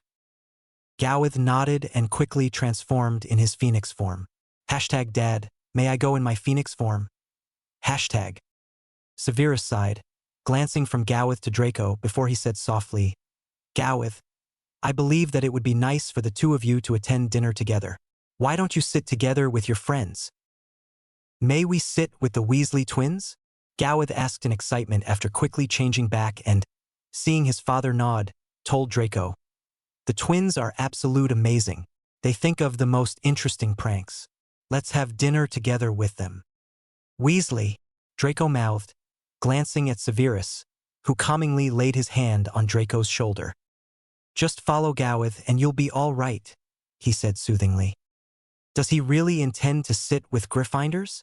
Draco asked, horrified, causing Gawith to chuckle. You won't regret it, he replied, chuckling in anticipation. He had already been very disappointed when Madame Pomfrey didn't allow him to attend the welcoming feast, and no one, not even Draco, would be able to prevent him from sitting together with his friends, now that he had his father's permission. Draco grudgingly followed Gawith to the Gryffindor table, taking the seat next to him with an expression of pure disgust on his face. Thank you, Gawith said to the twins, who had gently made space for him and Draco between them. This is my father's godson, Draco, and these are Fred and George, my friends. He quickly introduced everyone. Hello, Draco, the twins said simultaneously, before they turned to Gawith in excitement. Do you feel up to play a prank on the whole school? We invented a wonderful potion to prank everyone. Life at Hogwarts seems to be more fun than I expected, Draco blurted out. Can we go and play the prank after dinner? Of course, we only waited for Gawith to play the prank, the twins replied, chuckling. 風の力を持つハリー。 The twins, Gawith and Draco, left dinner a bit earlier, and the twins asked Gawith to change into his phoenix form and flash them near the entrance to the Gryffindor common room to a spot where the portraits couldn't see them. Gawith complied and George handed him a small file. We need it back when we're in our parrot forms. Gawith, you can join us, but Draco, you have to watch from here if you're not an Animagus, George said, before he and Fred transformed into their parrot forms. Gawith quickly uncorked the file and handed it to one of the parrots. I'm going to remain here with Draco, he said softly, and the two boys curiously watched the twins doing. Do you know what they're going to do? Draco asked curiously, causing Gawith to shake his head. No, I don't know, but their pranks are always great fun. The twins carefully poured the liquid out of the file right in front of the portrait hole before they returned to Gawith and Draco, and the four boys observed how within minutes a whole wall of some kind of plant grew on the spot where they had spread the potion. Excuse me, Draco whispered, bewildered. What is that? The twins chuckled. That's billygoat weed. The teachers are going to have a lot of fun trying to get rid of it. Now, let's do the same with the other common rooms. We need to hurry up a bit. During the following 10 minutes, the four friends quickly flashed to Ravenclaw, Hufflepuff, and finally Slytherin. The twins poured their potion in front of all the entrances to the common rooms, but only in the dungeons they once more took the time to watch the billygoat weed grow. Oh, Dad will be so angry, Gawith mused as they observed from a hidden alcove how the first students arrived and stopped dead in their tracks in front of the green wall. We better get away from here before my dad gets suspicious, he said and quickly transformed, flashing the twins to an alcove near the entrance hall, before he flashed straight into his own room together with Draco. Thank Merlin Dad isn't home yet, he said, sighing in relief as they hesitantly stepped into the living room. Oh, I wouldn't want Uncle Severus to get angry at us, Draco agreed immediately. Shall we play another round of wizard's chess to pretend nothing happened? Gawith agreed, chuckling, and when Severus returned home a few minutes later, the two boys were innocently playing together. Is everything all right? Severus queried. You left dinner very early. Gawith chuckled with an innocent expression on his face. We wanted to prank Mrs. Norris, but we couldn't find her. Who is Mrs. Norris? Draco asked in surprise. The caretaker's cat, and she's an absolute git, Gowith replied in disgust. We've already pranked her several times. At that instant, the fireplace flared and Minerva's face appeared in the flames. Severus, could you please come and help me? The entrance to the Gryffindor common room is blocked. I'll be there in a second, Severus replied, glancing at the boys in suspect. You didn't do anything, did you? He asked sternly. No, Dad, we didn't do anything, Gowith reassured him truthfully. We only watched, he thought, looking at Draco in relief when Severus refrained from asking more questions. Severus was just about to step into the fireplace, when all of a sudden, the headmaster's voice sounded through the school. All students come to the Great Hall. All teachers to the entrance hall, please. Gowith flashed Severus and Draco to the Great Hall, where everyone was sitting at the house tables drinking cocoa. But we just had dinner, Gowith said, feigning surprise. I'll go and listen to what the headmaster says. Stay here, please, Severus replied and strode out of the hall. Hey, Gowith, Fred shouted over to him. Go and sit on your father's shoulder, so you can inform us what happened later on. Draco, sit here with us. Draco hesitantly complied, and Gowith transformed into his phoenix form and flashed straight onto his father's shoulder. Gowith, did I not tell you to stay in the Great Hall with Draco and everyone else? Severus lightly scolded him, causing Gowith to feverishly search his brain for a believable response. Well, I thought you might need me to flash you somewhere quickly. He finally trilled. Draco is all right. The twins will take care of him. Severus couldn't help laughing at the thought. The Weasley twins are taking care of Draco Malfoy? I must make sure to let his father hear that, although I'm afraid Draco won't ever be allowed to visit me again. Minerva snorted. Oh well, I look forward to having a Malfoy being sorted into Gryffindor next year, she said dryly. Severus rolled his eyes, and Gowith just opened his beak to trill a reply, when the headmaster began to speak and informed his colleagues that the entrances to all 4 common rooms were blocked by walls of plant. Plant? Aurora asked incredulously. Shouldn't we be able to get rid of that by incendio or scourgify? Minerva let out a snort. Don't you think I'd have done that if it was possible? All 4 common rooms? Slytherin as well? Severus asked in disbelief, before he reminded himself that Poppy had kept him back in the Great Hall, and he had only returned to his quarters right before the headmaster had summoned them. Apparently yes. Well, let's head to Ravenclaw and see what we can do about it, Dumbledore decided, and the teachers made their way to Ravenclaw Tower. Gowith observed them cast spell over spell, and wondered if the twins knew a solution to the problem, which they had caused. It was nearly midnight when he slowly drifted off to sleep on his father's shoulder, nestled deep into the silky black curtain, and the teachers were still trying to get rid of the billygoat weed. When Gowith woke up, he found himself back on his perch at home. How did I end up here? He mused, afraid that he had missed something interesting. He hesitantly flew down to the floor and transformed into his human form, before he left the living room in search for his father. Severus was in the lab brewing a potion. Professor Sprout found out that the walls were made from billygoat weed, and I know that there is a potion that should work to get rid of it, he explained. Care to help me prepare these? He pointed to a few ingredients that were laid out on the working table. Of course, Gowith replied and set to work. It was nearly breakfast time when Gowith flashed Severus to the 4 billygoatweed walls, and Severus poured his potion on the floor under the walls, causing them to shrink and finally vanish into thin air within a couple of minutes. Draco and Gowith spent the rest of the day chuckling about the event and planning more possible pranks for their time as students at Hogwarts. Before Draco took the flu home in the evening, Severus promised to speak with Draco's father and ask if Draco could come back to visit him and Gowith again during the winter holidays. 風の力を持つハリー。 From the beginning of the new school year onwards, Gowith mostly joined his father in the potions classroom during class time. Depending on what potion the students had to brew, Severus and he decided if he should brew as well or occupy himself otherwise. Whenever he had time, he continued with his study about computers and met with the headmaster every now and then when he had discovered something, of which he thought it might help them with their research. A few times, Gawith also followed Minerva and attended her first-year classes. However, the Transfiguration professor told him gently that she would not recommend for him to attend any other classes except for potions, because he would be very bored next year when he was going to attend the same classes again. That's true, Gawith replied sadly. I didn't think about that. I thought so, Minerva said softly.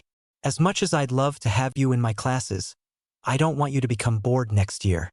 However, there is something else, for which I could use your assistance. Of course, Gawith replied in excitement. What is it?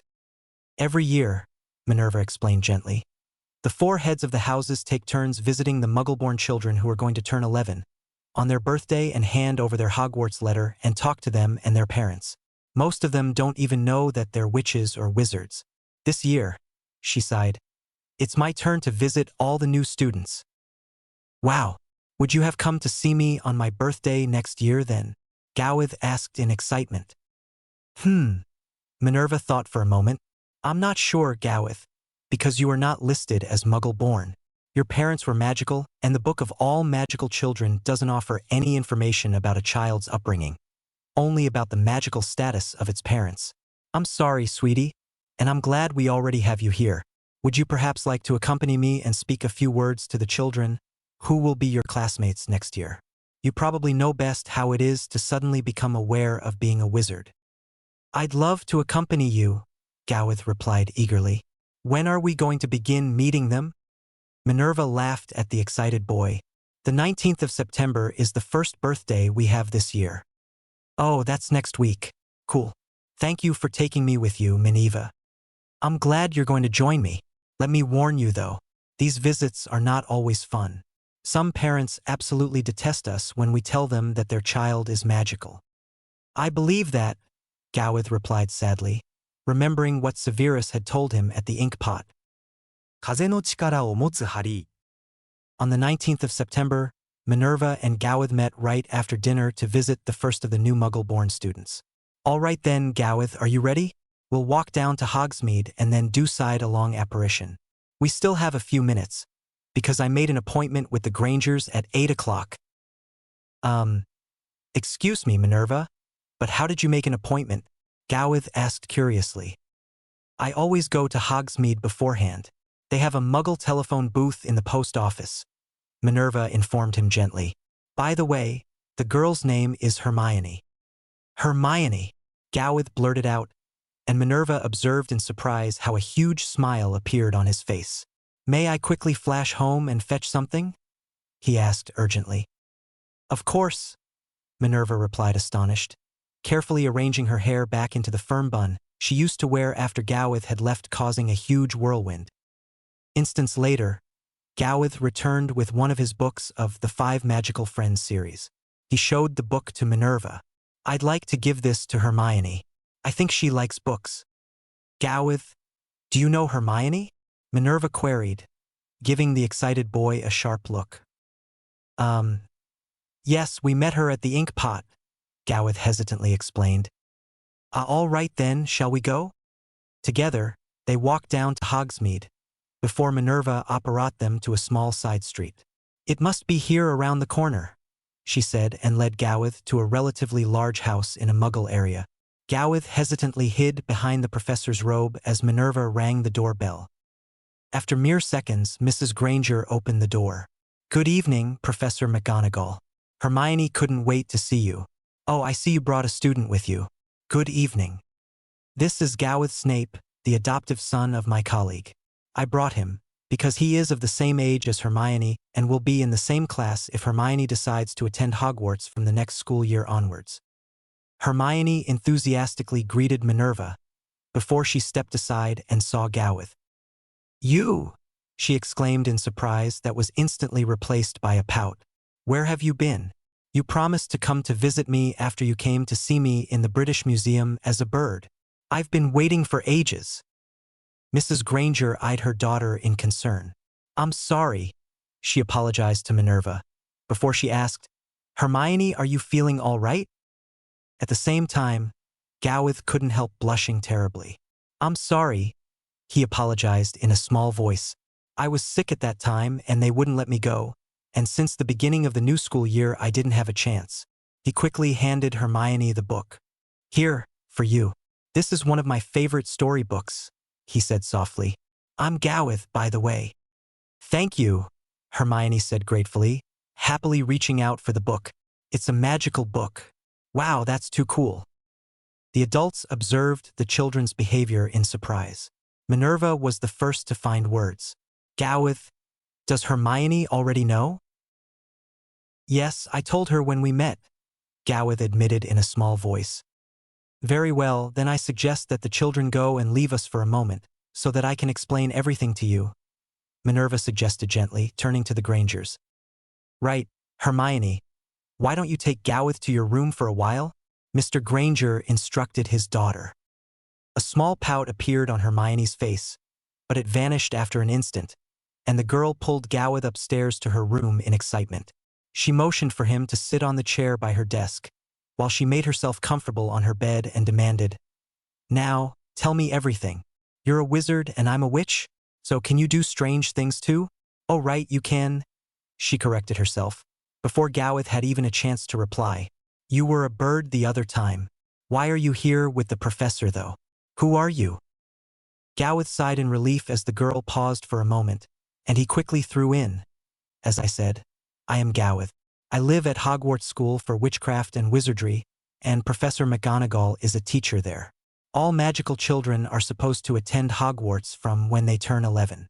So the professor came to tell you and your parents that you're a witch and invite you to attend Hogwarts from next year onwards. She only brought me because I'll be a first year as well next year, and I've only known that I'm a wizard for about 2 years. Where is Hogwarts? And what do you learn there? Do we? Wait, Hermione, not so fast please. Ask me one question at a time. Okay? Oh, sorry, Hermione replied in a small voice, before she continued to ask, Why are you living at Hogwarts? Gowith sighed.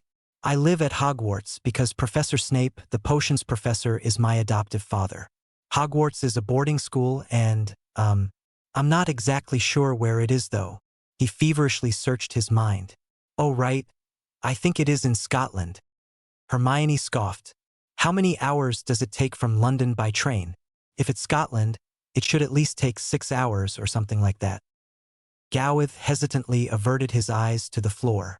I'm so stupid. Why did I come here with the cat professor? I can't really answer any of her questions. I don't know, because we use magical transportation methods all the time. We apparate or I flash us when I transform into my phoenix form. Wow, that's cool. Hermione looked at him in amazement. Can you show me? Can you change into your phoenix form? Gowith quickly transformed and let out a happy trill. With a small whirl of wind, he flashed to the other side of the room, before he changed back. That is absolutely brilliant, Hermione beamed. Will I learn how to change into an animal at Hogwarts? I think so, but as far as I know only the older students learn that. I can only do it because I'm what they call a natural animagus. Can you keep a secret? I swear, Hermione replied sincerely. I can change into any animal I want, but I don't want anyone to know, because that's not normal. Only my father and the cat professor know. Do you have a cat as a professor? Hermione asked curiously, causing Gowith to slap his head at his own stupidity. Oh no, sorry. I only call Professor McGonagall that because she is a cat animagus.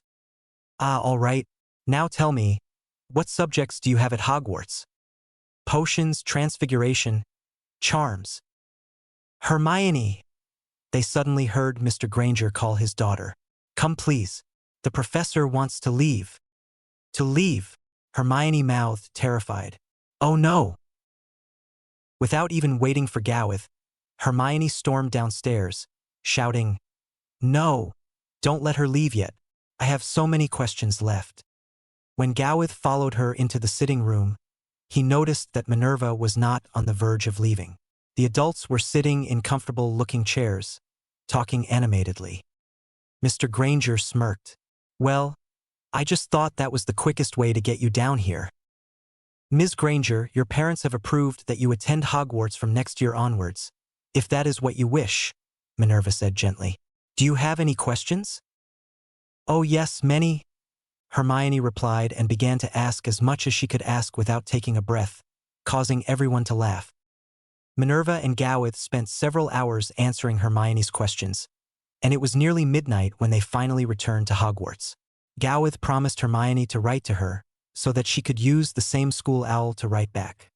He also offered to accompany the Grangers when they wanted to go shopping at Diagon Alley to show them where the entrance was, since he had already been there a few times after accompanying his father to the Inkpot. I see you already became friends with Hermione, Minerva said, smiling when they walked back to the school from the apparition point. She seems to be a very nice girl. But when did you go to the British Museum? Gowith sighed uncomfortably. Minerva, could you please keep this to yourself? He asked in a small voice and hesitantly explained how he had wanted to tell Hermione that she was a witch just like Minerva had told him a few years ago. You must be more careful, Gowith. You can't just flash into places like a museum, where many people can see you and transform in front of the people. Minerva scolded him lightly. If you ever plan such a stunt again, please come to me and inform me beforehand. All right, Minerva. Will you please not tell Severus? Gowith pleaded in a small voice. I won't tell him if you promise to be more careful. Thank you, Gowith said relieved.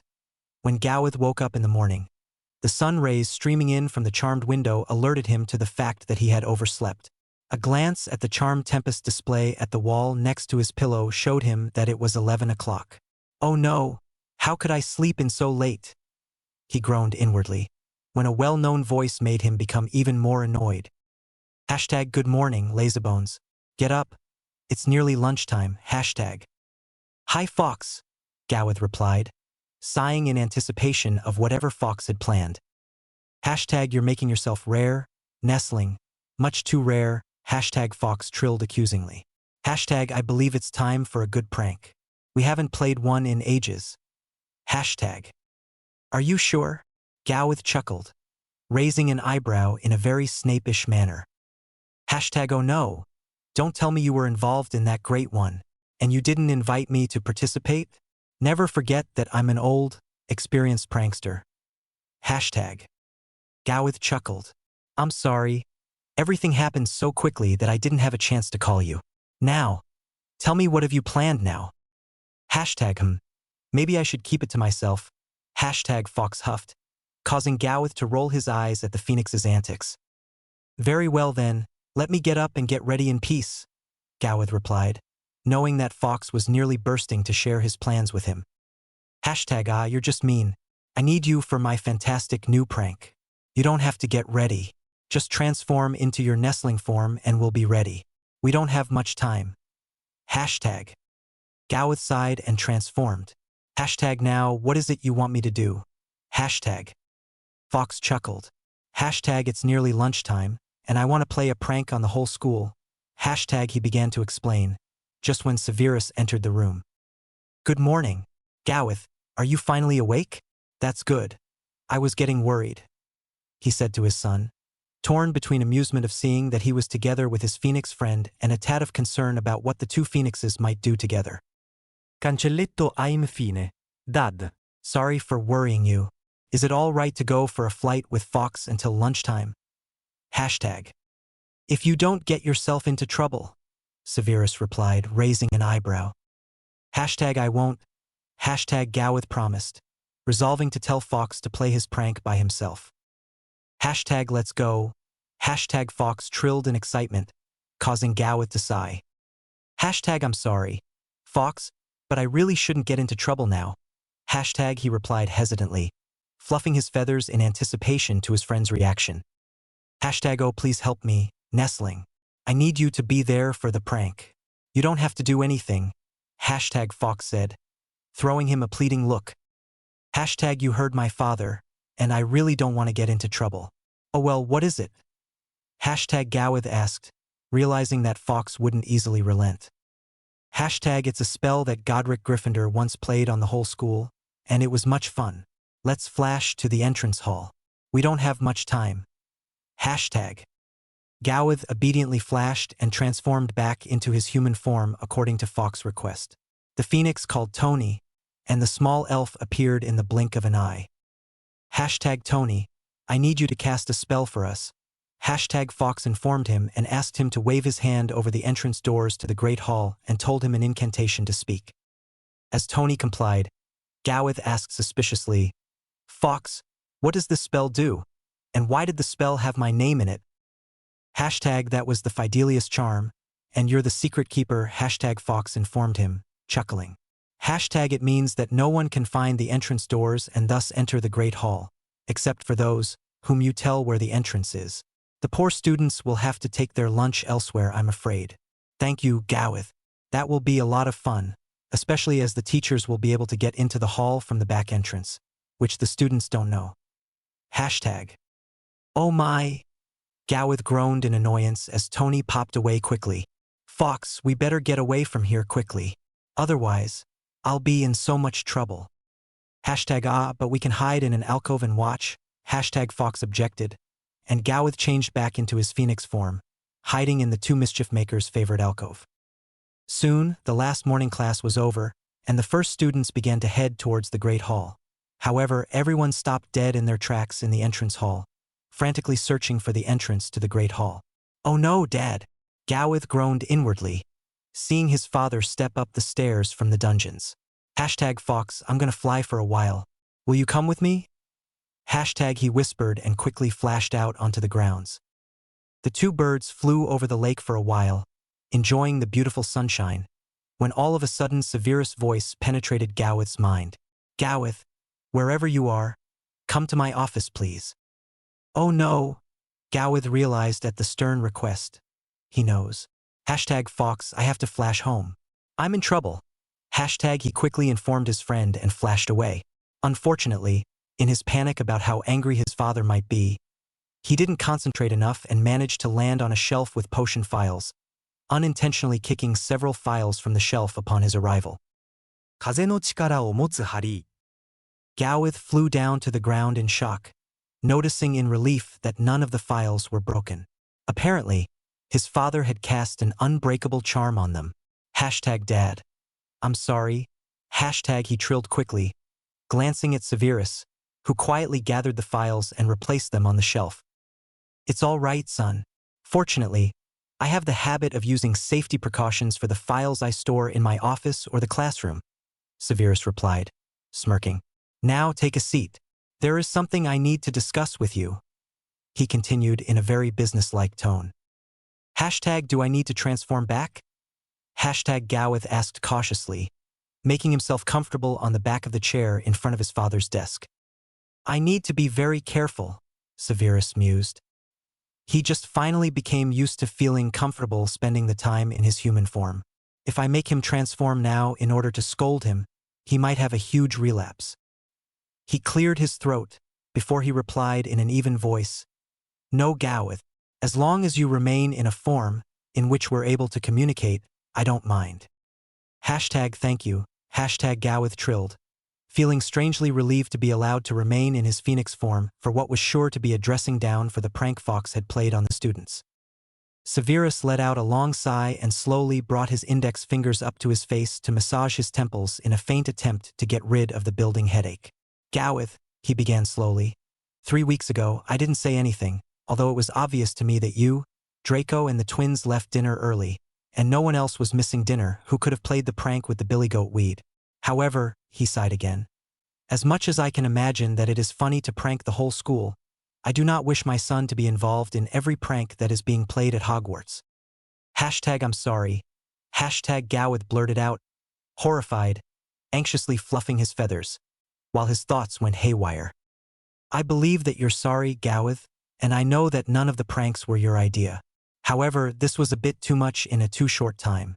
It was bad enough for the students that they couldn't return to their dormitories the other night, but today, they came from their last morning class, probably hungry and thirsty, and couldn't enter the Great Hall. As much as I'm impressed by the prank, I don't think that it was much fun for anyone. He shot Gawith a sharp look. I assume that someone cast the Fidelius charm on the entrance doors to the Great Hall? Hashtag yes, sir. Hashtag Gawith replied in a hardly audible voice. Hashtag Fox ordered Tony to cast it. Hashtag. With you as the secret keeper, I assume? Severus queried, unconsciously playing with a cork that had mysteriously found its way into his robe pocket. Hashtag yes, sir. I'm sorry, sir. Hashtag Tony. Severus called the elf, who appeared immediately, glancing anxiously from Severus to Gowith. Please accompany me to the great hall to reverse the charm you cast on the entrance doors. The potions master instructed him sternly. I am sorry, Master Severus, but Tony is not knowing the incantation, sir. Tony replied, horrified. I will teach you the incantation, Severus said in a much softer voice. Gowith, can you flash us, please? 10 minutes later, the charm was cancelled, and Severus and Gowith were back in the potions master's office. Hashtag I'm so sorry. Hashtag Gowith began to sob. Hashtag will you tell Professor Dumbledore that I was involved in the pranks? Hashtag I won't tell the headmaster, Severus replied thoughtfully. And there is no need to waste your valuable phoenix tears on this. However, I believe you will understand that I still have to punish you, so that you remember not to play a prank the next time.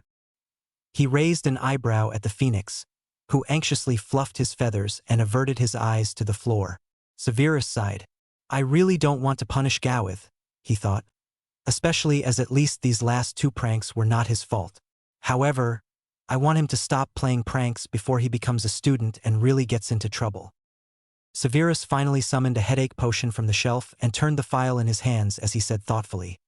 During the following week, beginning on Monday, you will serve detention in the evening with the 4 heads of house and Madame Pomfrey.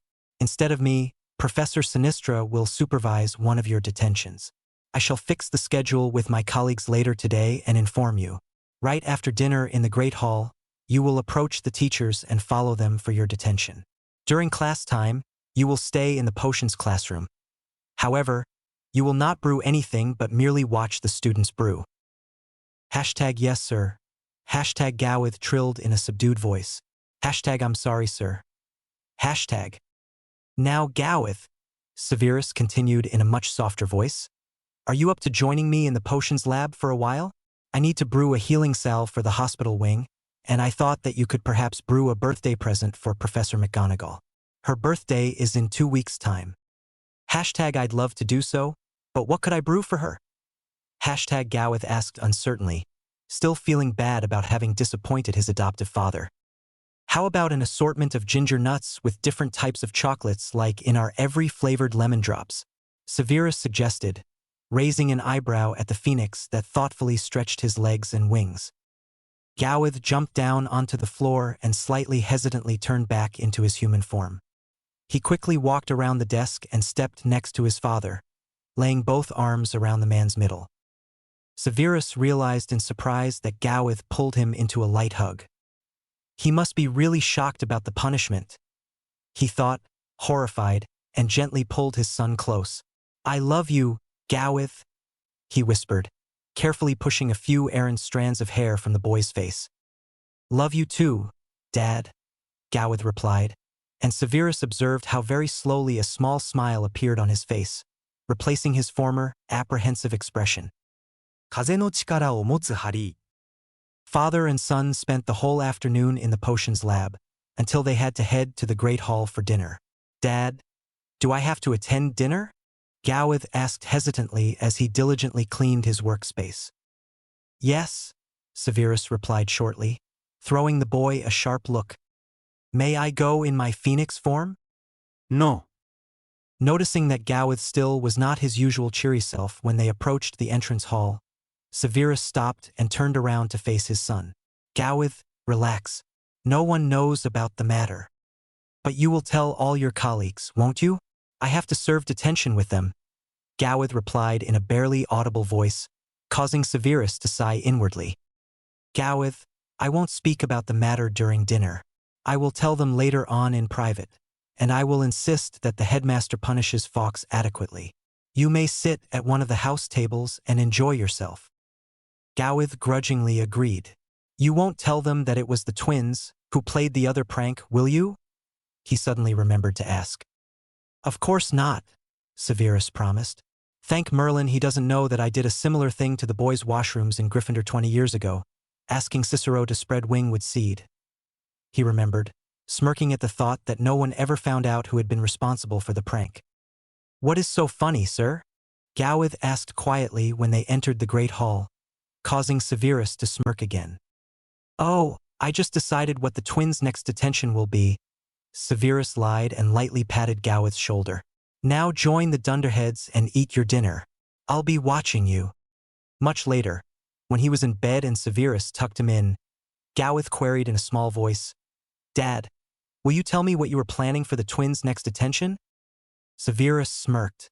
"I'm going to make them clean spider legs as potions ingredients," he replied dryly and pulled Gowith's covers up to his chin. "Good night, son. Sleep well." "Night, Dad," Gowith mumbled and tiredly closed his eyes. Severus brushed a kiss on the boy's forehead, observing how a small smile played on Gowith's lips as he drifted off to sleep. He quietly knocked the light and returned to his office, glaring at the pile of parchments that were waiting for him. He had just reached for his red quill when someone hesitantly knocked at the door. It was the Weasley twins. "Well, speaking of the devil," he thought, throwing the twins a menacing glare. "What are you doing here after curfew?" he queried. "We're sorry, Professor." "It's about Gowith, sir." The twins began their usual, most annoying form of dialogue. Inwardly sighing in annoyance as he was tired and still had to grade tests, Severus motioned the twins to take a seat and tried to remain patient at their antics. "He told us that he was assigned detention because of playing pranks with us and with Fox. But he didn't even do anything. When we played the prank with the Billy Weed, we only asked him to flash us, nothing more. It was us, sir," they finished together. "And today, he told us that he tried to refuse but Fox insisted that he participated." "I know that," Severus replied patiently. "However, I want him to comprehend that he will be punished for playing pranks. And believe me, if I heard that he was actively involved in a prank, his punishment would be much harsher. Well, seeing that you're so concerned about Gowith's welfare, I suggest that you serve the first evening of detention together with him. It will take place on Monday evening and will be with Madame Pomfrey." Seeing that the twins were throwing him terrified looks, he drawled, "Messers, you can deem yourselves very lucky that I won't inform your head of house who managed to fool the entire school for a whole night the other day. Otherwise, your punishment would be much more severe and probably even involve your mother. Good night and get back to your common room before I have to take house points." After the twins fled from his office, he added quietly, 10 points each to Gryffindor for standing up for Gowith. 風の力を持つハリー。 On Monday evening after dinner, Gowith and the two second years slowly made their way towards the hospital wing. Poor Gowith.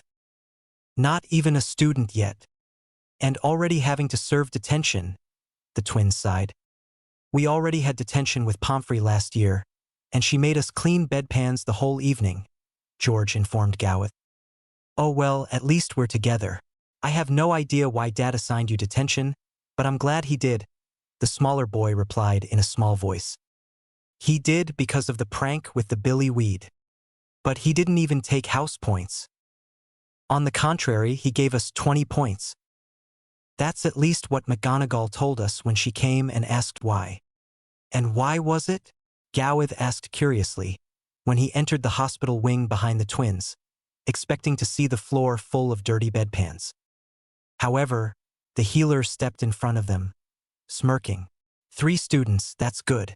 I have just the right thing for you to do tonight." The 3 boys exchanged a worried look and with a feeling of foreboding stood in front of the bed right next to the office, where the healer motioned for them to wait. Mere seconds later, Pomfrey returned from her office with a life-size dummy. "Most of your teachers do not know even the simplest diagnostic or healing spells," she informed them. "Therefore, I'm always glad if I have students willing to learn a few easy diagnostic spells. Since you haven't taken your OWLs yet, I am not allowed to teach you any healing spells. Therefore, we'll try a few diagnostic spells. Nevertheless, you must not cast them on any person without a reason. Do you understand me?" Seeing the 3 boys nod, she pointed her wand at the dummy's head and said the incantation, Temperaturum Revello, causing green numbers to emerge from the tip of her wand. "With this spell, you can take a temperature. It isn't as easy as it looks. so you'll need to practice for a while. The twins eagerly pulled their wands, causing Gowith to back up a bit. I don't have a wand, he thought, remembering what his father had told him about wandless magic earlier. In front of Poppy and the twins, it should be all right though. Unaware of his predicament, Madame Pomfrey instructed them to begin practicing. I'll be back in a few minutes, and if you manage to get a somewhat accurate result for the dummy's temperature, I can show you the easiest diagnostic spell as well. The three boys began to practice the spell, realizing that it seemed to be difficult indeed. Gowith tried to cast the spell by pointing his hand at the dummy's head, ignoring the twins' gasp. However, it took him more than a dozen tries until he managed to make numbers appear at all. For the twins, the spell had worked after only a few tries.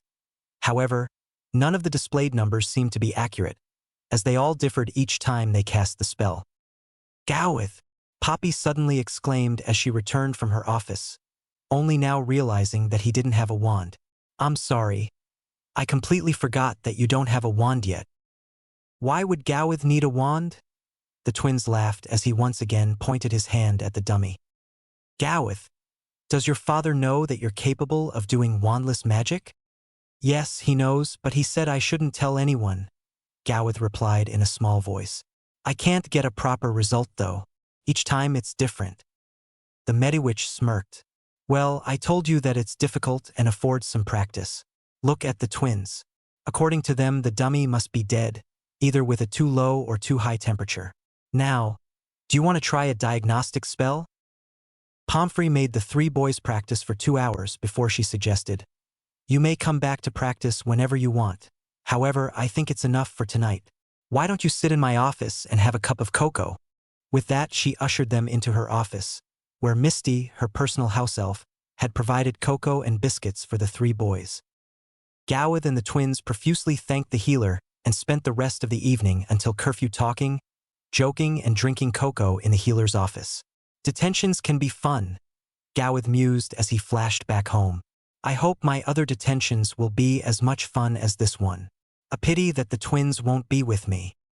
However, when Gowith had breakfast in the Great Hall in the morning, sitting next to the twins at the Gryffindor table, Fred and George told him that they had to serve detention together with him for the rest of the week. Why? I thought Dad had only given you detention for last night, Gowith replied in surprise.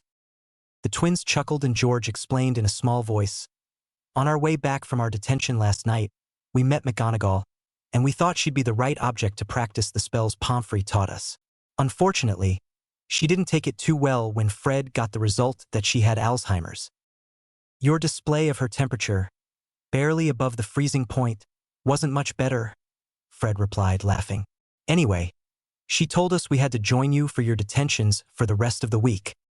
Wow, that's absolutely cool, Gowith thought, throwing the twins a sympathetic look. Dad told me I had to serve detention in the greenhouses tonight. 風の力を持つハリー。 When the three boys entered the greenhouse after dinner, they were surprised when loud river dance music greeted them. Gowith apprehensively followed the twins through the greenhouse. Music! The twins threw him a disbelieving look. Are you sure that we have detention here tonight? My father said so. Did you ever serve detention with Professor Sprout before? He whispered apprehensively, causing the twins to chuckle. Yes. Once, they replied, grinning. Because we exchanged some plants with others. That gave our poor classmates green pustules. Which we didn't know, of course, they replied with innocent expressions that made Gowith roll his eyes. We had to repot plants the whole evening. It was very boring, and the plants were disgusting. The professor was busying herself with a few plants.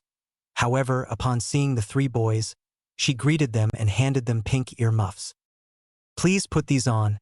I want you to help me with the mandrakes, Sprout instructed the boys.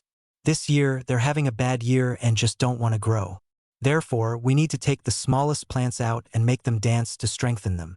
Confirming that the boys were wearing their ear muffs, she waved her wand at one of the plants that looked like a small clown and made it dance to an old-fashioned waltz that was playing on a charmed gramophone. That sounds like great fun, Gowith thought and carefully waved his hand at a small mandrake. It took him several attempts, before the plant finally obeyed and danced together with those of the professor and the twins and rocked back and forth to the rhythm of the river dance. After 10 minutes, we give them a rest and take a different plant, the professor explained. Please be careful to completely cover the roots with earth when you repot them. The mandrakes were standing in a line, tap dancing to their heart's content to the Celtic rhythm. After laughing for all they were worth, the twins decided to take it a step further and unobtrusively exchanged grins, before Michael Jackson's Thriller blasted from the gramophone, and soon the mandrakes were dancing around like zombies. Finally, Professor Sprout decided that it was enough and released the three boys, who were talking animatedly. That was great fun. I think I love detentions, Gowith said on their way back to the entrance hall. Well, I don't think we're going to have much fun with Professor McGonagall whenever we have to serve detention with her, the twins replied simultaneously, causing Gowith to throw them an uncertain look. I think she was a bit harsh to give you 4 days of detention just because of practicing to cast a diagnostic spell on her, he said softly. Well, we cast the spell in front of a whole group of first years when we met her on our way to the common room last night, George said, snickering at the memory. She seemed to be very angry. We can be glad that she didn't assign us detention with Filch or your father.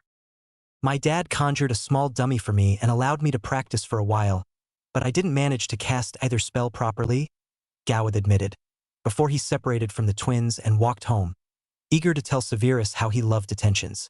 I wonder what the cat professor is going to make us do. I heard that Dad makes students clean dirty cauldrons, but even that's not so bad. What can be worse in the Transfiguration classroom? He mused as he hesitantly entered Severus' private lab. 風の力を持つハリー。 You love detentions? Severus asked in surprise. That will at least help you through the rest of the week. Well, tomorrow evening you will serve detention with Professor Sinistra. Do you know where her classroom is? Yes, Dad. She invited me for tea when she had a free period after lunch the other day, and she showed me all of her models of planets, Gowith replied, sighing. Maybe detention with her will be a bit boring, he thought to himself, although I like the professor. Now, I believe it's time for you to go to bed, Severus said gently, observing Gowith rub his eyes. All right, good night, Dad, Gowith replied immediately, suddenly feeling incredibly tired. Are you sure that you don't want me to help? I'm sure. This is going to be finished in 13 minutes, and by then I expect you to be in bed. Gowith hurriedly left the lab, only to stop dead in his tracks as he saw Fawkes sitting on his perch, helping himself to some of the phoenix treats Cicero had left for him in case Gowith wanted to spend some time in his phoenix form. Hello, Fawkes, Gowith said in surprise, unintentionally startling the phoenix. Hashtag hi Gowith. I'm sorry for getting you into trouble. Hashtag Fawkes trilled with an expression that didn't show much regret. Hashtag the old grumpy one instructed the house elves not to give me any more of my favorite phoenix treats until Christmas. So I hope you don't mind I took a few of yours. Hashtag. Of course not, no problem, Gowith said quickly.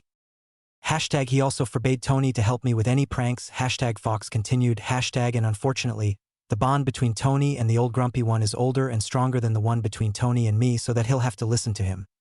Hashtag. I'm sorry to hear that, Gowith replied. I'm not allowed to play any pranks either, and I have detention for the whole week. Hashtag oh well, I'll have to ask the twins then. You said they were parrots animagi, didn't you?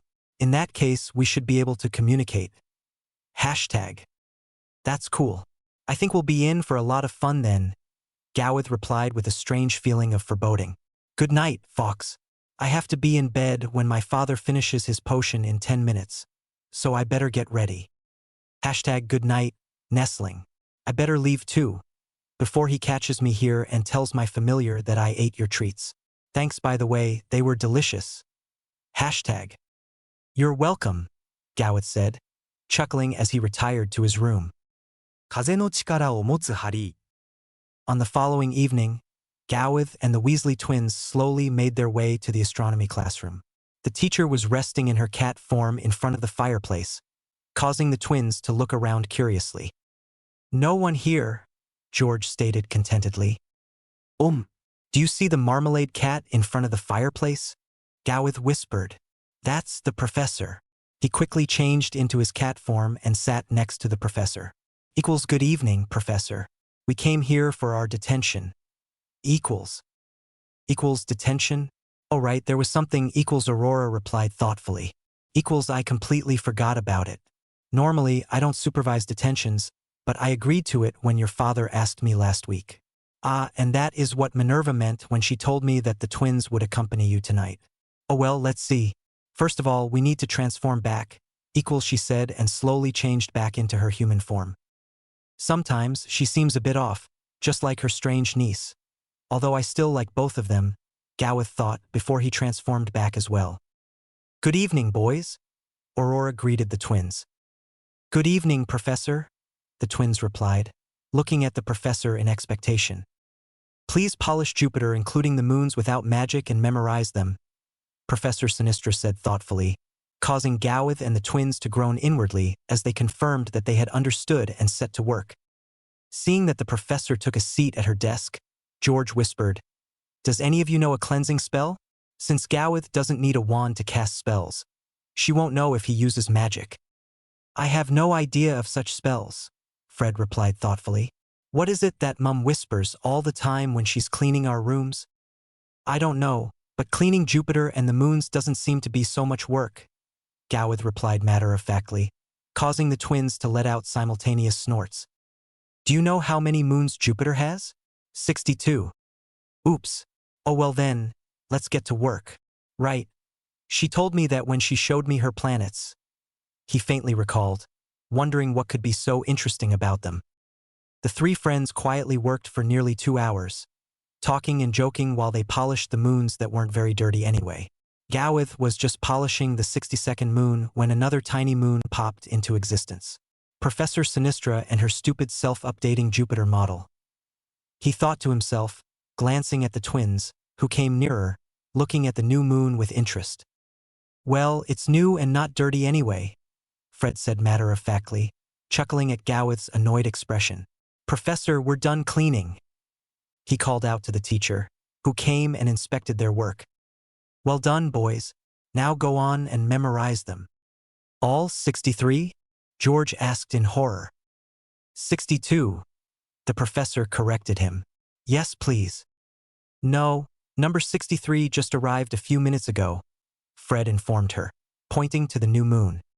Oh, they must be working overtime again at the observatory in Hawaii, the professor replied, inspecting the newest addition to the model with interest. Gawith and the twins grudgingly sat down on the floor under the model and began to read the names of each of the moons, trying to memorize them. When the professor returned to her desk, Fred began to whisper, Gawith, can you cast sleeping spells at us, please? I don't know. What's the incantation? Gawith replied uncertainly. And won't she know that I cast a spell? No, it'll look as if we had fallen asleep, George replied reassuringly. And the incantation is Somnus Naturalis. I'm not exactly sure about the wand movement, though. Oh well, I'll try, Gawith whispered and began to try casting the spell at Fred. 20 minutes later, Fred finally succumbed to the spell, causing Gawith and George to sigh in relief. All right, now I probably know how I have to do it, Gawith whispered and waved his hand at George, causing him to fall asleep as well. I wonder if this works on myself too, Gawith thought, trying to wave his hand at his own body in vain. Oh well, I'm tired enough anyway, he decided and lay down between the twins. The extreme efforts of casting wandless magic over nearly half an hour had made him so exhausted that he drifted off to sleep in the blink of an eye. When Gawith's mind turned back to awareness, he heard his father's voice and that of Aurora. He lazily opened his eyes, still feeling extremely tired. Thank Merlin, Gawith, you gave us quite a fright, Severus said softly. Are you feeling all right? Yes, of course. I'm just tired, Gawith mumbled sleepily, barely noticing that Severus scooped him up onto his arms. I'm sorry, Severus. I have no idea what made the children so tired, Aurora said worriedly. I merely made them clean the Jupiter model without magic. At least I was able to easily wake up the twins, and they were awake enough to return to Gryffindor on their own. But I don't know what's wrong with Gawith. I'll ask Gawith in the morning, but I'm sure it's not your fault, Severus replied in a soft voice. Good night, Aurora. With his son on his arms, he strode back to the dungeons, resolving to cast a few diagnostic spells on his son. 風の力を持つハリー。When Gowith woke up, his father was sitting on the edge of his bed, reading a potions journal.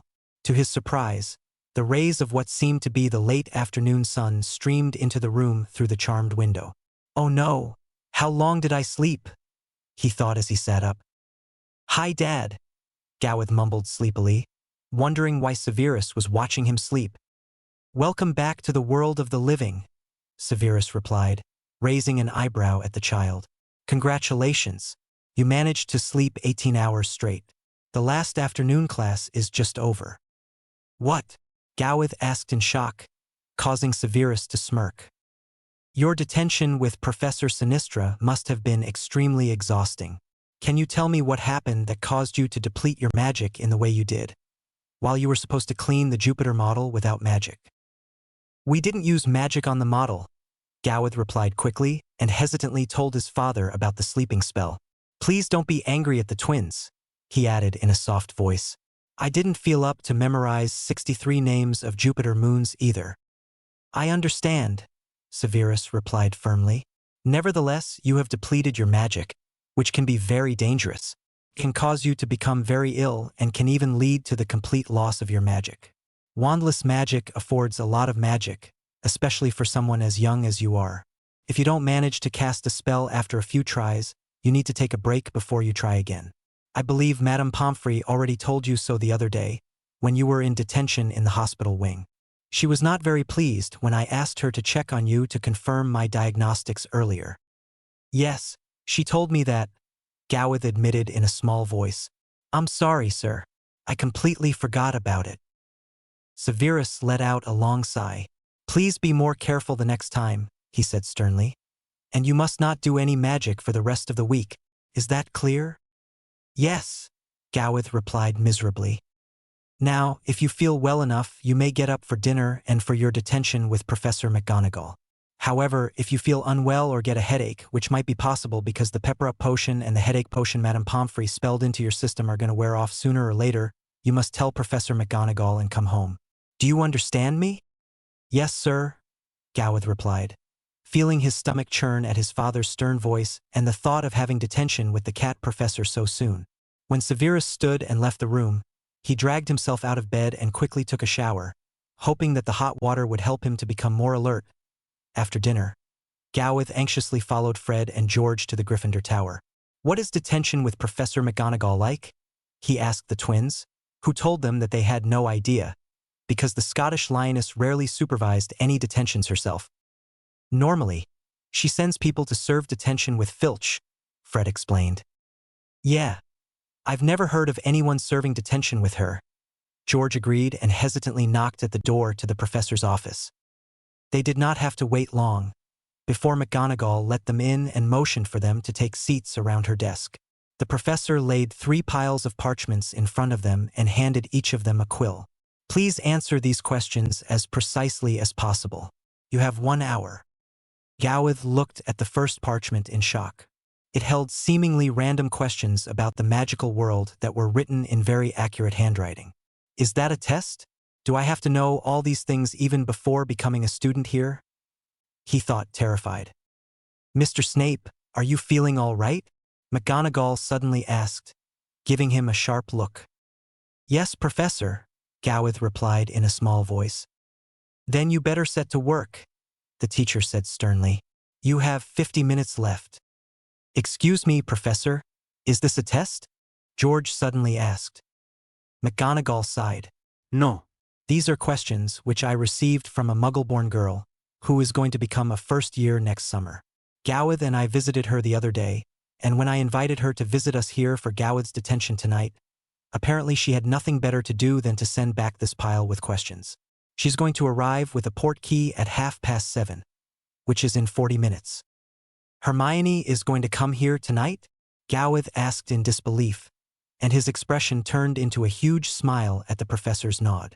She is a friend of mine, he told the twins, before he turned back to the questions and tried to answer as many as he could, unaware of the fact that the twins were whispering to each other. By the time Hermione recovered from the experience of her first portkey travel, Professor McGonagall seemed to be alone in the office. However, as soon as Hermione had greeted the professor, she blurted out, "Wow! These parrots are wonderful. I didn't know that people in the magical world were keeping parrots as pets." McGonagall gave her a sharp look before she asked crisply, "Parrots?" "Yes, I know that the bird in the middle is Gowith," Hermione replied in surprise, pointing to the 3 birds that were occupying the back of a seat at the professor's desk. "Hello, Gowith. I'm so happy to see you again, and I have so many questions to ask you. I've read in Hogwarts a history that ghosts, dwarfs, and giants are teaching at Hogwarts. Is that true and—" McGonagall efficiently interrupted her tirade by instructing Gowith and the twins to transform back into their human forms as soon as she overcame the first shock of seeing her second-year lions in their Animagus forms, causing Hermione to quickly change the topic to the Animagus transformation. The rest of the evening ended just as it had begun, with questions over questions, and Gowith inwardly sighed in relief when the portkey took Hermione back 2 hours later. "She is really nice but very tiring," he thought, yawning. "Gowith, are you awake enough to walk back to the dungeons? Or do you want me to take you through the flue?" McGonagall asked, pulling him back to reality. "I'm afraid that you must not transform into your phoenix form, because your father told me that you're not allowed to do any magic." "Is that magic?" Gowith asked in surprise. The twins chuckled. "How did you think you were able to transform?" Fred asked curiously. "I've no idea," Gowith replied. "But I thought because I'm a natural Animagus." He slowly trailed off, realizing that it probably sounded stupid. "I didn't think of that before, but it must be magic that makes me change into animals," he realized. "I'll walk," he told the professor and left the office together with the twins after thanking McGonagall profusely for inviting Hermione for his detention. 風の力を持つハリー。Today is our last detention, Gowith thought when they headed to the Charms classroom on Friday evening. "Good evening, boys. Come in." The tiny Professor Flitwick greeted them enthusiastically. "Today, I'm going to teach you a charm, which is a little difficult, because it has to be performed wandlessly. But since I heard that you already managed the Animagus transformation, I think that you might be able to succeed." With that, the professor conjured a dozen small, colorful balls. "This is the juggling charm," he explained as he mumbled an incantation and began to juggle 5 balls, causing Gowith and the twins to watch in excitement. "At first, you will try with only 2 balls," Flitwick said with eagerness, handing everyone 1 red and 1 blue ball, before he taught them the incantation. The 3 students watched in amazement how the balls began to move on their own as the professor spoke the charm and began to slightly move his hands. "I'm not supposed to do magic," Gowith mused, but nevertheless followed the teacher's instructions. Remembering what his father had told him, he tried a few times and then waited for a few minutes, while he observed the twins trying to do wandless magic.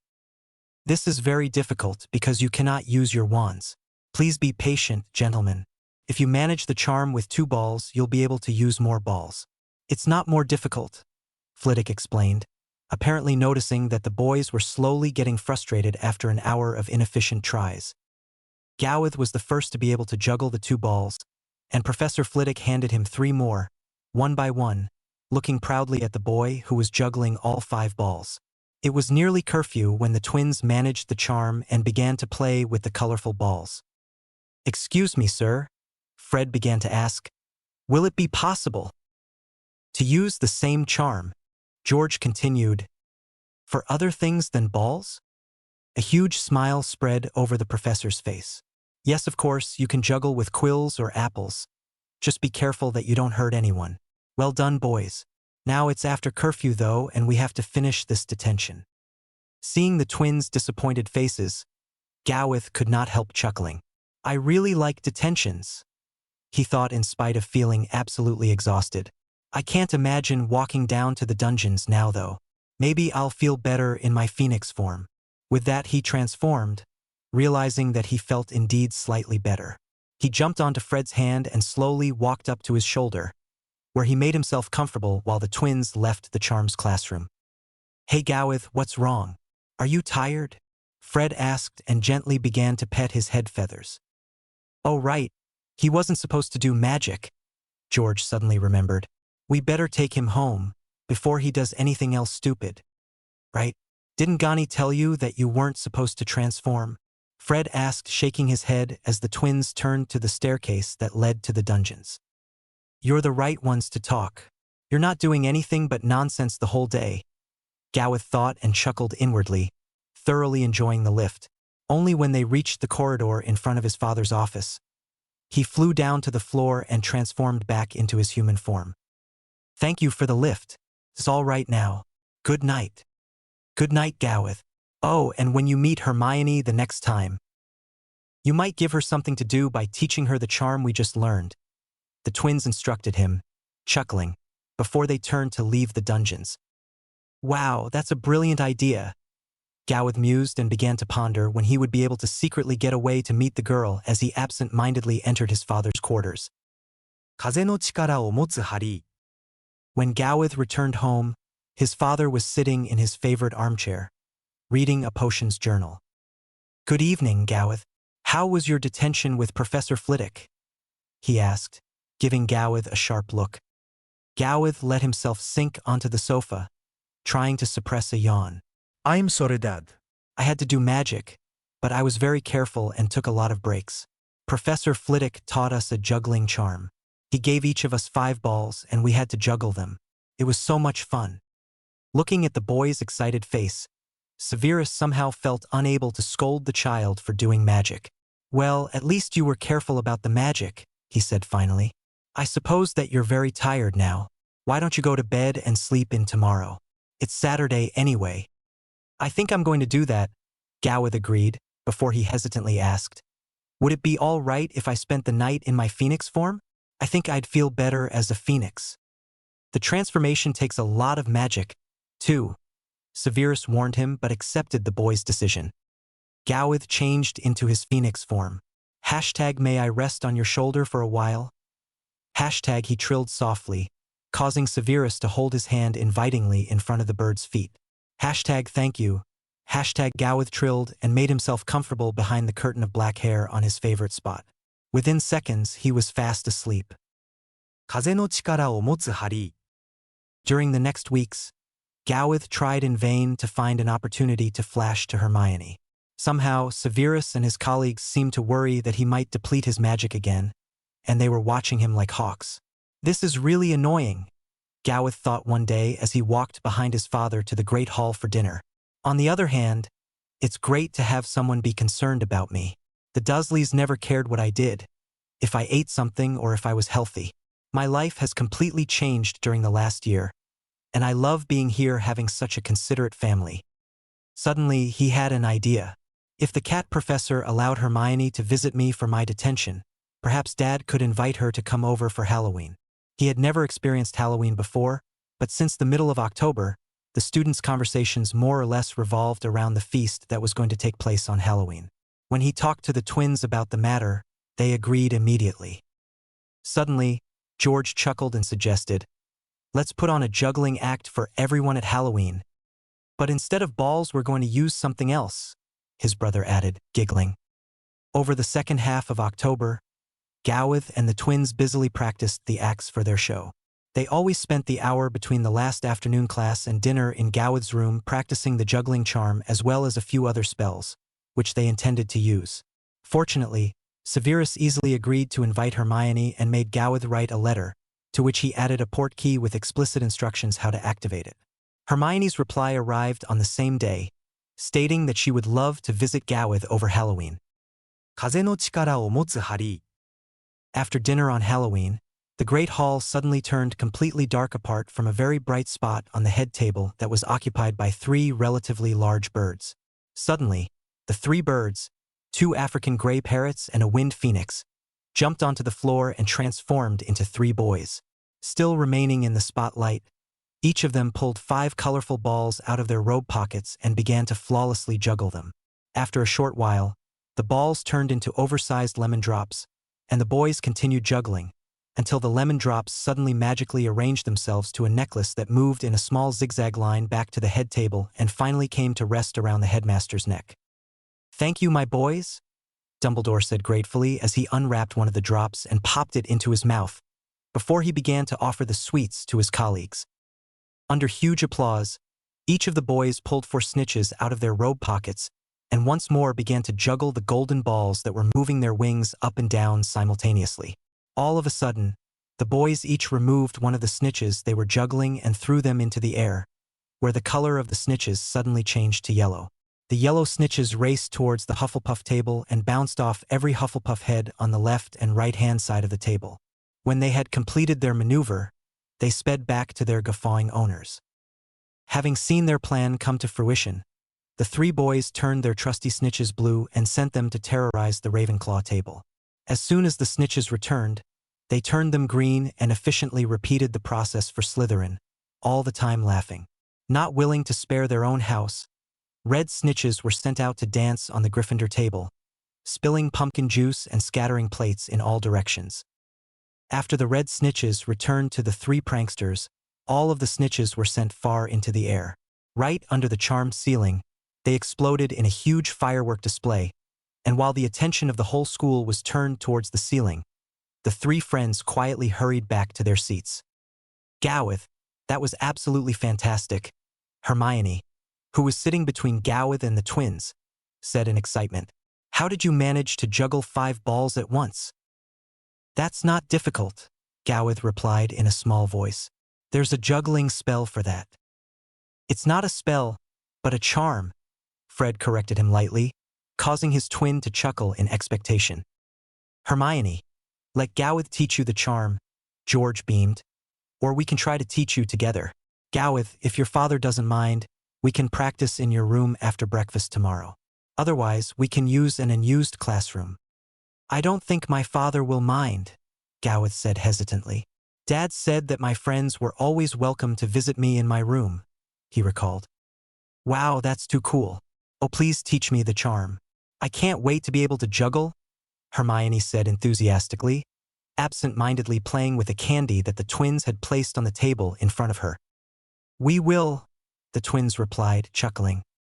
All of a sudden, Gowith felt a hand on his shoulder, causing him to unconsciously flinch back as a soft voice told him, that was a fantastic display, Gowith. Automatically turning his head towards the voice, Gowith groaned inwardly. Luna Lovegood was standing behind Gowith, giving him a dreamy look. Thank you, Gowith replied in a small voice, torn between feeling happy about the praise and being uncertain how to behave in the eccentric girl's company. Hey, young lady, why don't you join us? Fred asked gently, and the twins made space for Luna to sit between them and Hermione.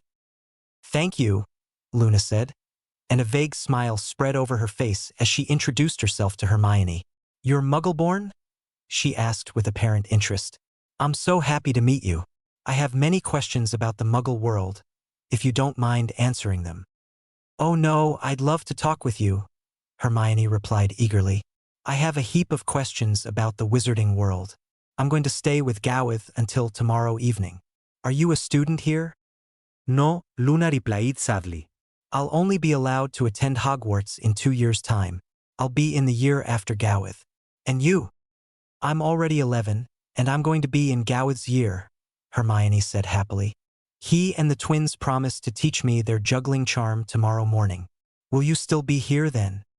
When Hermione and the twins found out that Luna was going to stay with her aunt over the weekend, they invited her to join them in the morning, and the 5 children met in Gowith's room after breakfast. While Hermione and Luna practiced the wandless charm, the twins and Gowith tried out several variations of their acts. Gowith, we need to ask your father if the 2 of you can come over to the Burrow for dinner sometime on Christmas, and then we can make a show for our family.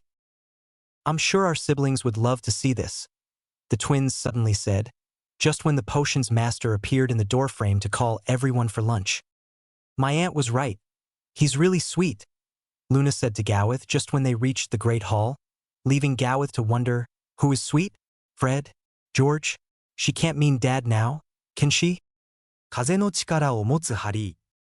The 5 friends spent the rest of the day in Gowith's room, alternately answering Hermione's and Luna's questions, until Severus came and motioned them to follow him.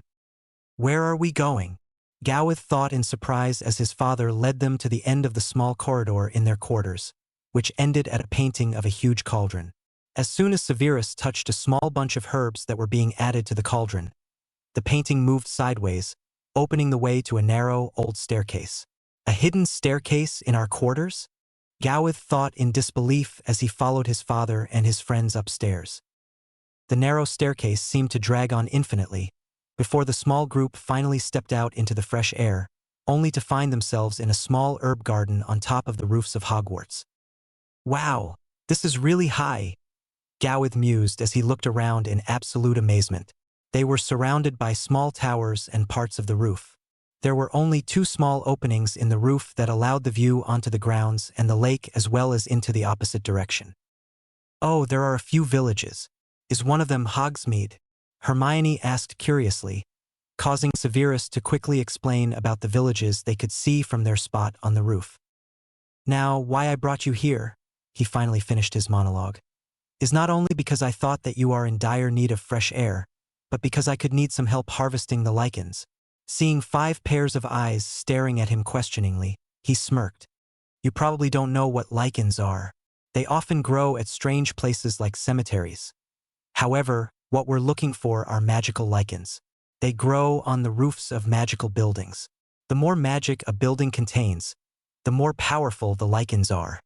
He stepped to one side of the herb garden, from where they could easily oversee and reach a part of the roof. Pointing to a strange kind of dark green plant that looked a bit like moss, he explained, magical lichens are used in healing potions. Their extract is red or even purple if harvested from places with a strong magic. Severus conjured several small containers and asked, would you mind scraping the lichens from the roof? The 5 children agreed and were soon engrossed in finding those that had the strangest formations. Is there no magical spell to harvest them? Hermione asked interestedly. No, Ms. Granger. If you used a spell to scrap them from the roof, their magical power would be destroyed and they would be useless as potions ingredients. Severus explained gently, before he resumed collecting herbs from his garden in small containers. Gowith and his friends thoroughly enjoyed their small excursion and were chattering in excitement when they finally climbed down the long staircase. 777 steps, Luna breathed. I thought it was much more. The potion's master chuckled. Be glad that it's a magical staircase. Otherwise, it would even take more steps to climb up from the dungeons to that part of the roof. 風の力を持つハリー。The following weeks passed relatively uneventfully, until excitement began to build up in the school as the Christmas holidays approached. When everyone began to speak about nothing else but the holidays and what they were going to receive for Christmas, Gowith began to twist his mind about what he could give Severus as well as Minerva and Poppy. It was only a few days before the beginning of the holidays, when finally a good idea popped into his mind. In the afternoon, Gowith flashed to the hospital wing to pay Madame Pomfrey a visit. Madame Pomfrey, he said hesitantly, do you have a minute for me? Of course, Gowith, the elder witch replied gently. What can I do for you? I need your help, the boy blurted out in excitement. I thought about what I could give Dad for Christmas, and I just had an idea. If I transformed into several magical animals like, for example, a basilisk or a unicorn, could you harvest potions ingredients out of me? The healer stared at him in disbelief before she replied thoughtfully, oh well, it wouldn't be a problem to cut a bit of unicorn hair, but I don't know about basilisk skin or such. I don't want to harm you. She remained pensive for an instant. Gowith, do you know Hagrid? She asked finally. Yes, but not well. Dad introduced him to me, but he doesn't know that I'm a multiple Animagus. Gowith, I know him quite well, and I can assure you that he will keep your secret. I suggest that we meet with Hagrid and Professor McGonagall. I'd feel better if she was with us just in case you had any problems with your transformations, and Hagrid knows more about magical animals than I. I'll contact both of them and ask when they have time. Come back tomorrow before breakfast. All right. Thank you, Madame Pomfrey, Gowith said gratefully, sighing in relief as he flashed home. 風の力を持つハリー。On Sunday morning after breakfast, Gowith told his father that was going to meet the Weasley twins. His best friends knew about his plan and had promised to remain in their common room. Gowith flashed to the hospital wing, where Poppy, Minerva, and Hagrid were already waiting for him. Let's head into my personal quarters, the Meta Witch suggested. pointing to the portrait of Helga Hufflepuff that was overseeing the hospital wing from the wall in her office. "Helga will alert me if I'm needed here." Gowith could not help chuckling as they entered the witch's private quarters. Somehow, he had expected her living room to look like her office, filled with dark wooden shelves that were huge and seemed to be on the verge of collapsing under the weight of hundreds of potions files. However, the living room was a very bright room that was built around a fireplace and was surrounded by bookshelves just like Severus' living room. Another portrait of Helga Hufflepuff was hanging above the fireplace. McGonagall conjured a soft mattress for Gowith, and during the next 2 hours, he transformed into several animals, and Poppy and Hagrid busied themselves collecting phoenix tears, basilisk skin, unicorn hair, griffin wing feathers, and other valuable potions ingredients from Gowith's Animagus forms. Finally, Poppy handed the glass containers with the ingredients to Misty and asked her to give them to Severus for Christmas from Gowith. 風の力を持つハリー。 After taking a short nap on his phoenix perch, glad that his father was busy in his lab so that he wouldn't notice how tired he was, Gowith spent the afternoon together with Severus in the lab to brew fruit drops and several types of chocolates for his friends as well as for the Weasleys, who had invited Severus and him to their home for dinner on Christmas Eve. The twins have 5 siblings, Gowith mused as he took a shower in order to get ready for their visit to the burrow a few days later. It must be great to have such a huge family. I hope they're all as nice as the twins. Their brother Percy seems very stern and not funny though. 風の力を持つハリー。 Gowith stumbled behind his father out of the fireplace and looked around with interest. While a woman that had to be the twins' mother stepped over to them right away, the twins were standing on the 3rd step from the bottom of a staircase, pointing their wands at a book that was chasing a younger boy with the same red hair as the twins. The boy was trying to evade the book and finally ran upstairs, swearing revenge as he fled. "Hello, Severus. How nice of you to join us for Christmas Eve." Molly Weasley enthusiastically greeted the potions master, who had an obvious expression of relief on his face as the witch led off and turned to Gowith. "And you must be Gowith," she continued. "The twins told me everything about you." "Hello, Mrs. Weasley. Thank you so much for the invitation," Gowith replied politely, feeling very reassured when the twins came over and began to talk to him in their usual way of communication. "Hello, Gowith. We're sorry. We'd like to introduce you to our younger brother Ron. He is 10 just like you. But we managed to upset him. Just by a small prank. Fred and George, can you fetch the others, please?" Mrs. Weasley interrupted the twins' tirade. "Dinner is ready in 5 minutes." "All right, I'll go," George offered and dashed away, while Fred pulled Gowith with him to the table. "We thought you'd like to sit between the 2 of us," he said as he sat down, ushering Gowith on the chair next to him. "Yes, thank you," Gowith said in relief, feeling very uncertain at the thought of being in the company of so many unknown people that stormed into the room within the next 2 minutes. Charlie and Bill seemed to be very nice, just like the twins, Gowith thought as he quietly enjoyed his food, while the Weasley children all talked at the same time. Percy and Ron look as if they were in a bad mood, but Ginny seems nice as well. "Do you like shepherd's pie, Gowith?" Mrs. Weasley asked kindly, pulling Gowith out of his thoughts. "Yes, I love it," Gowith replied truthfully. "It's my favorite, and yours even tastes better than that of the house elves at Hogwarts." "I thought the food at Hogwarts was so wonderful," Ron objected with a strange look on his face that Gowith couldn't quite interpret. "Anyway, eat up and let's go to our room and practice our act once more," Fred suggested while George turned to their mother. "Mom, we just want to practice once. We'll be back in 2 minutes." Gowith happily followed the twins upstairs, glad to be alone with his friends for a moment. Even if the Weasleys seemed to be very kind, he wasn't used to having so many people around him. The twins led him into their room, motioning him to take a seat on the bed between several books, clothes, an empty cauldron, and other items. Their room is as chaotic as that of Dudley, Gowith mused as he listened to the twins' suggestions for their act. A few minutes later, the friends headed downstairs again, noticing that everyone had finished dinner. Ginny was cleaning the table, while Mrs. Weasley was magically doing the washing up, and Mr. Weasley was engrossed in a conversation with Severus and his older sons. Only Ron seemed to be missing. The twins pulled Gowith to the sofa, and as soon as everyone was assembled in the living room, The three boys pulled their colorful balls out of their robe pockets and began to juggle according to the program, which they had used on Halloween at Hogwarts. Instead of the house tables, they made the blue snitches circle around Bill's head. The red snitches jump up and down on Charlie's lap. The green snitches smash periodically into Percy's head, and the yellow snitches circle around Ron, making belching noises. That was absolutely brilliant, Ginny commented when they finished their program, causing her parents to agree. Very well done, Gowith, Fred, and George, Mrs. Weasley said, pulling each of the boys into bear hugs. Now let's have some dessert. Ginny and Ron followed their mother into the kitchen, while Severus and Mr. Weasley resumed their earlier conversation, and Bill and Charlie inquired about the juggling charm they had used.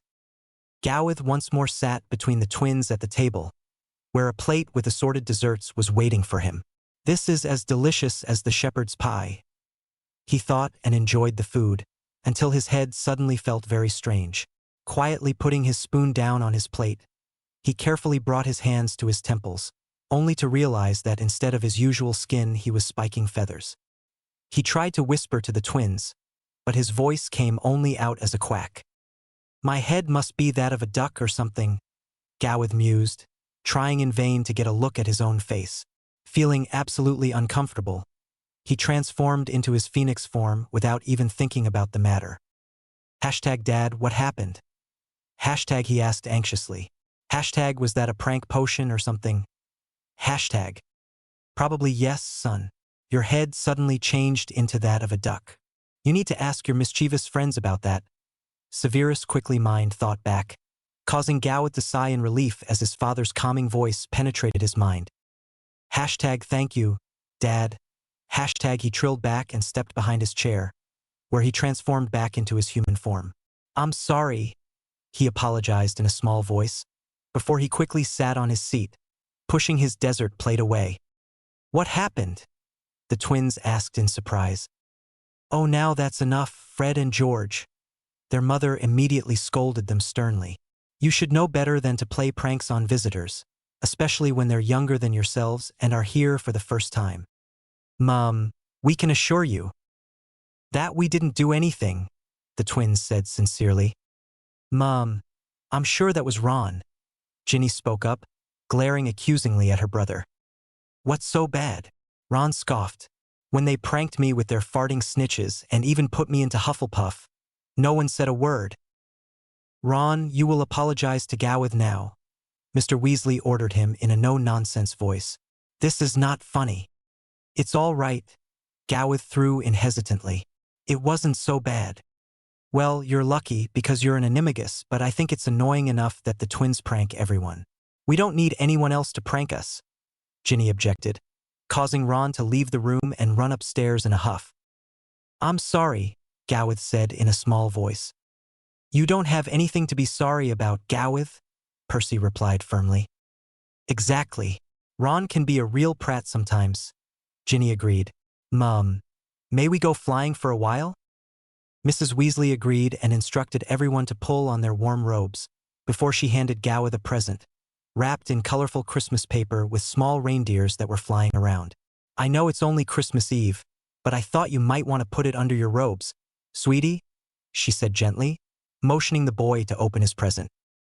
Gowith shot his father a glance, noticing happily that he nodded his agreement, before he carefully opened the wrapping, finding a warm jumper inside. It was dark blue with a green phoenix on the front.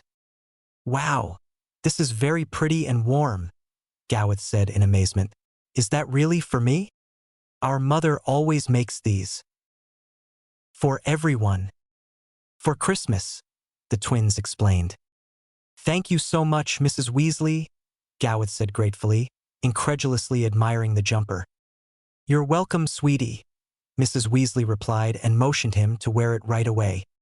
Gowith obeyed and followed the others outside, noticing in excitement that everyone except for Mrs. Weasley and Ron, who hadn't reappeared yet, mounted a broom.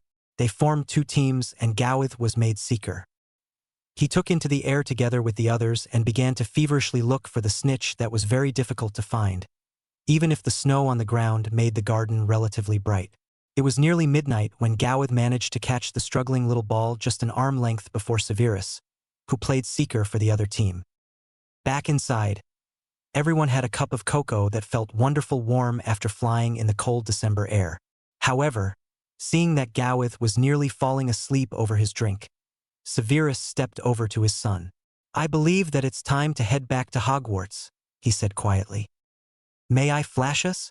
I'm too tired to take the flu," Gowith replied softly, causing Severus to quirk an eyebrow but finally nod. "All right, if you don't feel too tired to flash." They quickly said their goodbyes to the Weasleys, and Gowith exchanged presents with the twins, before he transformed into his phoenix form and flashed home together with his father. "That was a cool evening, apart from the fact that Ron doesn't like me for some reason," he mumbled 10 minutes later, already drifting off to sleep as Severus gently tucked him in,